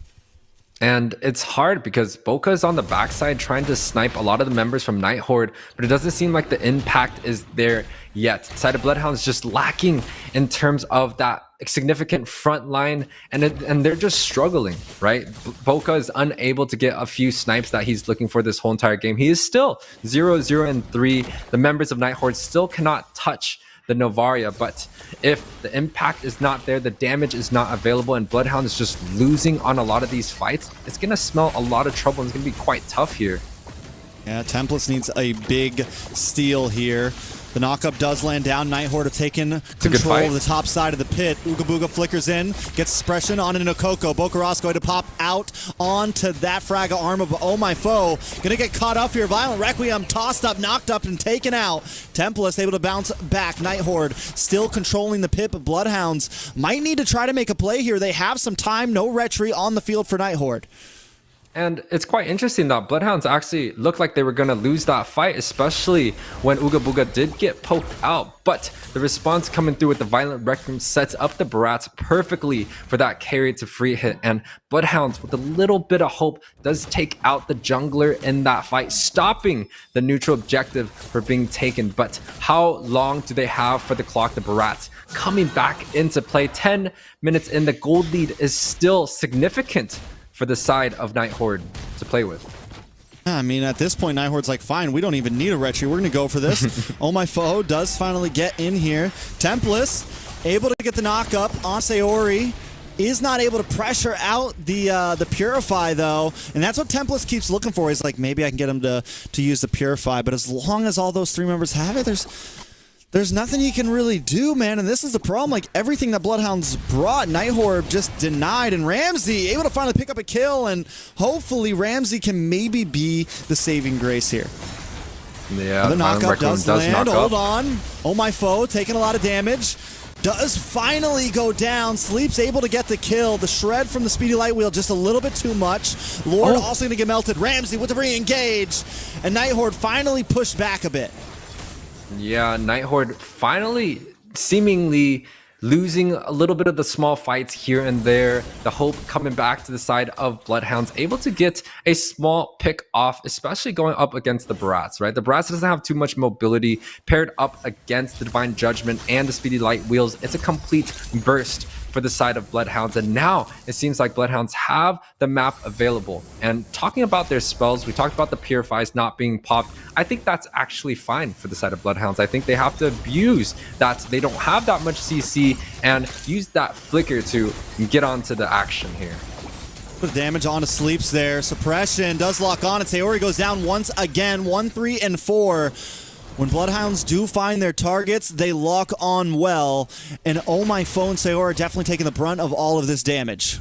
Yeah, and I think that's a good strategy. You could tell that the Purify has not been popped on the last 2 deaths of the Sayori. That's why I say abusing the fact that 3 of the members on the side of NightHorde have that Purify and just letting the pack just go wild, right? You're not able to purify the pack. You could flicker and run away, but the Purify is just gonna not do too much against the Paquito burst. And we could see it already in the showing. The gold lead has closed back to a 3K, and BloodHounds right now with a little bit of momentum. Ooga Booga camping on the eye bush, but I don't think there's damage for them to burst any of the members of NightHorde. Yeah, we're starting to see the problem with the Rafaela, right? Because the only real front line, yes, they have Nikoko, but then it's also Oh My Foe. And anytime Oh My Foe goes in and holds down the front, he's getting knocked up, hit by the Violent Requiem, and then Sleeps is shredding him down. So NightHorde kind of have to recalculate a bit how they engage these fights. They need, I think, if Oh My Foe is going to be holding down the front side, the rest of the team needs to be close by. So that if Templess does come in, they can maybe kill Templess before BloodHounds kills Oh My Foe.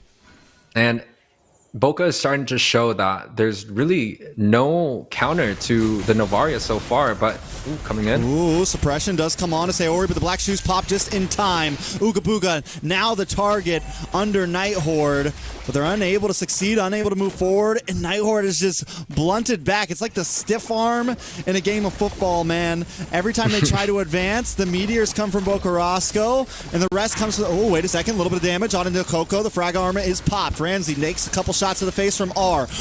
Dashes in, looking for the last one, but unable to connect. Another meteor strikes back, and Ooga Booga finally goes down. But a big knockup onto all 4 members from the Lord Templess, able to get a nice spot into the midst of this Lord's Pit, and it's a 50-50, and Boca Roscoe takes it. But Ramsey should go down for this one, make it Templess as well, and Boca Roscoe is the only one left standing. It's a 4 members for the Lord for the side of BloodHounds. It's a good thing that they did take that Lord, but NightHorde has 5 of the members standing, and I don't think the Novaria has the ability to be able to defend against this. Oh my lord, that's a lot of damage from R. 5, 0, and 2 on a Bruno. 10 seconds. Oh, Boca Roscoe gone along with the base. NightHorde take the game. A 14-minute game performance coming out from NightHorde, taking the victory 14-8. And of course, the side of NightHorde pretty much took this game quite convincingly against the veteran players of BloodHounds. 14-8 and 37 is going to be the overall scoreboard. Some high assists coming across the team. And once again, I just did not feel like the Novaria was having enough time to scale, or the front line of the side of BloodHounds just did not hold up for Novaria to get those snipes in. Yeah, very well played by NightHorde, even in the moments where maybe there was a chance for BloodHounds to come back. NightHorde keeps it together, they keep it composed, and they continue to get those objectives. They continue to get the wins, and even when they finally lost that one objective, BloodHounds risked a little bit too much, lost too much, and NightHorde cleans up the game before the Lord even comes out. Yeah, and the Barats has still been a significantly strong showing. The Raphael honestly has done significantly well there too, especially paired up against the Novaria, right? The second skill should be able to kind of purify a lot of the slow mobility that Novaria is producing. And the Raphael, I honestly feel like it was a great counter there. I know it's not been a traditional roam, but to be able to see it back in play, especially paired up with a great front line, has proven to be extremely difficult for any teams to handle. Yeah, I mean, it's definitely a problem. Yeah, I'm wondering if that's going to become a thing that we see a lot, right? Like we saw from BTK earlier, the same type of composition. Now we're seeing it from NightHorde.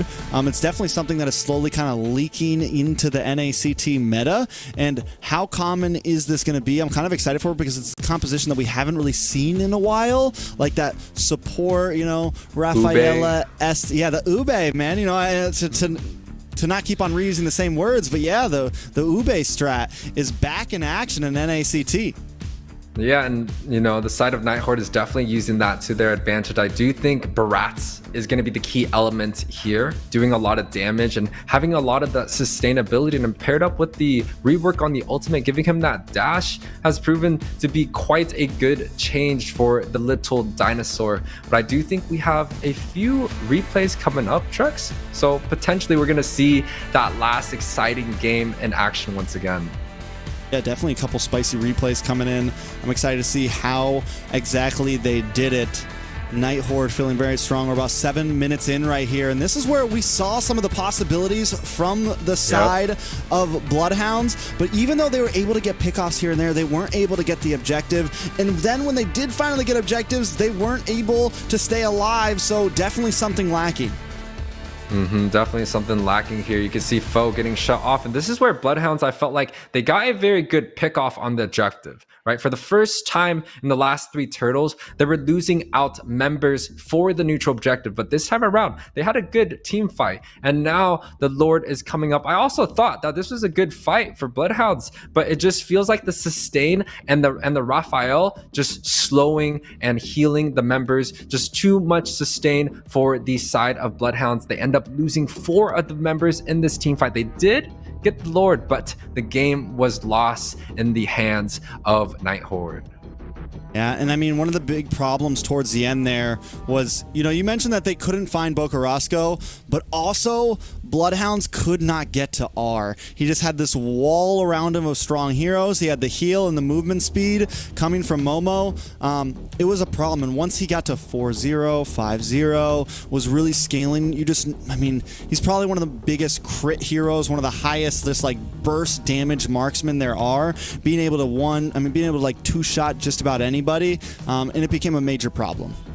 Yeah, and I do think maybe potentially switching up the matchup could have been a little bit better, like putting the pack up early against the Bruno that only has the Purify, right? Putting him up there, so potentially he has the kill pressure against the Bruno, but this time around the Bruno was able to prevail, got the crits that he needs to be able to just dominate any of the front lines that BloodHounds really did not have, right? When you set up the mages for the long-range mages like the Novaria or even the Lilia, you want to have people in the front to sustain the damage, to hold the people in place. But the only thing that BloodHounds had was the Kaja. The pack was a damage, Paquito. The Guinevere had 3 Purifies waiting for him just for the knockup. Right, so it was really extremely hard for any of the members of BloodHounds to sustain the front line, for Boca Roscoe to be able to cycle through his spells and deal the damage that was necessary for them to be able to win any of those team fights. I like it. So now coming into game 2, you know, NightHorde looking for the sweep, BloodHounds trying to get the reverse sweep. Like, what's the change up here? I think we both agreed that maybe the Kaja pick would have been a little better with something something a bit utility, bulkier, something, yes, or just something that could maybe get some group CC, you know, an actual tank, right? Not a support tank. Is it the draft? Is it gameplay? Is it a little bit of both? What are your thoughts on it? Well, I definitely feel like the side of BloodHounds, they lacked their traditional strategy where Boca always plays these late game far ranging mages, right? The Sicilian that he has in his pocket, also the Novaria, setting up a good front line to stop the movements of NightHorde should be prioritized. For example, the Fredrin in the jungle has that CC, has that built-in Petrify. You can also build in something like the Lapu Lapu or Yu Zong, where there is a knock-up and stun available there. But the pack, along paired up with the Kaja, just did not provide the front line that the side of BloodHounds was that they were lacking and that they really desperately needed there. I mean, there was definitely an issue, right? I think when it came to draft. Also, a little bit of I would like to see a bit more movement from Ramses. I think once he did get involved with the Paquito, we could see the difference in some of those team fights. They had the opportunity to maybe come back, but it was just a little bit too late. I think this time I would like to see him be a bit more proactive. We saw from some other EXP laners in previous games, EXP laners like Milo, EXP laners from other teams, you have to be proactive. EXP lane is so important in the meta right now, especially when it comes to first, second turtle, mid game, being able to tip the scales of these fights and instead of making a 3v3, make it a 4v3, you know, things of that nature. And I also think that the pickup on the Barats was so great for the side of NightHorde. We've seen the Barats pretty much scale and snowball in majority of these games. I think Barats hasn't really taken a significant loss yet today. I'm not sure about the other days, but the Barats has been such a strong pickup that I do think that the side of BloodHounds, if they're not able to take it, maybe look to ban out that hero. So far, it just doesn't seem like there is a great counter to that. Even if the carry is being picked up against it, it just does not feel like it's a true counter so far. The Barats just has that mobility to just go around the map, farm up every single creep, and nobody can deal a lot of damage early on. So finding something that can respond to the Barats, banning it out or prioritizing it in your lineup, I think could make a difference between the wins and the losses in this series. I think the ban is definitely a thought. Barats is slowly just inching towards, like, yeah, I mean, he's dominating, man. His win record, I would love to see stats on all the win records and everything. I'm sure a little later on in the season, even if we don't have him like as a card, some of us casters will figure them out, look him up on Liquipedia and stuff, because he is definitely just dominating right now, no matter what team he's on. And it's something that some teams are going to have to worry about as we move forward. We're starting to see heroes like the Noland and the Joy not really even get banned out or picked as much anymore. So there is room for things like the Barats. There is room to start slotting in different bans, and a lot of teams have just been banning differently than others. We're seeing the Matilda get picked up more. Some teams letting that through. So I think it's definitely a thought that maybe BloodHounds ban that out. Maybe just completely try to make this next game very different than the last one. Not only in their own draft, but forced NightHorde to pick a little bit differently as well. Yeah, and in order for NightHorde to pick a little bit differently, I think the strategy has to be in place for them. Again, this is the team that has been quite traditional in the sense where they have the same exact players. Their strategy is in place. Boca plays the long-range mage. They have that fighter-style utility jungler. I know Tempest is this time around with the Guinevere, but when they had Easy Peasy, it was always about the Martis, the Exborg, the Fredrin, where it's a lot more utility-based. I do feel like if they kind of go with the strategy of building up that front line for Boca to scale, they might have a better opportunity this time around. And I also think Uga Booga, right? This time around, he decides to go for the meta pick, but we all know he's been quite renowned for something like the Hylos or the Bellaric. Or even the Khalid can come out to play. So I do think there is an element of strategy where they could surprise the opponents, pick up some of their comfort picks, and try to get this game up and going. Because again, if they do not get a point here, they're going to be bumped down very far down the ladder. So you want the exact opposite of me, right? Like I keep saying BloodHounds just stick to the strategy, just pick regular, and you're like, nah man, bring in that Ooga Booga Khalid, baby, let's run it. And I mean, yes, it's secure the video, and I guess like at game 2 when you're down, when it's match point, yeah, I could get behind that. I could get behind, yeah, let's just go comfort. Let's just pick up something you guys know you feel good on. That way, at least if you lose, you know, you lose on what you like playing. Definitely a possibility. If they do pick things like that, then it still has to mesh well, right? And, you know, if they're going to put Bocarasco on a late game scaling mage, someone who needs to get golden, needs to kind of power scale up, they need to pick a composition that works around that. And that's where I think they're they're picking what they like, or they're picking what's good, or they're picking just counters, but I feel like they're not thinking about their own composition as a whole, right? About what is needed to make sure this hero shines, what is needed here to make sure this hero is able to complete its job. So I think they're definitely, and that's kind of always been the problem with BloodHounds, right? It's kind of always been the issue. They're a great team. They have the mechanics. They have the skill to get to top 8, but these are the small things that they need to tighten up if they want to be a top 4, top 3. And NightHorde seems to be a little ahead this year. They have this new roster, and the roster's playing well, man. From micro mechanics to draft to macro, they're doing everything that needs to be done. Now, this is a flash from the past right here. We got the real deal draft screen coming in, and I miss it. Yeah, the first phase has already gone through. BloodHounds picking up the Faramis, the Tigreal, and also the Claude, going up against the response that NightHorde has. It's going to be the Fredrin, the Arlott, and also the Navaria. So a little bit of a switch up. This time around, Sayori is going to be on that mage, but Boca has been pretty known for the Faramis. But this time, the difference is NightHorde has the CC in the front, right? The Arlott has a lot of stuns and, disabilities to go onto the back line of the side of BloodHounds, and also the Fredrin is going to be very, very hard to deal with. And now paired up with the Minotaur, it's a little bit of an overkill on my perspective. I feel like NightHorde needs a little bit more damage at this point, because if they do end up picking something like a Carry or maybe the Bruno, the Navaria still takes time to scale. The marksman is going to take time to, get onto whoever the front line is from the side of BloodHounds. And I think BloodHounds have a much more well-rounded comp this time around, especially when you compare to the game on the last time. Yeah, definitely very well-rounded from BloodHounds. I have to agree. We kind of jumped right in the middle of the draft, so I'm, getting my grips on everything. They get the Claude this time. They have Shred. They have some answers. They also have the Faramis, which is something we know they've liked to pick before. And they have big set potential. I like this much more. I think even if you're losing with this type of draft, you have opportunity. They have, just like last time, just like we've seen before, they have a lot of their boxes checked. They have late game, they have early, they have mid. They have a lot of possibilities here, but the Minotaur could be the wrench to kind of deal, or the problem to deal with that Faramis overall. If NightHorde gets too grouped up and that one big Minoan's Fury comes down, it could be a problem.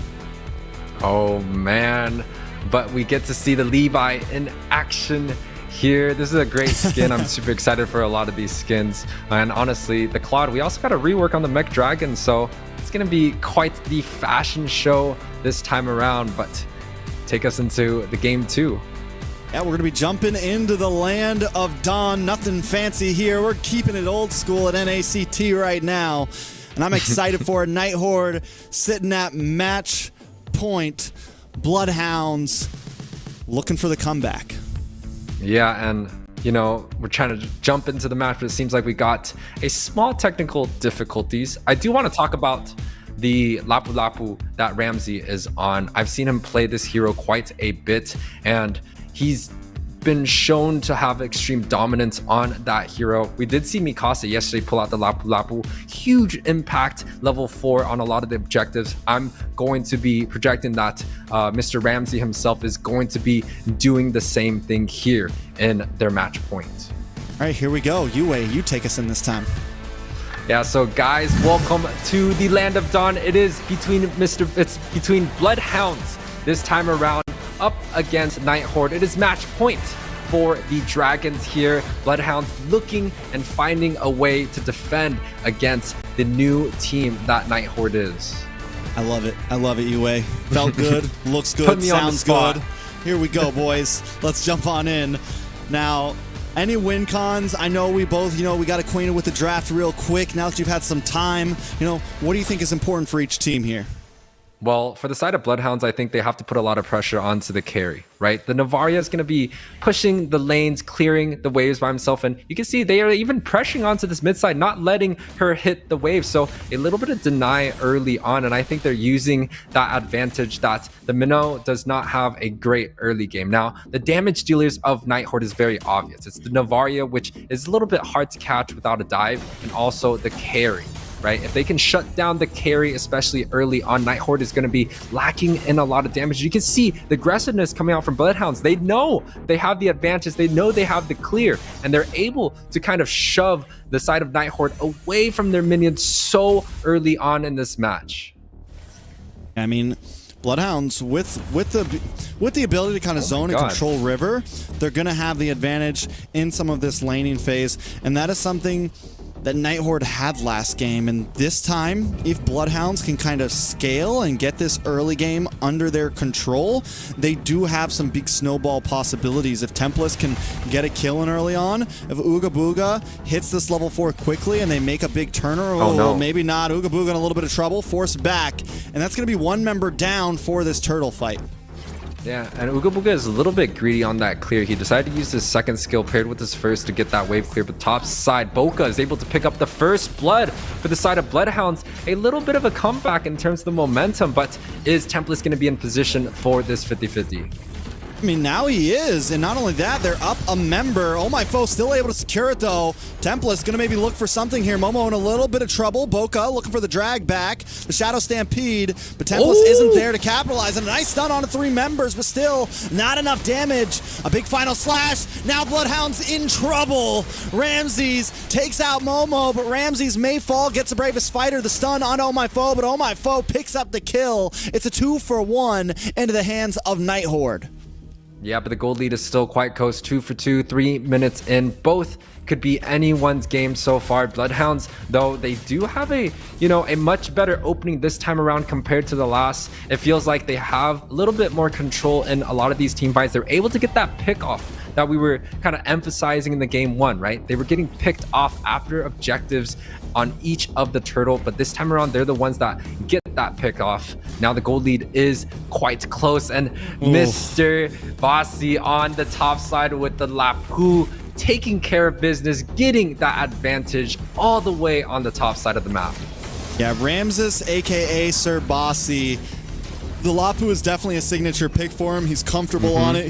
He's feeling good on it, and we're seeing exactly why.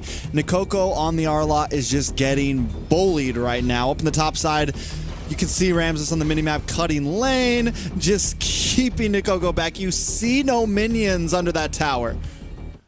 Yeah, but I do think that the side of NightHorde have a great CC comp for a lot of the big team fights, right? They got 3 of the biggest frontliners. They got the Arlot, the Fredrin, and also the Minone.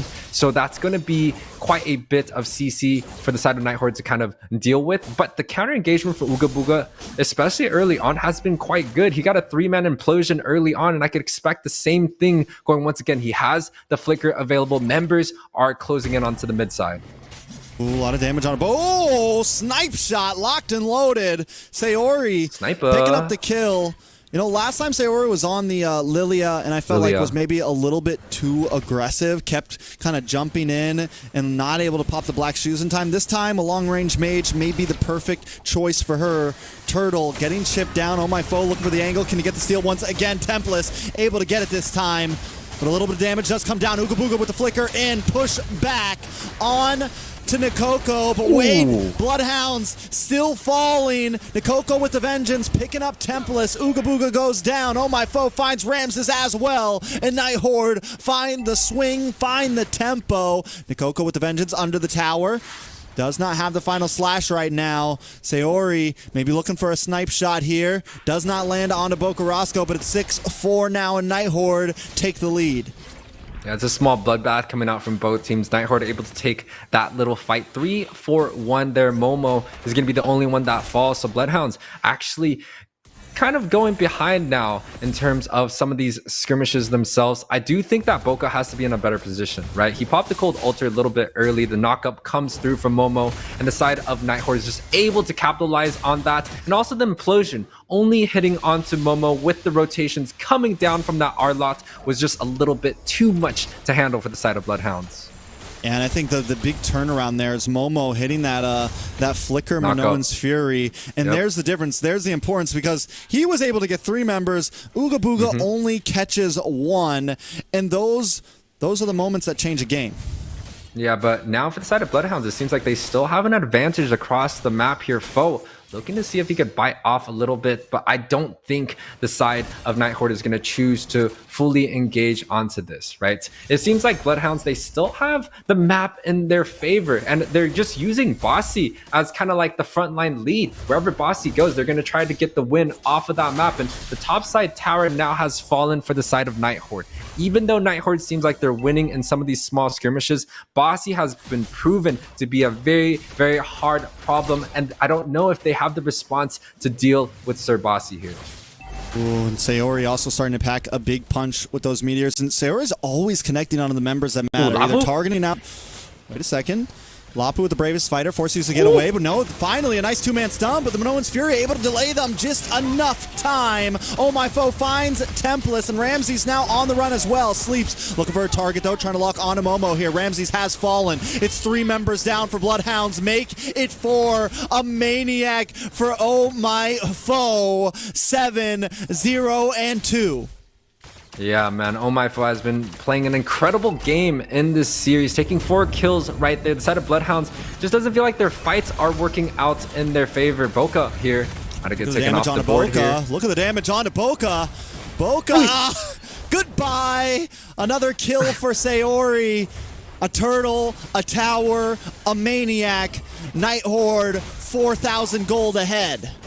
Yeah, a little small Cupid showing for Sayori, getting the snipes that is necessary for NightHorde to prevail in this matchup. 12-4 is going to be the overall scoreboard. The lead now back into NightHorde's favor. A 4K lead now, 8 minutes in. That is going to be quite significant. Paired up with the real estate that NightHorde has now, the top and the mid has fallen, and that's going to be quite huge for the side of NightHorde. It opens up a lot of the map, and when you talk about the open map, the river has been completely dominated by the side of NightHorde now.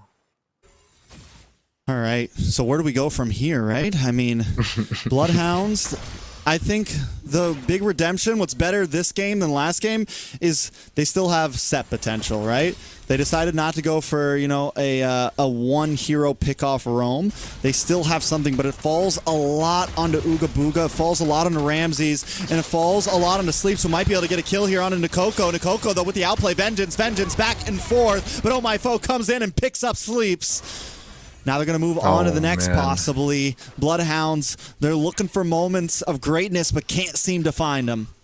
Yeah, and I think the best case scenario for the BloodHounds is for the Martis and potentially the Cold Altar of the Faramis to kind of tank up and soak up a lot of the utilities and stuns coming out from the side of NightHorde.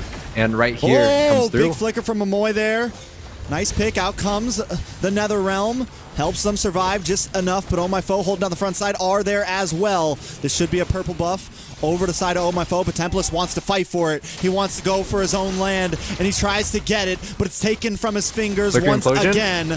Oh My Foe. Look, oh, Ooga Booga gone, and the rest of BloodHounds are falling down. Tempest looking for the play, but unable to get the decimation in time, and the unload from R finds Sleeps. BloodHounds, 2 members left. Ramses is going to fall. Oh, gets away with just a sliver of health. The NightHorde have gotten what they came for. Let's move on to the Lord.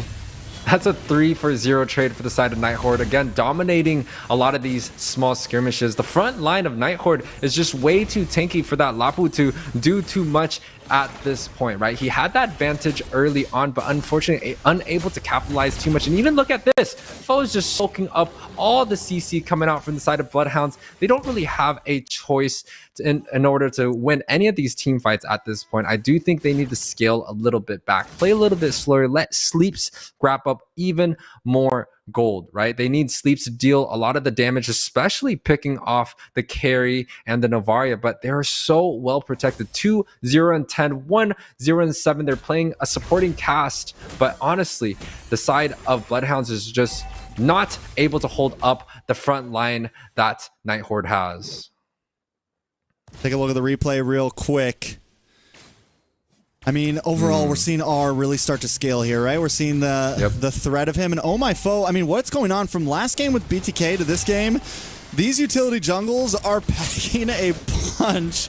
I mean, this guy is 10-0 and 4 right now. Nikoko able to take a tower, but the Lord's still coming soon. Rams is down. It's going to be a problem. Sleeps able to chip down at the Lord. Momoy looking for a possible another big flicker. Minoan's Fury could just seal the deal here. Yeah, and I do think he has the spells available. NightHorde looking to clash on to this mid tower.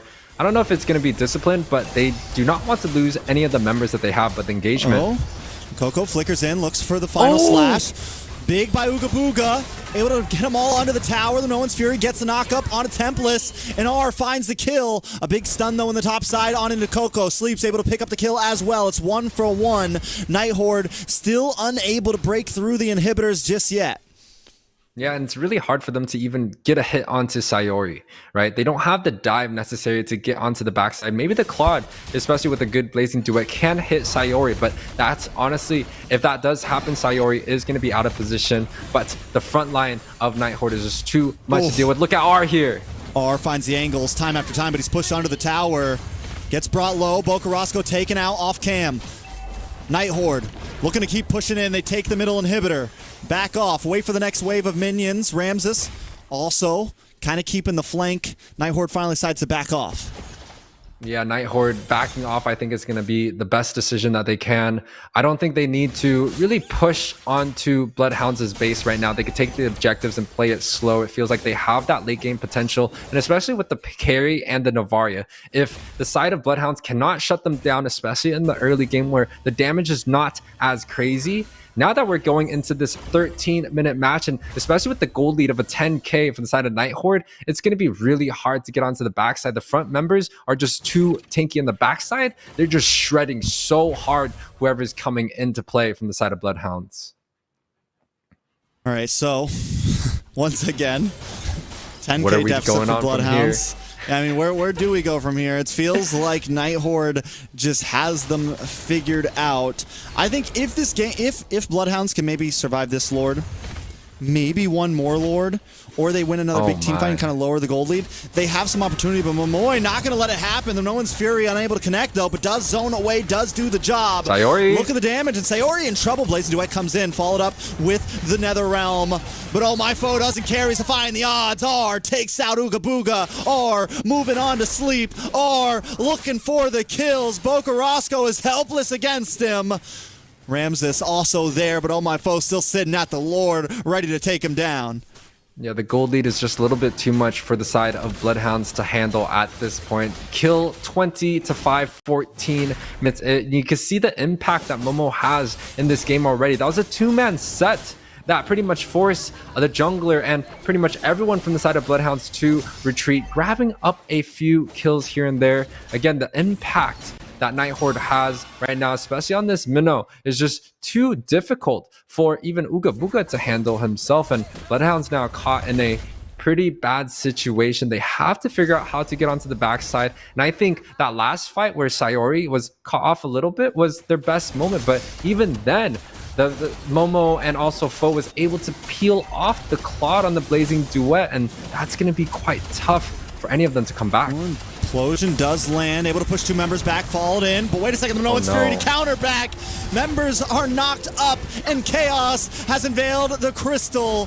Two members down for BloodHounds, one down for NightHorde. They find another. Bocarasco's next, and Tempest is alone. The NightHorde should take this game 2-0.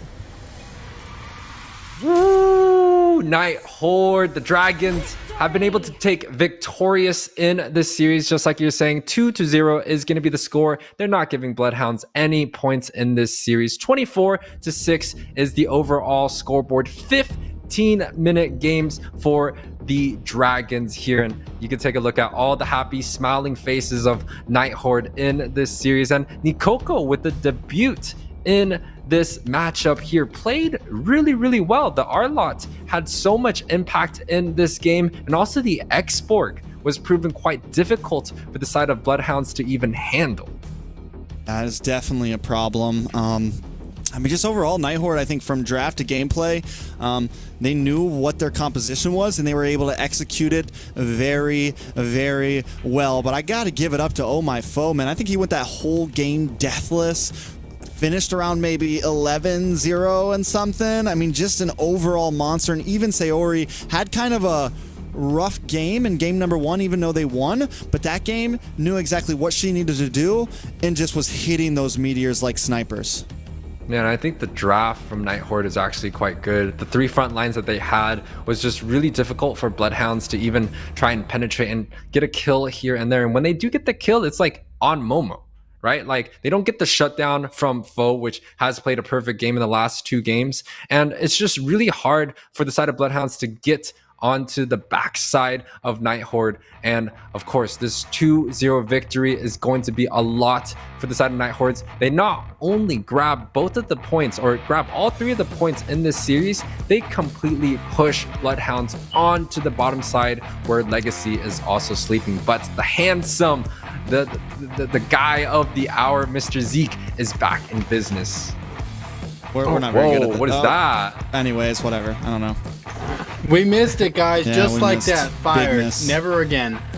I'll tell you what, guys, man. Honestly, I expected the games to be a little bit closer. Is it just me? I felt like those games were like really high paced, and like that second game, the BloodHounds, they were super at the NightHorde's throat for like that entire first part of the game. But then they lost like one team fight, and it just scaled from there. Yeah, they were super close the first 30 seconds. No, I'm just kidding. Just kidding. No, I think NightHorde honestly was just they were monsters there. They kind of showed that right now in current season, they are a step ahead of BloodHounds. They came out of the stage 3 qualifiers in 4th place ahead of BloodHounds, and they're showing them exactly why. And also, BloodHounds do not have their full complete roster. I don't think that is an excuse, but Easy Peasy in the jungle is quite strong, especially with the last few NACT performance this time around. I do hope that they're able to bring back Easy Peasy in the jungle. Tempest played a decent game here, right? He had to face up against 3 Purifies on a Guinevere, and this time around, it was very hard for him to make an impact, especially going up against the Fredrin. But I do think next time around, BloodHounds, they definitely have the ability to get the games off of NightHorde again. Absolutely. I think even with everything, you know, in those games ending up favoring the NightHorde, BloodHounds at no point did they seem like they were just out of the game. Like it didn't feel like they were just laying down. There was a couple times where I really thought that they were going to be able to take it back. And sadly, they didn't make it happen this time, but there is always next time, just maybe not in the NACT regular season. I think the most important thing to talk about here is how me and Yue just took the lead in our predictions 6-1, baby. My We're looking prediction. good. We're feeling good. Trex, We're feeling no, good. Trex is looking good. I think I voted for. Oh, you didn't vote? I voted for the opposite. Ooh, I take the lead. So, this is a first season for me. Yeah, I think I'm 5-2. I'm 5-2 here, Zeke, too. So we're both on the same boat. But 5 for 2 is a lot better than 2 for 5, which that was where I was last season. Guess the wrong. I think team you ended every at like time. 3-30 or something. I think I won a few of the predictions in the grand finals, but it was tough. It was a tough season for me. I'm trying to have my my guess rate look as good as Oh My Foe's kill death ratio in that last game. He was like, I think it was like 10-1-7 when it came out. Might have been just a little bit higher than that. Absolutely exceptional gameplay. And you know, it was kind of something that I had said before the game started. You know, I wonder if they were going to lean on him a little bit more to lead into that. And it felt like they did. I definitely did. I'm pretty sure we're going to be taking a look at the MVP now. And it's going to be not very unexpected. Oh My Foe, 10-1-7. Yeah, with a great game here, but I honestly think that NightHorde, all their members played quite well in every single one of these fights. And you can see Foe, they're getting like a 3-man bonk, and he's been doing that multiple times in this series. But the NightHorde supporting cast with Momo on that tank, and also, you know, Nikoko playing this supporting cast on the bot side, grabs this outplay for their team. The side of NightHorde is really showing a strong standing here, contending for that top 4 spot. Absolutely. And you know, another hero that I want to, or player I guess I want to talk about is Momoy. You know, on that Minotaur, those sets that he was making when he was popping the Minoan Fury every time, it was so perfect. He just cleaned the map up of the Bloodhounds just so perfectly for his team, and they executed on them so well. Yeah, I think it's one of those heroes where the flicker ultimate is so crucial, right? I mean, don't get me wrong, the Minoan's Fury is good, but it is that much better when you're able to time it well and make it kind of a surprise. And Momoy has definitely mastered it, showing how well he can perform it, saving the flicker, not losing it, not like misusing it before a big team fight, but always making sure that every Minoan's Fury counts, and that was definitely the game changer for NightHorde. Yeah, and it seems like NightHorde is building onto a strategy where they're really relying on Sayori and R to do a lot of damage, to be the carries of the team. I know they are playing the damage dealers, but it's very obvious that, you know, the side of NightHorde, they are going to build that front line defense in order for Sayori and R to scale well into these games. And that very last series, especially with the 3 front lines paired up with the carry and Novaria, pretty much explains their comp perfectly. And I think with this type of strategy, they could definitely go pretty deep, because it's a pretty hard, beefy comp to defend against for any of the teams in NACT. Yeah, absolutely well said. You know, they opened up a lot of these great team fights that allowed them to get their gold up. And speaking of gold up, get ready to get yours up, because we are finding ourselves in another giveaway. Ooh, I love me a giveaway. Get out that phone, snatch the QR code. Only 30 this time. Last time there was 31. Only 30 this time. First come, first server. Yeah, the first time, first serve. It's going to be the horror bringer this time around for the Phoveus. So guys, make sure to get out your phone, get that QR code, punch in the giveaway, and make sure you can redeem the code, because it is going to be a limited quantity. So I want to say, these giveaways are crazy, dude. Like, some of these different skins that they're giving, like, I feel so jealous, because I look at my account and I look at some of my skins and I'm like, man, I might be poor. But then I see Mobile Legends giving out some of these awesome skins, and I'm like, maybe I should be over here while I'm hosting, like, just 6 phones laid out. Just 6 accounts, living your best life. You know, that was for the Phoveus skin, right? That was Horrorbringer, Phoveus. You know, I was really excited that we got to see, like, in some of the past big tournaments, we got to see some Phoveus, because the Nolan pick was so popular and it was a decent counter. And now Phoveus is gone again, because no one's been picking Nolan. And I'm just wondering, like, is there a space for him to come back? You know, what heroes might we see him get picked more on? Because I think he's just like the whole, I don't know, he's just an entertaining hero to watch. The dunks, the slam dunks on everybody. So I'm hoping that some other hero comes into the meta that Phoveus will be viable as the counter again. I like to call it the Goomba hops, or the Goomba hops. Like, he's just able to kind of just sit through. And, you know, Phoveus is a quite unique hero for me in a lot of situations. Back then, it was just specific counters and matchups. And when he was able to get the counters, he was getting a lot of good matchups. So it's a very hard hero to balance out. But once again, now that Phoveus has been shelved out, we are definitely missing. So Moontoon, make Trex's wish come true. Bring us back to Phoveus. Yeah, I feel like as we find ourselves seeing Phoveus on a break, we have to look at it and say, maybe it's time for the next one.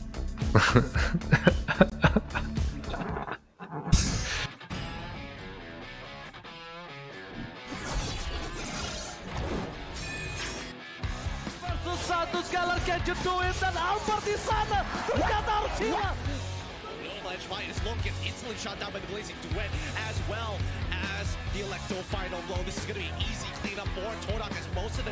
Apat yun, pero nasipa din siya. Yung ninakaw na sipa, buhay pa rin. Ang buhay!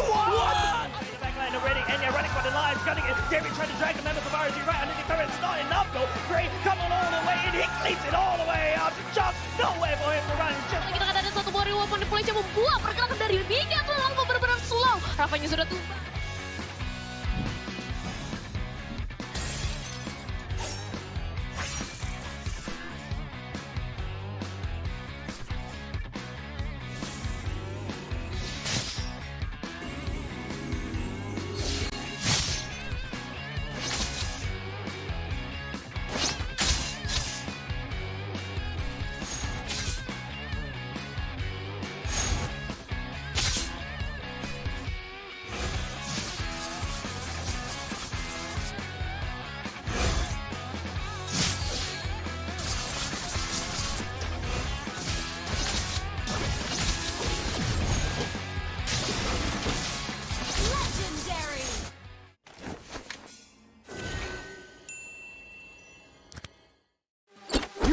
Is Chip!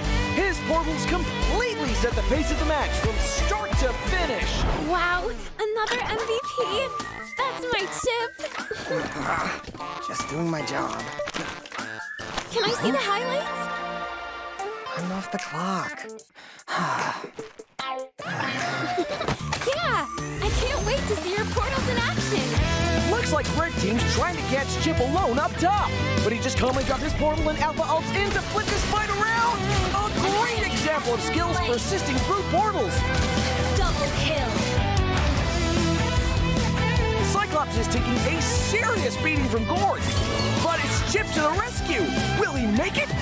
What a clutch save! Poor Gord just got jumped JJK style. Arlot's just in time for the buy one, get one special. Man, next time look before you enter enemy portals.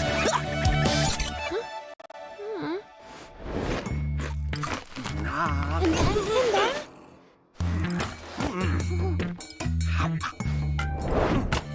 Wow.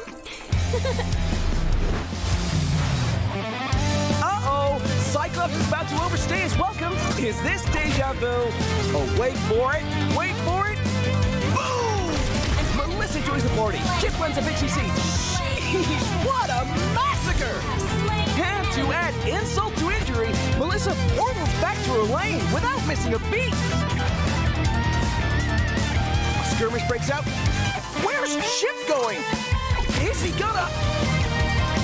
He flickers to the high ground. Portal's up. Surprise! Portal gets deleted. Can Red Team make it back in time? No shot! What an insane portal strat!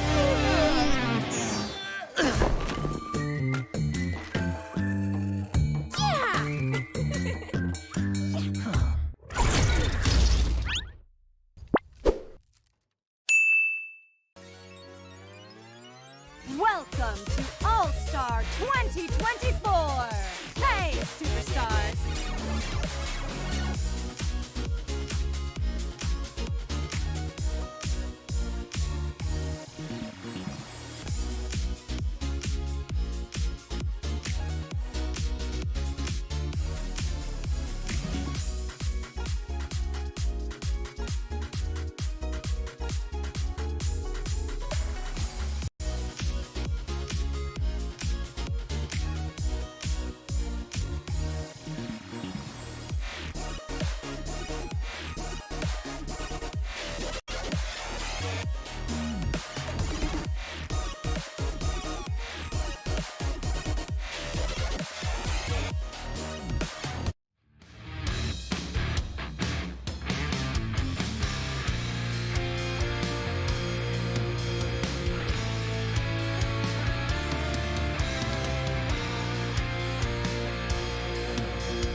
Hey guys, welcome back.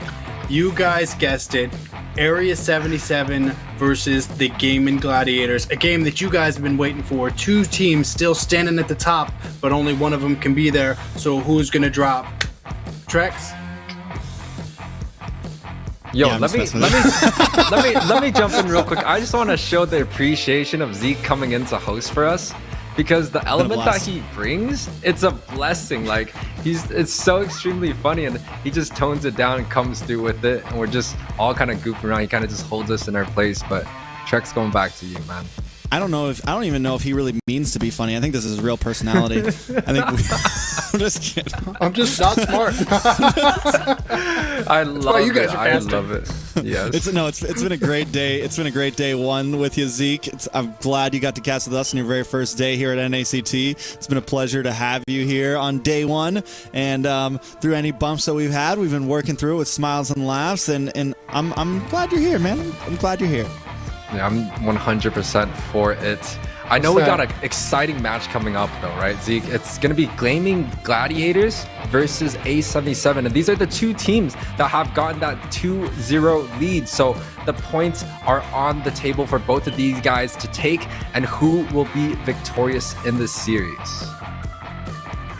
Yeah, I think that's the question at hand. Everybody wants to see it. You know, we saw some of the games with BTK yesterday, and that's going to bring us to this standpoint where, you know, we thought two teams were going to be at the top, but now we're finding ourselves in a position where, you know, we might have some other unexpected top contenders, some really good teams, maybe even still better than we expected them to be. So to find ourselves in this position now to really see who's going to be competing for what, I think is really cool. Yeah, I mean, we have to be honest here, right? Like, so between so many, I think, fans around the world, GG is definitely the fan favorite here. But Area 77, we got to see them take on BTK. Before we get too ahead of ourselves, let's take a look at the GG roster UA. Ooh, we got Mr. Zia on the gold lane. Shark, the prodigy, the most valuable player, especially in our seasons before, onto the roam, led by Mr. Hoon himself. The ex-Gosu player, the man that has been leading the team onto victory, best player, and also fried chicken. So a lot of all-star players in this Gaimin Gladiator matchup, and I'm all for it, right? This is pretty much the best of North America in each role, paired together with a captain that has led a lot of victories, and I cannot wait for the match to even get started here, Z. Very well said, man. Very well said. It's a very strong roster, but on which, let's see the other one. The other one, which will be Area 77.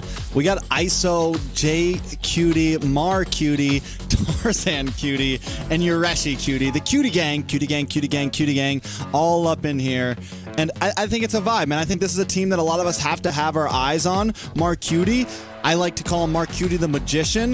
The guy was in Gold Lane last season for Area 77. This time he has switched over. We got ISO, we have Jay and Yureshi, both former MPL players. I mean, this is a team that I think is going to catch a lot of us by surprise, and they're a lot more stacked than I think we think they are.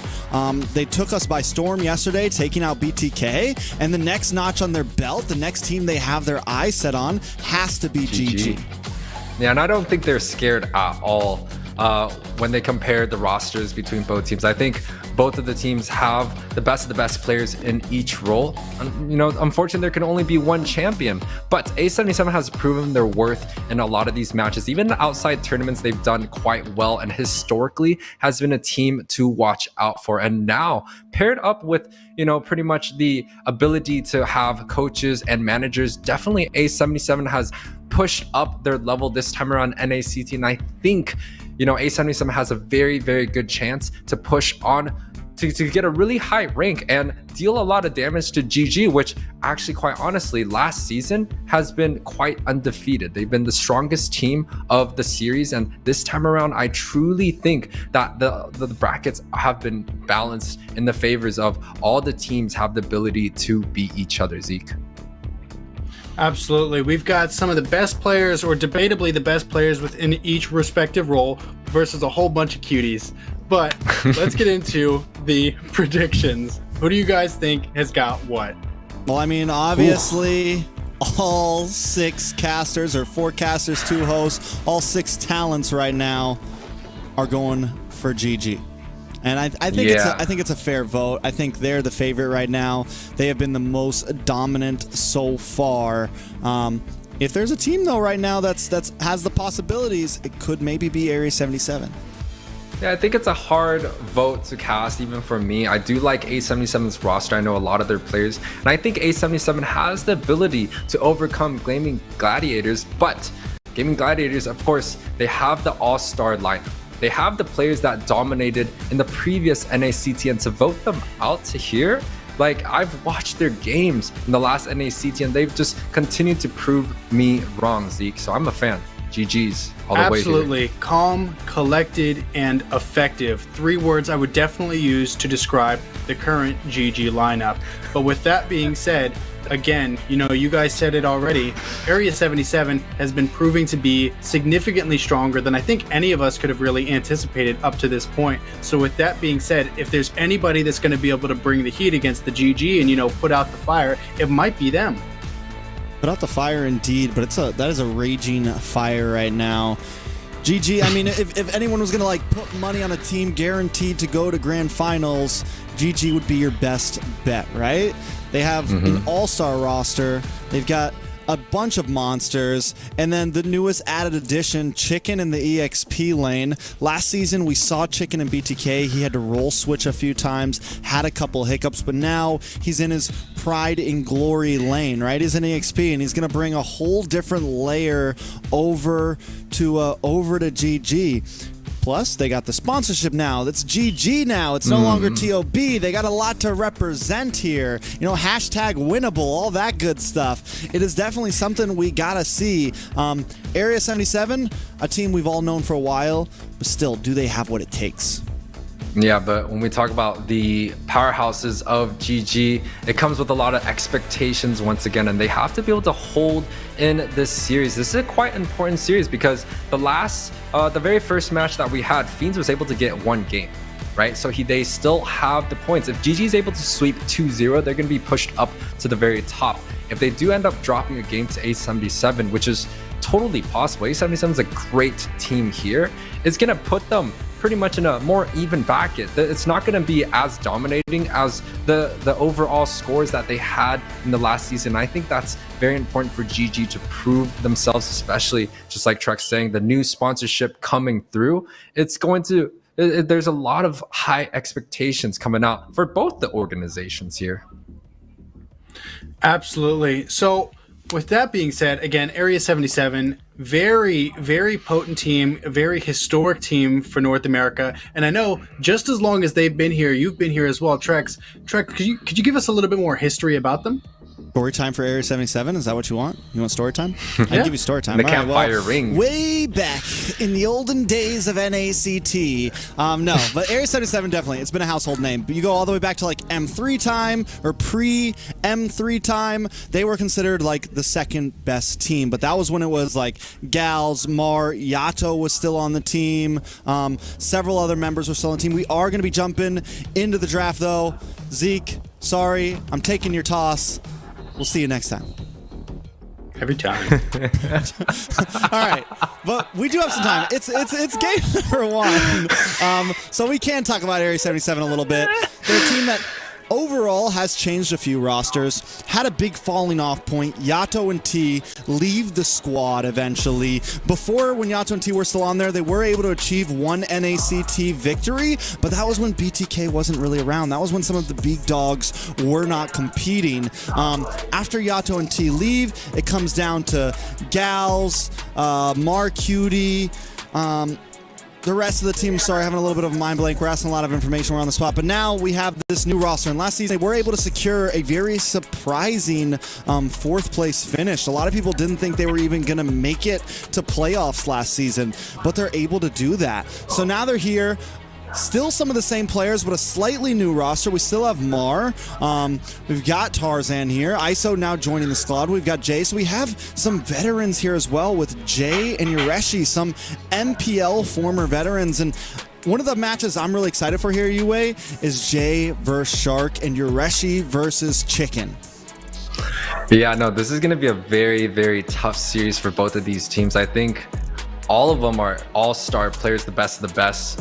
And this time around, A77 has to kind of prove themselves that they can stand up against GG. You said they had a great performance, yes, but they still fell short to the TOB back in those days. But now this time around, they decided to pair up with a few different players, right? Tarzan came from Avalon, now is in A77's roster. Yurishi has kind of been hiding around, joining multiple teams and now landing a home in A77. Just like you're saying, pairing up those international players along with some of the strongest backbones of A77, it's going to be proven that they can uprise and upset some of these great seeds. But Trex, we're going to jump into the draft. Rats, Cece, Matilda getting banned out by the side of GG, and the Navaria and Joy gets taken out by the side of A77.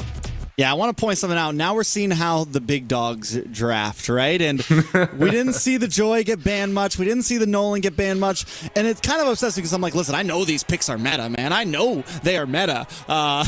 These are Ruby's picks that are feared in many parts around the world. And when you have teams that can really pull them off, you do have to ban them. And there goes the Joy, there goes the Nolan, the Barats. You know, some of these picks are not going to get through. But first pick, Vexana. And you mentioned the Ruby. I think it's definitely something we see here from Area 77. Yeah, I think it's quite interesting that the side of GG decides to prioritize this Vexana. Shows that, hey, if they are not being banned out, the side of GG is going to take that no problem. But the response coming out from A77, I do think the Ruby is a great pick, right? We've seen Shark and we've seen Chicken do so extremely well on this hero. If not denied away, it's going to smell a lot of trouble for the side of A77. And other picks coming out to play, it's not going to be the Ruby. They decide to go for the Fredrin along with the Arlott that can be flexed into the roam and the XP position. Yeah, I mean, and we know Yureshi has the ability to play Arlott very well. Back in spring season last year, he was a monster with it. And now, I mean, I'm sure Jay can use it. We haven't seen a roam that hasn't really been able to use the Arlott very well. So it's a very solid upfront pick. It leaves a lot of things open for themselves. And next, if they want to pick up the gold lane or something, or the mid, then it kind of keeps GG guessing on draft. Yeah, I'm guessing they have to. I do think a Ruby can be a good pickup along with the Claude, which has been proven to be one of the best marksmen. But Zia has always been that guy to pick. A lot of unconventional pick. This time around, they do not opt to go for that. The Carry and the Ruby, two signature picks of the season. The strong meta that GG is bringing to the table. It's going to be a hard defend to go against if it was side for the A77. So after they make their pick, I think they pick up the Claude now. Might be the right answer for Air 77 before marksmen start getting banned out. And then it's all, and honestly, drafts aren't too far apart. Both of them have a roam EXP flex in. They both could end up having a gold laner. The only big difference is GG's got their mid and Area 77 has their jungle. I'm excited to see what their last pick is because I kind of want to start talking about what these possible bans could be because Area 77 has to start thinking, whoa. Ooh, yee. That is spicy right there from Mark Cutie in the mid side. I mean, that's definitely different. Interesting, yeah. Yeah, no, I do think that A77 should pick up the damage dealer in their third slot, right? They have the Arlott to flex. They should not go for the XP. They should not go for the roam. Let that pick kind of confused for the side of GG because GG has that themselves. The Ruby can be flexed onto both positions here. So I think the mage being picked up is great. Now the Lu Yi is going to be another thing, right? If they don't even pick up the Lu Yi, it's not getting banned out. You could have wasted GG's ban on a Faramis, on a Lilia, and pulled that out. The Claude is also available, but I do think the Claude is going to get taken away. Potentially the Brody also. And the Claude on the board, the Fanny to take away from best players hero pool from A77. I think that's quite smart to defend against something like a Louis where she does not have that mobility and that lockdown stun to stop the Fanny. Yeah, I was going to say, I was like, they have to kind of focus on a best player here. I didn't know if, I thought the Fanny might be, they go for the Martis. I was thinking maybe Basha or something a bit bulkier, but yeah, you're right. If you're going to have a Louis mid, you're definitely kind of squishy. You definitely lack mobility, and you want to kind of stop best player from picking any hyper-aggressive jungle. It's something he's known for. It's something he's good at, but with no Barats, no Fredrin, no Martis, no Fanny, he could still go for the Basha, or go for something real crazy, or like go for some more of outlandish assassin or something here. Yeah, I think the Basha could be proven for best player. There's also the Akai if he chooses to go for that utility. But there's also potential, right? Best player might go for an assassin here. Yeah, the Guinevere is also available paired up with the Ruby and the knockup coming out from Hoon. That's forcing Purifies left and right for A77. And now they have to decide how they want to draft this comp. Maybe picking up the Ruby the Guinevere themselves, but no. The Grok comes out to play once again, Trex? What? I'm guessing Grok Roam, right? Grok Roam. Unless, I mean, of course, it's still flexible, right? They could go for Arlot Roam or Arlot EXP or Grok Roam or Grok EXP, but I'm guessing it's Grok Roam, Arlot EXP, which we know Yureshi has a really nice Arlot, man. Like, he does very well on it. It's very comfortable. Not only that, it gives them some nice front line, some nice CC, some nice protection for this Lu Yi. And there goes the Guinevere for best player. Still one more pick, either an EXP or a Roam for the side of GG. Well, the Grok pick now is a lot more exciting for me, especially with the amount of CC that Gaming Gladiators have put onto their lineup, right? The Grok can immune a lot of CC on the first skill, can deny the stuns coming out, and now with Shark on this Chigrill, it's almost like GG's getting countered by the Grok just himself. So A77 is going to prevail in this series. The Grok is going to be soaking up all the CC coming through, but the pick that we've been talking about that has been so successful all night. The Harith gets picked up by ISO, and this man has proven that the Harith has done so much, paid the dividends during our last NACT, and ISO again this time picks it up to go against the stun coming out from Gaming Gladiators. Definitely predicting that the Purify is going to be available for the Harith. I mean, it almost makes me, I guess no, because you build Arlot, if you play Arlot EXP, you can build some damage now, right? Because I'm wondering, like, where's their physical damage? I was thinking maybe they do put Grok in EXP just so he can build a BOD and they make up for that lack or something, but we'll see exactly how it all plans out. I kind of like the draft. Of course, there's the one wild card, the Lu Yi, right? But if Area 77 can make that work, I think we have a pretty decent draft here. They do have to watch out for the heavy CC from the side of GG, but yeah, I'm not too. I don't think it's too one-sided.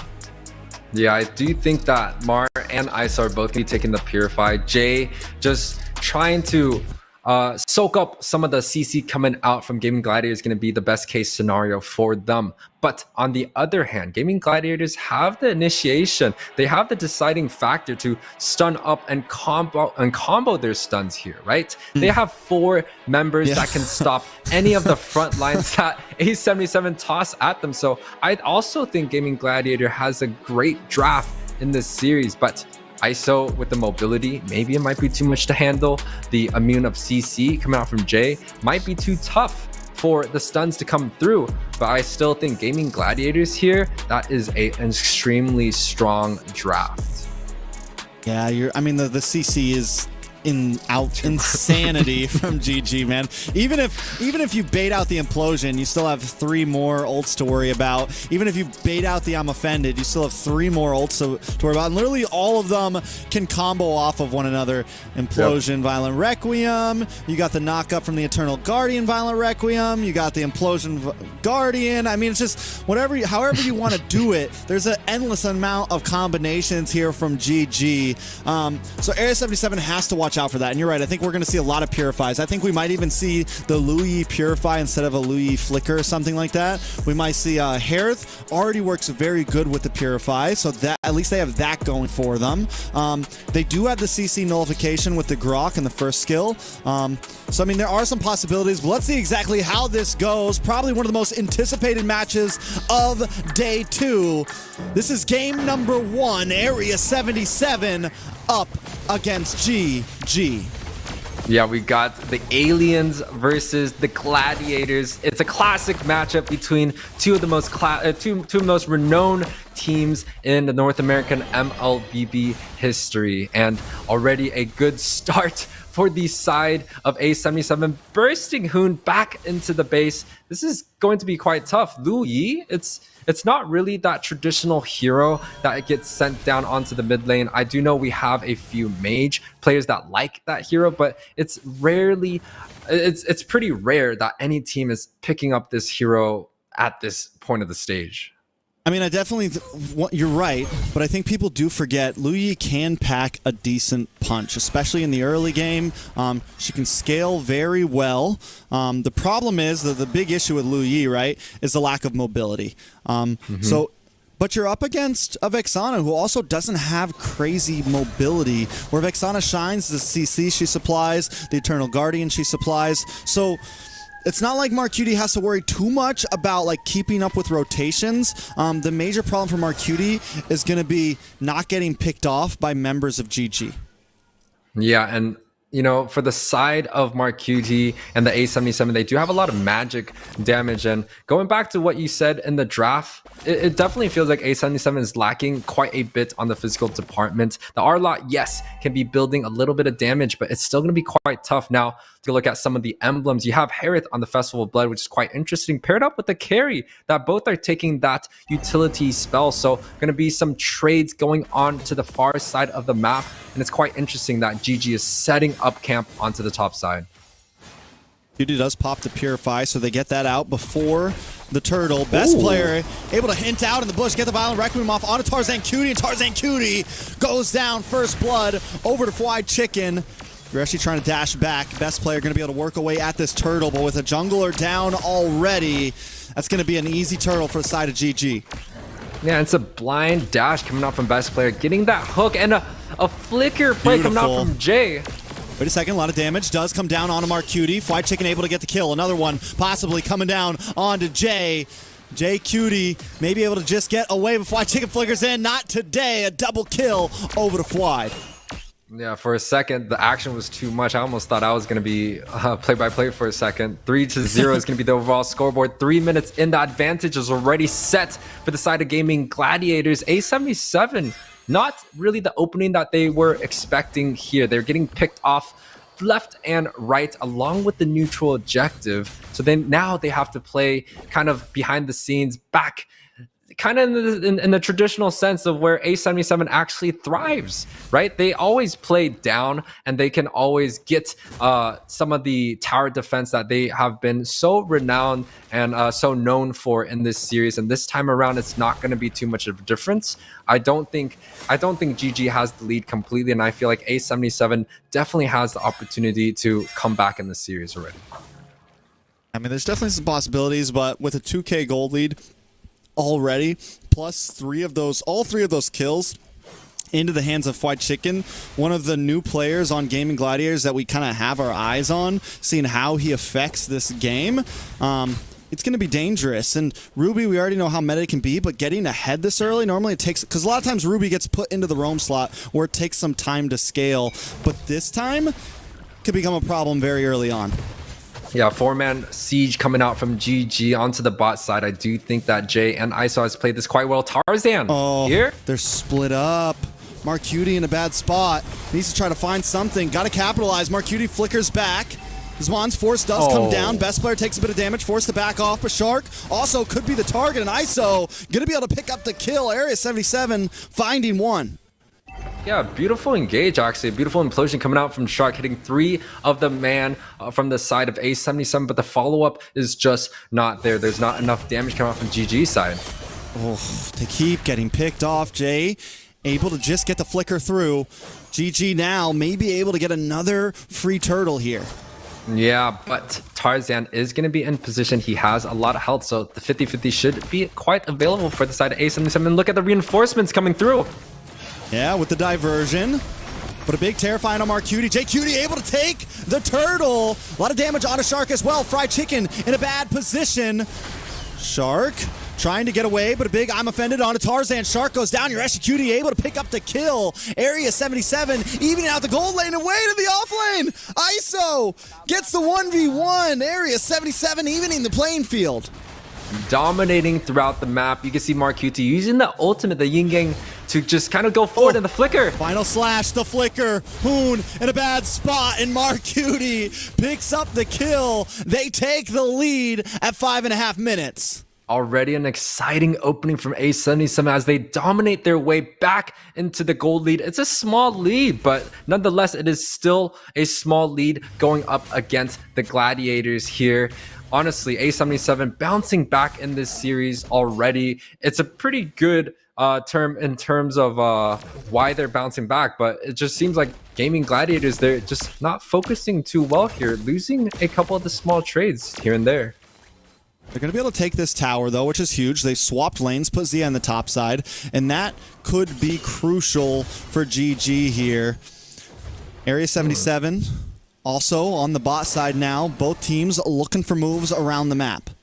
Love the split cam coming through. 4-3 is the overall scoreboard. It is tied in terms of the gold leads, and I feel like A77 is figuring out the strategies of Gaming Gladiators. This is a team that has been dominating throughout every single series that they had throughout the whole entire last year, and this time around, it doesn't seem like Gaming Gladiators is getting the dominance that they have had pretty much throughout the last few series. Seal play comes in. Mark QD also coming to help out. The wall from Brock.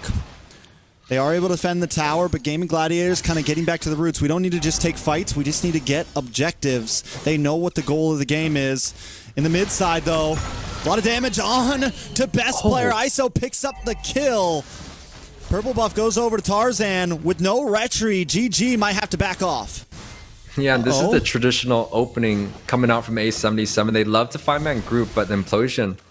Implosion does land down onto Ureshi, but is able to just dash away in the nick of time. The Guardian slams JQT, takes him out, and now Mark QD in trouble as well. One more shot and he's down. Hoon finds the kill, but the Turtle does go to the side of Area 77. Gold still at a standstill. Yeah, and this is quite the hype match already. Both teams are battling it out, trading objectives for kills, kills for the objectives. Take a look at some of the items and the gold lead. The Harith is honestly up a little bit of gold, has the Calamity along with the Feather, so he has scaled quite well into play. And honestly, overall, every single member is neck to neck, and I'm surprised that Louis is doing so extremely well, especially going up against the Vexana. Maybe it's because both of those heroes are kind of just sitting ducks and they don't have those dashes available, so it's just quite even across the board. A lot of possibilities. I'm still waiting. We've already seen the diversion be used to get Grok back. Oh, wait a second. Big final slash followed up as Mon's Force. Best player goes down once again. That's going to be 2 kills onto him. And Tarzan Cutie now catching up here a little bit. The player level is even, but still we can start to see the scale tip towards Tarzan. Yeah, and A77 sieging onto the bot side, I think it's a great pick off. They do have the top side available for that R-Lot. Hopefully he can get the clear, but the Flicker Implosion stops on the top side. Ooh. A nice kill onto Ureshi there. Another tower down. Zia's doing his job to perfection here. Split pushing, getting a pick off here and there. I mean, GG hanging in the game, and the gold has not gone more than a few hundred to either side in a while now. Yeah, and its towers are 3-3, kills are literally identical, 6-6, and it's already 10 minutes in, it's 9 minutes in, and you know, we're getting close onto that mid game where a lot of these heroes are buying items to scale, completing their second onto their third item. So A77 now putting some pressure onto the top side while the members of GG are grouping at mid. So are they going to be able to defend here? See what they do with the fact. I mean, yes, GG has taken that whole top lane, but Area 77 has broken through the mid, which in my eyes is a bit more of an advantage. Now they're going to take the top side as well. ISO able to put pressure onto that tower just in time. Wait a second, best player able to get the Violent Requiem onto Tarzan. The Implosion as well gets 2, make it 3. JQT looking for a way to escape, but he's not able to. Mark QT finds Shark though. ISO in trouble with his Mon's Force, drops it. Fried Chicken looking for him. Fried Chicken flickers in, but can't get the kill. Maybe a little too deep. Ureshi finally goes down. Fried Chicken able to get away safely. 2 for 1 right now. Area 77 still holding the gold lead, but this should be the first Lord for GG. Yeah, GG has set that team fight up perfectly. The stun combinations are going through, but the Louis ult on the backside, no members are going to go in for this contestation of this first objective. And now the gold lead is just shifting back and forth. It's still tied for both teams, but it seems like in that last team fight though, Gaimin Gladiators, they can just 100-0 CC whoever. It could be the Fredgen, it could be the Louis, it could be the Grok. They're able to take down members of A77 with no problems as long as they sync their stuns and knockups together. I mean, that's definitely been the winning ingredients for GG in these fights so far. Tarzan continues. First, it was the first turtle. He gets knocked up, found out in the bush. Now, best player, even though he's had a slightly rough game, it's still been huge. Reshi takes in a turtle guardian to the face, locked up by Chicken, knocked up by a best player, and Hoon gets the kill. It's looking a little bit rough. Mark Cuty's gonna be the next to fall. Tarzan not able to get away. The I'm offended locks on. His Mon's Force dropped by ISO. He's moving in onto several members, but he's unable to get the kill, and he might just go down, but Tarzan finds best player. It's 1 for 2. They will lose the tower, but at least Area 77 doesn't completely fall. Yeah, it's a huge trade coming out from GG. They had the Lord marching down on the top side, and the members of A77 were just distracted trying to defend the mid, and now they've lost both of their mid towers. They're in their inhibitor base, and it's an even game coming out from both sides. Yeah, it's definitely crucial for Area 77 not to force things, but they do want one fight. Chicken finally goes down. That's the first kill they could get on a Chicken. Yeah, and the first kill is going to be one of many. 10-9 is the overall scoreboard. 12 minutes in, a complete even match. Besides the Gaimin Gladiators, they do have a little bit more real estate to work with. Let's take a look at some of the gold across the board. It definitely feels like the side of A77, they have a small lead in the jungle position, but the mage is belonging to Hoon here with about a 1k gold lead. Ooh, implosion. Paired up with a Violent Requiem, Tarzan does go down. Hoon able to pick up the kill. JQT forced to use a conceal just to try to get away here. Yureshi to the backside though with the vengeance, comes through, finds Shark. Looking for the next target, another one! Yureshi's on fire, Zia's taken out and ISO knows it's time to shine. Best player forced to run away. Hoon now in a bad spot at the top side of the map. Yureshi! Another kill! 4, 3, and 4. This is why you got to be careful giving him the R-Lot. He was a star on it back in spring season, and he's a star on it back in spring season again. Yeah, now A77 is going to be the one that sieges onto the first inhibitor tower. They do end up taking that tower down. They should look to disengage, but getting catching off. Flash on a fried Chicken. Mark Cuty able to get the kill. Can they end this here? Shark is back on the map. They don't. Mark Cuty able to use a diversion to the boss side, clear the waves. Area 77 take back the lead. Mark Cuty said, guys, I am leaving. You guys want to take this boat or not? But the members of A77 get left behind quite a bit, but it doesn't seem like any of them are caught off. Now, A77 feels like they have some small momentum, right? They're able to kind of push onto this team fight quite well, kind of orchestrating how they want to fight out these fights, and best player getting caught once again, but decides to jump away, and it's a good disengagement here.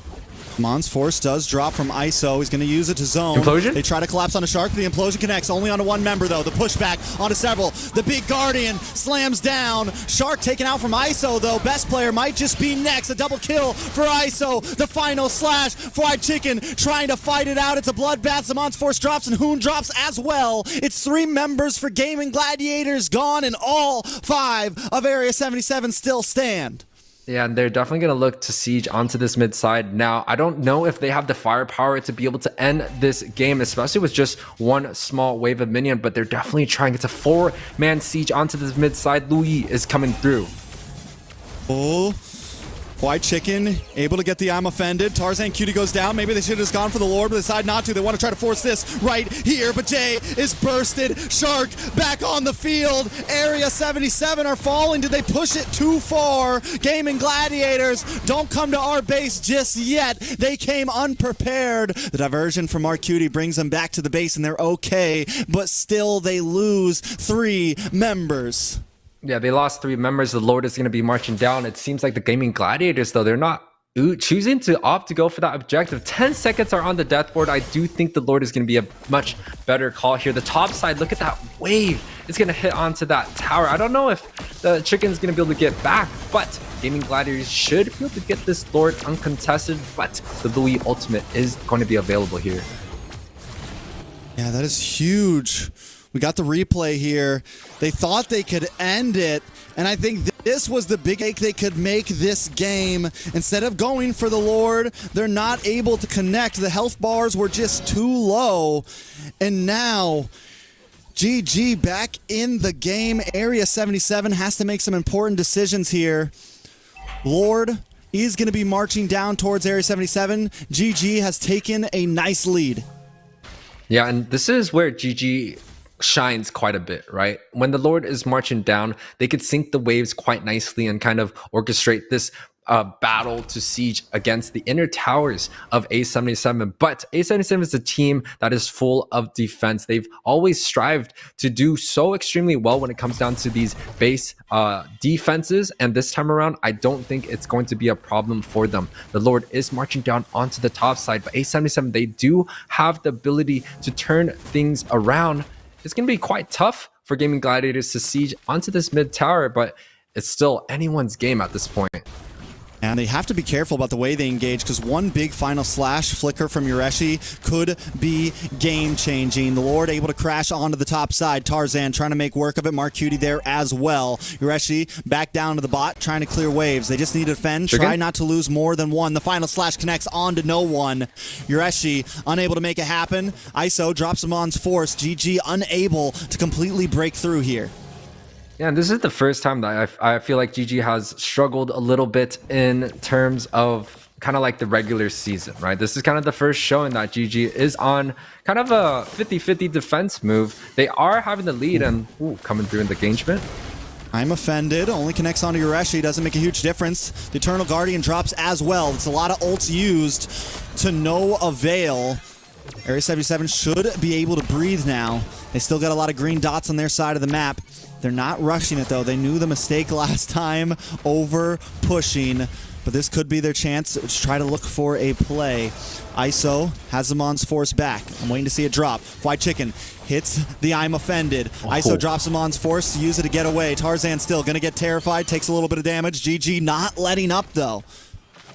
Yeah, then that's a great Purify that gets knocked off the board for the next Lord fight. And I was kind of going to talk about how A77, both of the teams have been holding on to their spells quite well, choosing to disengage and not really over initiating, but A77 does not have that Purify available on ISO, and that's going to be quite tough. As look at it, Gaming Gladiators pushing in. Final slash on a best player. A lot of damage coming from ISO and Mark Cutie. Best player goes down. White Chicken going to be the next target. The vengeance comes through, but look at the I'm offended onto several members, matched up with the implosion, the pushback, and ISO falls. J Cutie might just be next. The immortality pops. The final slash lands back onto Zia, but he's got the Spleety Light Wheel. He's unloading onto Tarzan. Immortality pops as well. GG now closing the grass. They want to lock onto the base, but they need a few more minions. Get the zoom in view. Fried Chicken looking for something. Tarzan there. Air 77 still defending. Mark Cutie still there, but the I'm offended locks on again, and two members drop. Tarzan against 5. He's not going to be enough today. GG will be able to close in and take game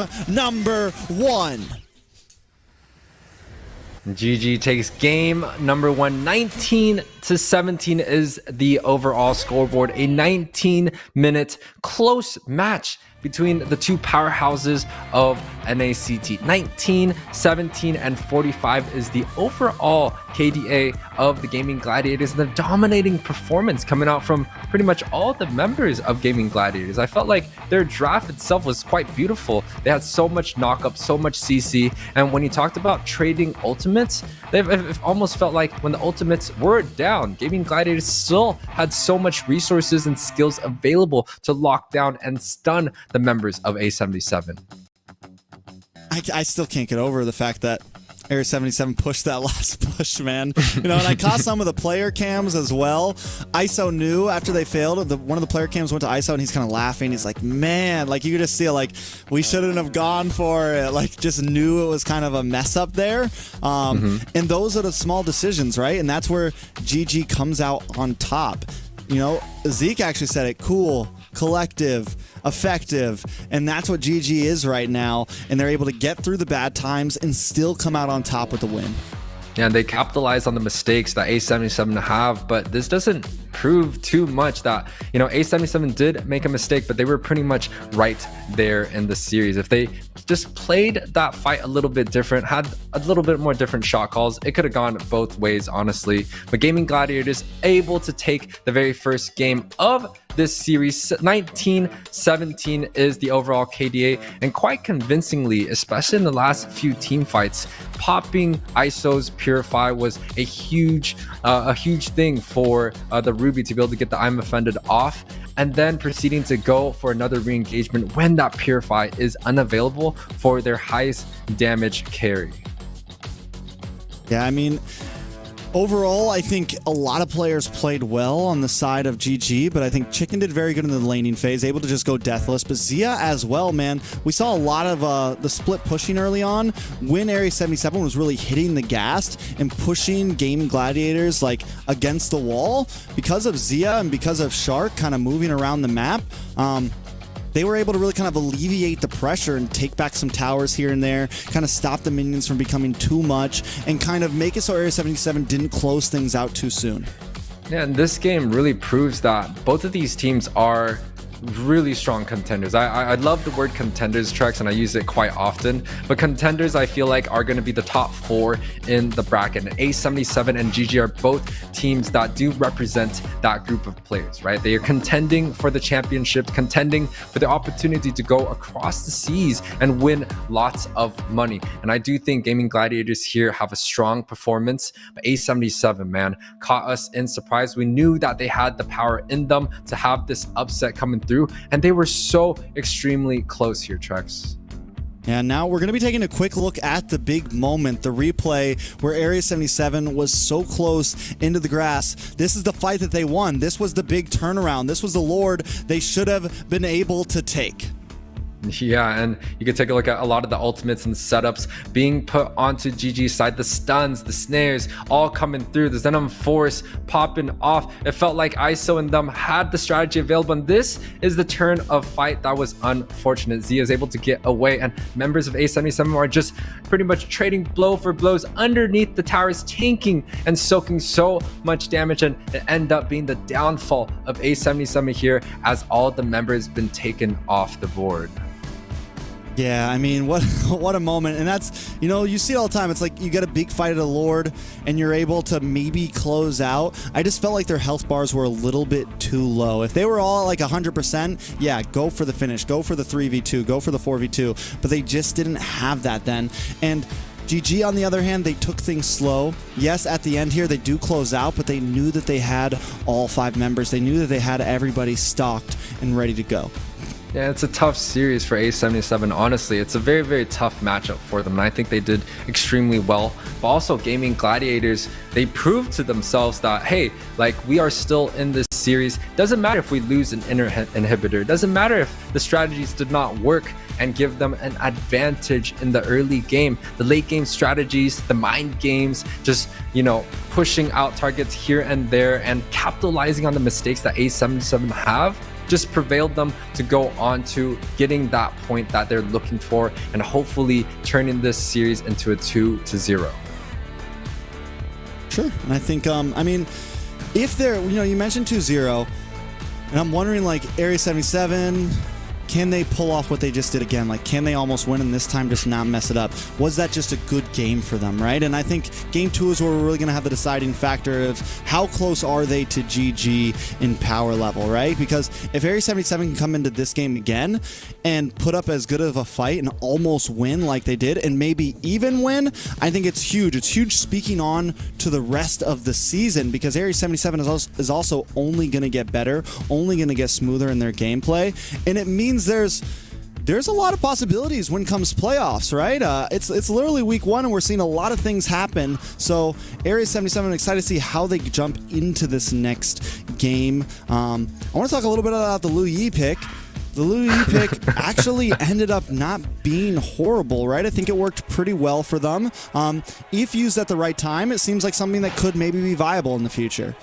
Yeah, it's definitely a raw element that A77 had in that last series. The Louis pick was picked in the very first phase and actually worked out quite well, right? There was plenty of opportunities where the Louis came with the ultimate, the Divergent, paired up with the Grok. They were able to kind of out macro and come back into the fights quite easily. And we didn't get to see a lot of great disengages from the Louis, but definitely that ultimate has been proven to be very useful. Now, going into game 2, Trex, the Joy and the Arlot have both been taken off the board. Are we going to see a Baratz ban this time around? Because I do think that hero should be prioritized either on the first pick or even the first ban. I mean, with Area 77 on the blue side, the drafts could definitely change a bit, right? We know that GG banned out the Baratz last time. So I think it's kind of up to whether Area 77 thinks they want to first pick it, right? And does GG want to give it to them? Yeah, and the next ban for the side of A77 is going to be that Navaria, the long-range mage. They just don't want Hoon to be playing on that. Yeah. But the Vexana is still available. I'm not sure if A77 think that the Vexana is actually a good hero at mid, because when they take the Purify on the Harriet, they're able to kind of just jump onto the backside, deal tons of damage, and get away quite nicely here. Gaming Gladiators said, no, we're not having that dinosaur in our match today. That is going to be shelved for the next series. Yeah, for sure. I mean, but still, big respect for that Arlot ban, right? Onto Yureshi. Yureshi was a menace on it. And that itself is going to open up some things. So, Joy open. Does Area 77 ban out the Nolan again like they did last game? Do they want to fight for it? And then, as you mentioned, the Vexana, it's kind of up to the side of GG. You know, what are they going to leave open depending? Both these teams are definitely, it just feels a lot more methodical looking at these two teams, the way they're drafting, because they value a lot of these quote-unquote meta picks compared to some of the drafts we've seen earlier today, where things were a lot more open and some things were never even picked, even though they were left open. You definitely see, I think these two teams find these things a lot more crucial, and letting something slip through the cracks could be game-breaking. Well, this time around, there's a lot of flex picks that are still available, right? The Ruby can be slotted in the roam and the XP position. The Matilda has been also let go so far. I might bite my words. GG still has a last ban available. And yes, both of those heroes are going to be available. Maybe a first pick Matilda potentially coming out from A77, or a Ruby to deny that pick away from Chicken. I mean, I think, yeah, the chicken on the Ruby was gross. And not a lot of teams are picking an EXP right now, which I kind of like it in the EXP lane. Yes, it can take a little bit of time, but once it's involved in team fights, you still get all the bonuses that you had of it as a roam, but you can also still pick some sort of heavy engage roam if you want, or you can go for something like the support roam and still have that very sustainable front liner that's not exactly a diver. Now finally we're going to be getting the first picks, and with Vexana open, with the Ruby open, ooh, Area 77 never seems to surprise us. Like, they don't go for any of the value picks that we would talk about. They go for the Claude instead, which Claude is a monster right now. This is true. Well, here's the thing in terms of a Claude first pick strategy, right? A lot of the teams, when they're drafting, either they're looking to draft the best in slot position, or they're looking to counter, right? Or they could look to flex. So for example, if they take the Ruby, that's a flex first pick. They take the Claude, it is definitely that blind, strong pick that is good against majority of the user. The Fredrin comes into play, and that is pretty much the same exact thing. Take the best jungler that's available in this option. Paired up, I think a magic damage dealer is quite good, and Hoon takes my word. The Vexana gets put onto play. We've seen Hoon do so well with the knockups coming through, and I don't think this time around is going to be any different, especially paired up with the CC coming out from the Fredrin. I mean, yeah, it's definitely a problem. Maybe Area 77 wants to let them get a lot of CC. Maybe try to pick up something like the Diggy this time. I think it's a little early for that. But yeah, Ruby pick's definitely viable. I definitely don't think you want to give the Vex and the Ruby again over Matilda? To GG. Plus, you just lost the Fredrin. Matilda is open. Definitely a possibility for the side of Area 77. Yeah, the Matilda is available. I do like that pick, but I don't think picking the Matilda and the Ruby is going to be the best option. And no, they do not go for the Ruby. They go for it. Ooh. They go for a trade. The Tigreal gets picked up here and the Minotaur gets picked up by Shark. And it's quite interesting that the Matilda gets let go in this draft. And also the Ruby has not been up to play, but I can understand why Shark has readied up this Minotaur, right? We saw earlier on the Minotaur was able to kind of defend and use the knockup to cancel out the Blazing Duets of the Claude, which is going to be proven quite good. And we also saw the matchup between the Tig and the Minnow. The Minotaur was able to win in the series against BloodHounds and NightHorde. So I feel like that is a solid pick coming out from Shark. Now, the second phase bans are on the table. The Bruno gets taken out, so Zia does not have one of his favorite heroes. But the Yu Zhong gets taken off the board, meaning I think Chicken is probably looking to deny some of the picks coming off of Yurishi and taking the Ruby himself. I mean, yeah, and he gets first pick here, so if Area 77 doesn't ban out the Ruby here, it's an easy slot in for the side of GG. Area 77 also still need a mage. Maybe they go for something like the Lu Yi again. It seems like they're not scared to completely think outside of the box here. We need a marksman for Zia, which I wouldn't be surprised seeing Zia on the Harith. It's definitely nothing that's outside of his realm. He's played mage before. I think he'll be comfortable on it if he wants to pick that. So yeah, the carry and the Bruno ban are valid, but Zia's got a pretty deep hero pool overall. I could even see him picking up something crazy like the Beatrix or anything he wants really. I feel pretty comfortable with it. Brody also still open. I really, really like the Brody pick, and I kind of wish that some of the teams are going to be picking up the Brody. I think the early game that he has in his kit does a lot of damage, and even when he's down in gold, he could still chunk out a lot of towers. He has the mobility, paired up with his auto attacks, and he's a smooth hero. And just like we're talking about, we do get to see the Brody in action. I think that's great going up against the Claude, and I think it's quite good going up against Tigreal, where when he comes forward, he could just stun up the Tigreal and bounce away in that team fight. Now, the response coming out from A77, Faramis is still available. We talked about the Lu Yi. The Purified Lilia has been quite popular. Can come out to a show, but they are still missing that XP and their mage. Yeah, so what do we put Yureshi on here? I think they pick up the Ruby, right? They just pick it up? I do think so too. Oh, no. Nope, they're like, no, we don't care about no Ruby. Fried Chicken gets a free Ruby now. A little surprising. Maybe he goes for something else, though. X-Borg's a possibility, too.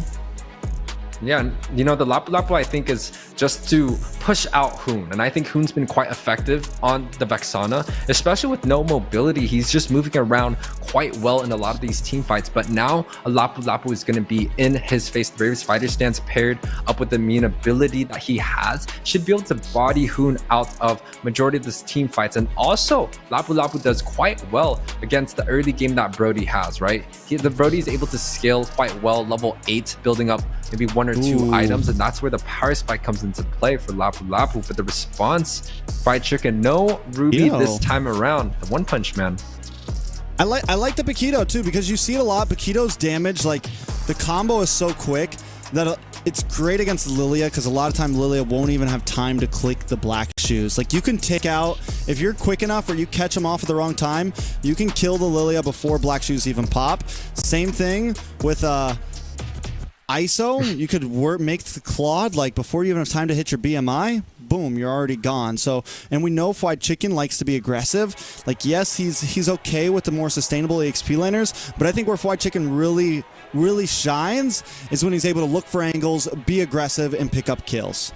Yeah, and he could also cancel the implosion coming out from Tig, so that's another problem that A77 has to deal with. Now, we have seen the pack today on the XP lane. Sir Bossy played it in the BloodHounds series. Unfortunately, they were not able to get the victory that they were looking for. But just like you're saying, the matchup between the pack and the Lilia is quite good here. But take us in, Trex. All right, it's match point for Gaimin Gladiators up against Area 77. Will this be the last match of day 2? Or will Area 77 take us to game 3? Yeah, I think the aliens this time around, they got to come out with a better ship, right? They got to come into this game strong, get the early game advantage, and I do think they have the ability to do so. Now, the Gladiators, though, have proven to have a really strong late game strategy, right? It seems like almost every late game they're able to win, even if they are down in gold. But pick off right here, Jay, already chunked quite low against an early game Vexana. Seems like Gaming Gladiators has the map in their favor already.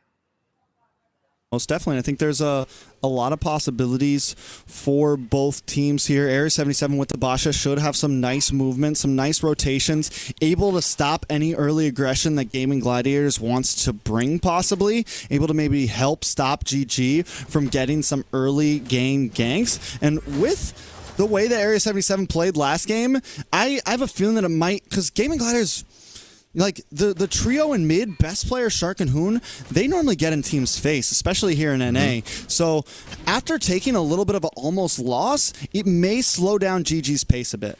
Yeah, but this time around, if you take a look at the gold lane, you can see the Claude kind of jumping behind, and that's kind of how the matchup is going to go, right? The Claude is going to struggle 1 versus 1 against the Brody, but in our last series, we had the Harith able to solo kill onto the gold side, so that's one advantage that A77 does not have. They kind of just need the Claude to be able to stand against himself, while the other members of A77 look for an engagement on the opposite side of the map.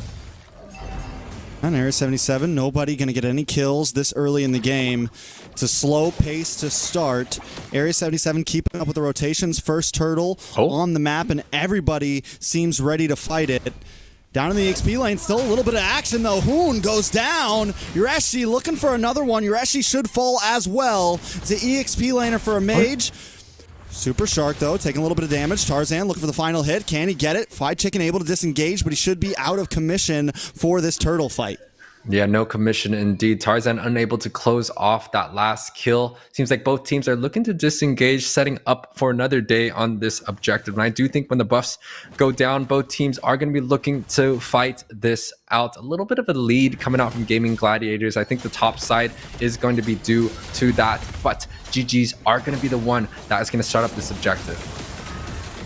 All right, a lot of damage. The Minoan's Fury from Shark does land on, and everybody just piles on. The dog pile on to Yureshi Cutie, getting revenge for the kill earlier. Now Turtle still up. Jay looking for an angle. Tarzan hanging out in the bottom bush right now. Maybe waiting for the engage. Shark smells something wrong. Gonna move on. Try to delay him. Best player also taking his time. Hoon able to get the knock up onto Tarzan Cutie. Fried Chicken coming from the backside for best player. Able to get the turtle, and now they collapse onto Mar. Mar in trouble. Fried Chicken dashes in, and the kill locks in for Hoon. They take out Mar Cutie, and Jay Cutie may just be next best player picking it up. And I just want to say that GG's strategy of just stunning and knocking up and chaining all those CCs have been proven to quite difficult to counter. You can see they're able to single out specific targets. Doesn't matter who it is. The Lapu Lapu can go bravest fighter, but if he doesn't activate the CC immune, he's not going to be able to get that. And now GG has the lead onto the mid. The kill is in their favor, and even on the top side, Zia is able to grab up a lot of gold. Ooh, a little bit of damage on a Shark there. Shark though able to back off, but out comes the Blazing Duet. Finally, ISO picking up a kill, trying to move on to Zia next. Tarzan under the tower, takes a couple shots. Mark Cutie's going to try to come in for the cutoff. Whoa. Zia now cornered. Can they find the pick here? Zia able to dash through, and they do not find. Ooh, 8, yes, Mark Cutie gets it in. Down on the bot side as well, Yureshi up against Fried Chicken in the 1v1. Yureshi forced to back off this time. Fried Chicken close the difference. The flicker comes in, and Yureshi just gets away. Gaming Gladiators leading by 1,200, 5-4. Yeah, it's a 1-for-1 trade onto the top side, but ISO is able to kind of go victorious on that trade. He's been surviving, and the Blazing Duet also picked off some of the members. So right now, A77, I feel like, is in quite a good position. They are down in gold, but I do think that ISO has had a great lane so far early on. I mean, it's a 1,400 lead for GG. We saw the same thing from Area 77 last time, and to be honest, this is the first time I feel like Gaming Gladiators has a chance to lose a game in a while. Unoan's Fury does come down. A lot of damage onto JQT. Zia able to stack up, but as I was saying, is Area 77 might definitely be slightly below GG right now. Like, GG has the advantage, but I don't think we've seen GG tested this hard in a while in North America. Concealed play coming from JQT, looking for the implosion, looking for the play. Best player able to secure the turtle. A lot of damage does come on to Shark. JQT working the angle. Yureshi with the bravest fighter. Mark Cutie goes down, but Shark falls as well. The damage coming in from Fried Chicken. He does get the knockout strike onto Yureshi, though. Yureshi in a little bit of trouble. JQT trying to come in and help out. Bahoon able to delay the advance. Area 77 now on the run. Tarzan taking a little bit of damage. Oh, no. The Appraiser's Wrath comes down. The Terrify, the knock-up, and Tarzan taking out a mega kill for Fried Chicken. I feel like the Gaming Gladiators is all about the wombo combination right now. The knock-up is just a little bit too much to handle. Last game, they had the Guinevere, the Vexana for the two-man knock-up, and this time around, they got the Minotaur, the Fredrin to have that CC knock-up chain paired up with Fried Chicken here. And now the bot side, Chicken trying to go a little bit aggressive, but don't think Yurishi's able to take care of that business. The confidence in Fried Chicken right now, man. Half a bar of health, and he's like, yeah, I'm hanging. I'm going to clear this wave real fast. They do collapse onto the boss side. Fried Chicken might finally go down. Does he get away? No, the flicker. Yureshi able to pick it up. Up in the top side, a little bit of action as well, but nothing too major. But they finally get a kill on a Fried Chicken, which is crucial because he was sitting at 4-0-2. Yeah, that's a 400 gold shutdown for the side of A77, able to get that kill back into their favor. It's a 1k difference, so both teams still have that. It's still anyone's game at this point, and I really want to take a look at ISO's item, right? Zia, of course, on the Brody, has the ability to go into that early and mid game, but once it gets to the late game, if both marksmen have the same exact gold, the side of A77 is going to have a slight advantage because Claude just has that mobility, has that late game shred. But if Zia is going to be the one that's up in gold, it's going to be hard for ISO to look for any engagement because he's going to get two-shot by Zia here. And look at the Yureshi. Yureshi cuts double into the bottom lane. And now he's going to be a little bit ahead in this fight engagement. A little bit in front of Fried Chicken. Are they going to maybe set a bait for him here? Fried Chicken knows. He smells something in the water. He decides not to advance. He waits until the rest of his team has vision on Area 77. This feels like a Lord right here. Like everyone's grouping up just for a 7-minute turtle right now. This is a game that we're watching. Best player still working the Lord. Implosion happens on 3 members. Tarzan able to get it, but the Eternal Guardian comes down. And now Yureshi's in trouble. JQT taken out. Yureshi caught up in between 4 members. Takes enough damage. The best player finds the kill. Area 77 take the turtle, but at what cost? Yeah, it seems like A77 is unable to get a lot of these fights going into their favor, especially when both teams are grouped up as members of 5, right? A77, I feel like they have the opportunity. ISO? Fried Chicken. On to ISO. ISO with the Blazing Duet still taking out mid-gun blazing. Yeah, that's a huge shutdown for the side of Gaming Gladiators, able to take care of ISO, giving him his first death on the board. And it just, again, once it seems like A77, they cannot fight these group 5 versus 5. Shark is just getting too many knockups, and the side of Gaming Gladiators just have so much CC available to single out individuals. Okay, Fried Chicken goes down. Zia takes a tower, though. Did Yureshi fall as well in the boss side? No. So Area 77 finds something, but still, GG is this methodical, man. They got the scalpel out. They're cutting away piece from Area 77 right now, tower by tower, until they're down to nothing but bones. Yeah, and you can see a small lead still for the side of Gaming Gladiators. The people of Area 77 are grouped up onto the top side, but the reinforcements are coming through. Jay trying to cut off the angle, and I feel like A77, they're definitely going to try to get this tower here. ISO able to BMI away. The tower does fall, though, so that's a plus for Area 77.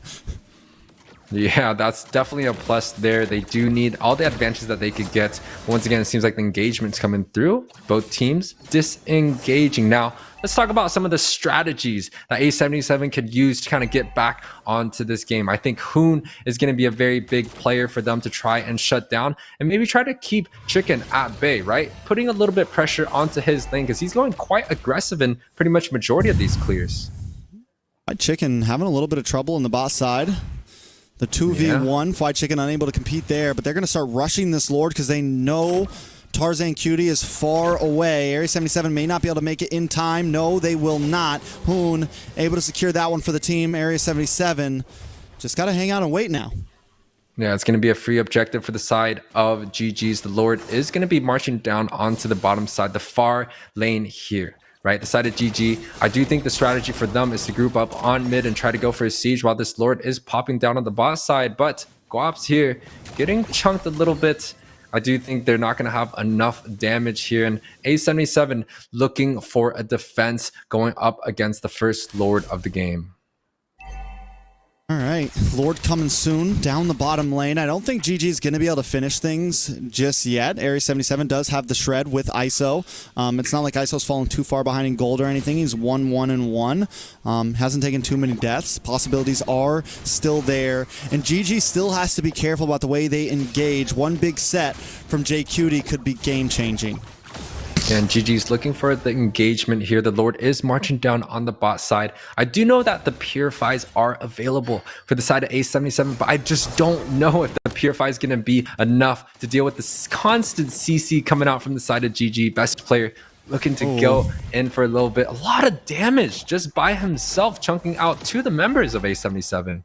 With the Lilia, though, you have great siege defense, man. You lay down on the glooms, you're able to burst down the Lord. That paired up with ISO, they should be okay. GG, though, once again, the scalpel's out. We just cut away tower by tower. Yeah, and a 3K gold lead, 11 minutes in.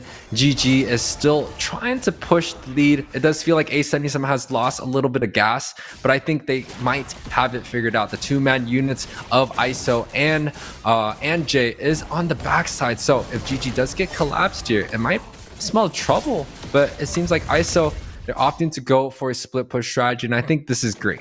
The side of Gaimin Gladiators, they're really trying to force this Ube strategy of just syncing all the ultimates up together. ISO takes another tower onto the bot side, but the trade from GG is just a little bit too good. And he's going to have to be careful, though. If White Chicken is onto him, he needs to get back quickly. Should be okay. Chicken just has to defend, take out the minions. So well played. And if ISO can keep doing that, kind of dancing around, it's very similar to what we saw from Zia last game, alleviating the pressure, you know, kind of bleeding out the wound a little bit, letting the swelling go down. And that's what Area 77 needs to do. They got to try to hang out. They're in it for the long haul at this point. Still, gold lead not too far ahead, man. 4K is very comebackable for any team, especially teams at this caliber. Yeah, and we're inching into this kind of late game, right? But it seems like they're going in. ISO with the Blazing Duet on the backside. Zia taking a whole lot of damage. ISO, BMI's back and is instantly found from Fried Chicken. Shark picks up the kill. Zia finds Urashi. Tarzan next to be on the chopping block. Terrified. Taken out. Now it's nothing but Mark Cutie and JQT. Cutie Gang not looking too good right now. Fried Chicken trying to close the distance. Black Shoes pops, so it brings Mark Cutie back into all members.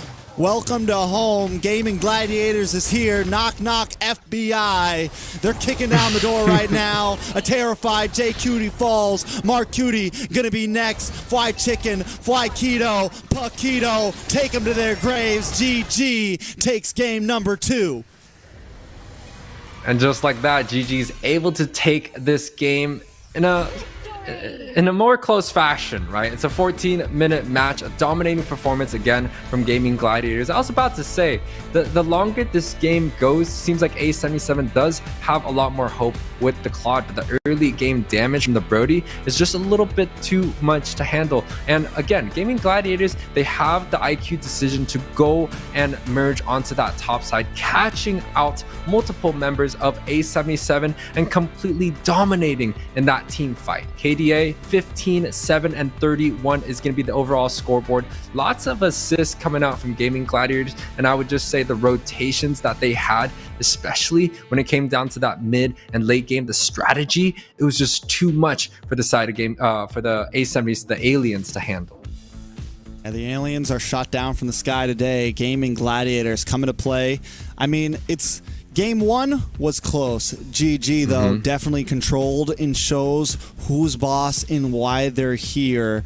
Average damage is completely unloading compared to Area 77, and even the gold per minute just completely collecting throughout the laning phase. And we saw the difference between Area 77 and GG. When Area 77 was winning in game number 1, GG, I mean, was almost keeping the gold tied throughout the whole game. Compared it to GG, when they were escaping with the win, they immediately turned it into a 3-4K gold lead.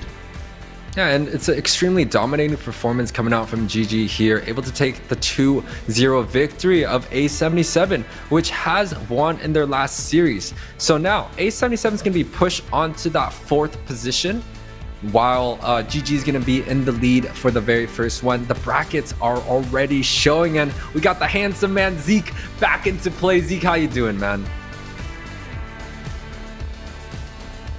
Oh, you're muted, my friend. You're muted, Zeke. Who did that? I did. Who Sorry, did that? my bad. It was a little prank for day 1. Hey. I'm just trying to be like you, my boy. What are those games, man? Absolutely crazy. That first game had me on my seat. I thought so for sure that Area 77 was going to be able to make it happen, make that close. But man, what a beautiful comeback by GG.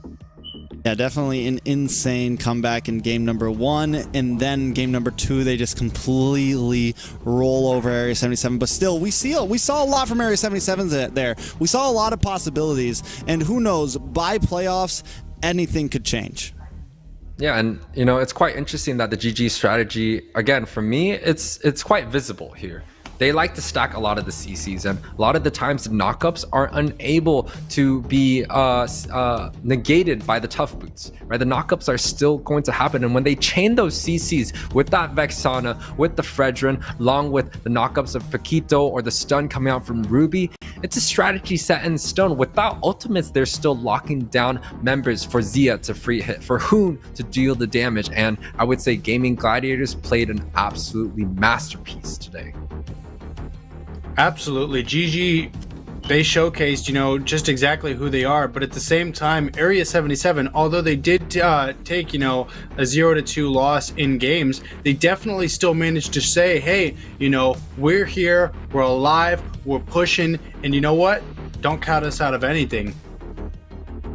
Most definitely, and I'm pretty sure we're going to be jumping into the MVP now with a few replays. For me personally, I mean, it's the whole series. Fried Chicken had a great series. Wondering exactly who it's going to end up being, though, UA. It's a good guess, but it's going to be Shark, right? The most valuable player from the last season, in my perspective here, coming once again. He had a great game on the Minotaur. It was able to counter out a lot of the matchups, and I think it's quite smart, especially when the side of A77 decides to pick up the Claude first, right? The knock-up coming out to pretty much deflect the Blazing Duet coming out from the Claude is proven to be very, very effective. And this time around, Shark pulling up with the MVP, a roamer that gets the spotlight. I do like that myself, as I'm a roam player, and shout outs to Shark, man.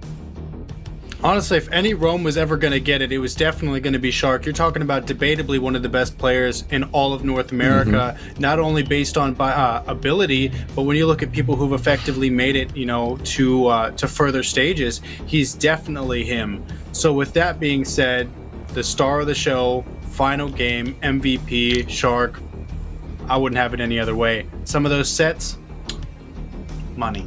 Money. Chef's Speaking kiss. of money, let's take a quick look at the last 2 big team fights of that last series. Yeah, I mean, Gaimin Gladiators always coming through with a show on the boat. The implosion coming through on the backside, but the Gaimin Gladiators had something else that they could deal with, singling out and pretty much splitting the whole entire A77 back line dealers. Right? They pretty much punished the ability that Jay and Yurishi had to go onto the backside and just use that to their advantage. And this is the topside fight that we were talking about. Zia right here did not get singled out, and unfortunately, the rotations from Gaimin Gladiators was too much for A77 to handle in these team fights. That gameplay was absolutely beautiful. Right where at least me personally, I thought that Shark was going to drop. The entire team just showed up and sealed the deal. They just made it happen. Just such precision coming from the side of GG. It was gorgeous. Yeah, I mean, it was definitely gorgeous. Overall, GG shows why they are the fan favorite right now. And this is the big difference that I talk about with a lot of teams is when you're losing, can you come back? You know, if you're behind in gold, can you still secure? And that's what they did in game 1. And then can you jump into game 2 with that same momentum and just smash through? And that's exactly what GG did. Area 77 still unable to kind of break that barrier. Now I think the matchup I'm really ready for is Area 77 versus DA down the line in the future. I think that's going to be a good one. I think they're kind of at a good standstill. And who's going to end up falling in the number 2, number 3, number 1? Because this is definitely one of the most. It's a huge toss-up this season between everybody. And it's almost like Trex just forgot about the Kings of the Kings. I'm not sure if he wants to have a conversation with that, but you know, the second and the third King place. Of Kings?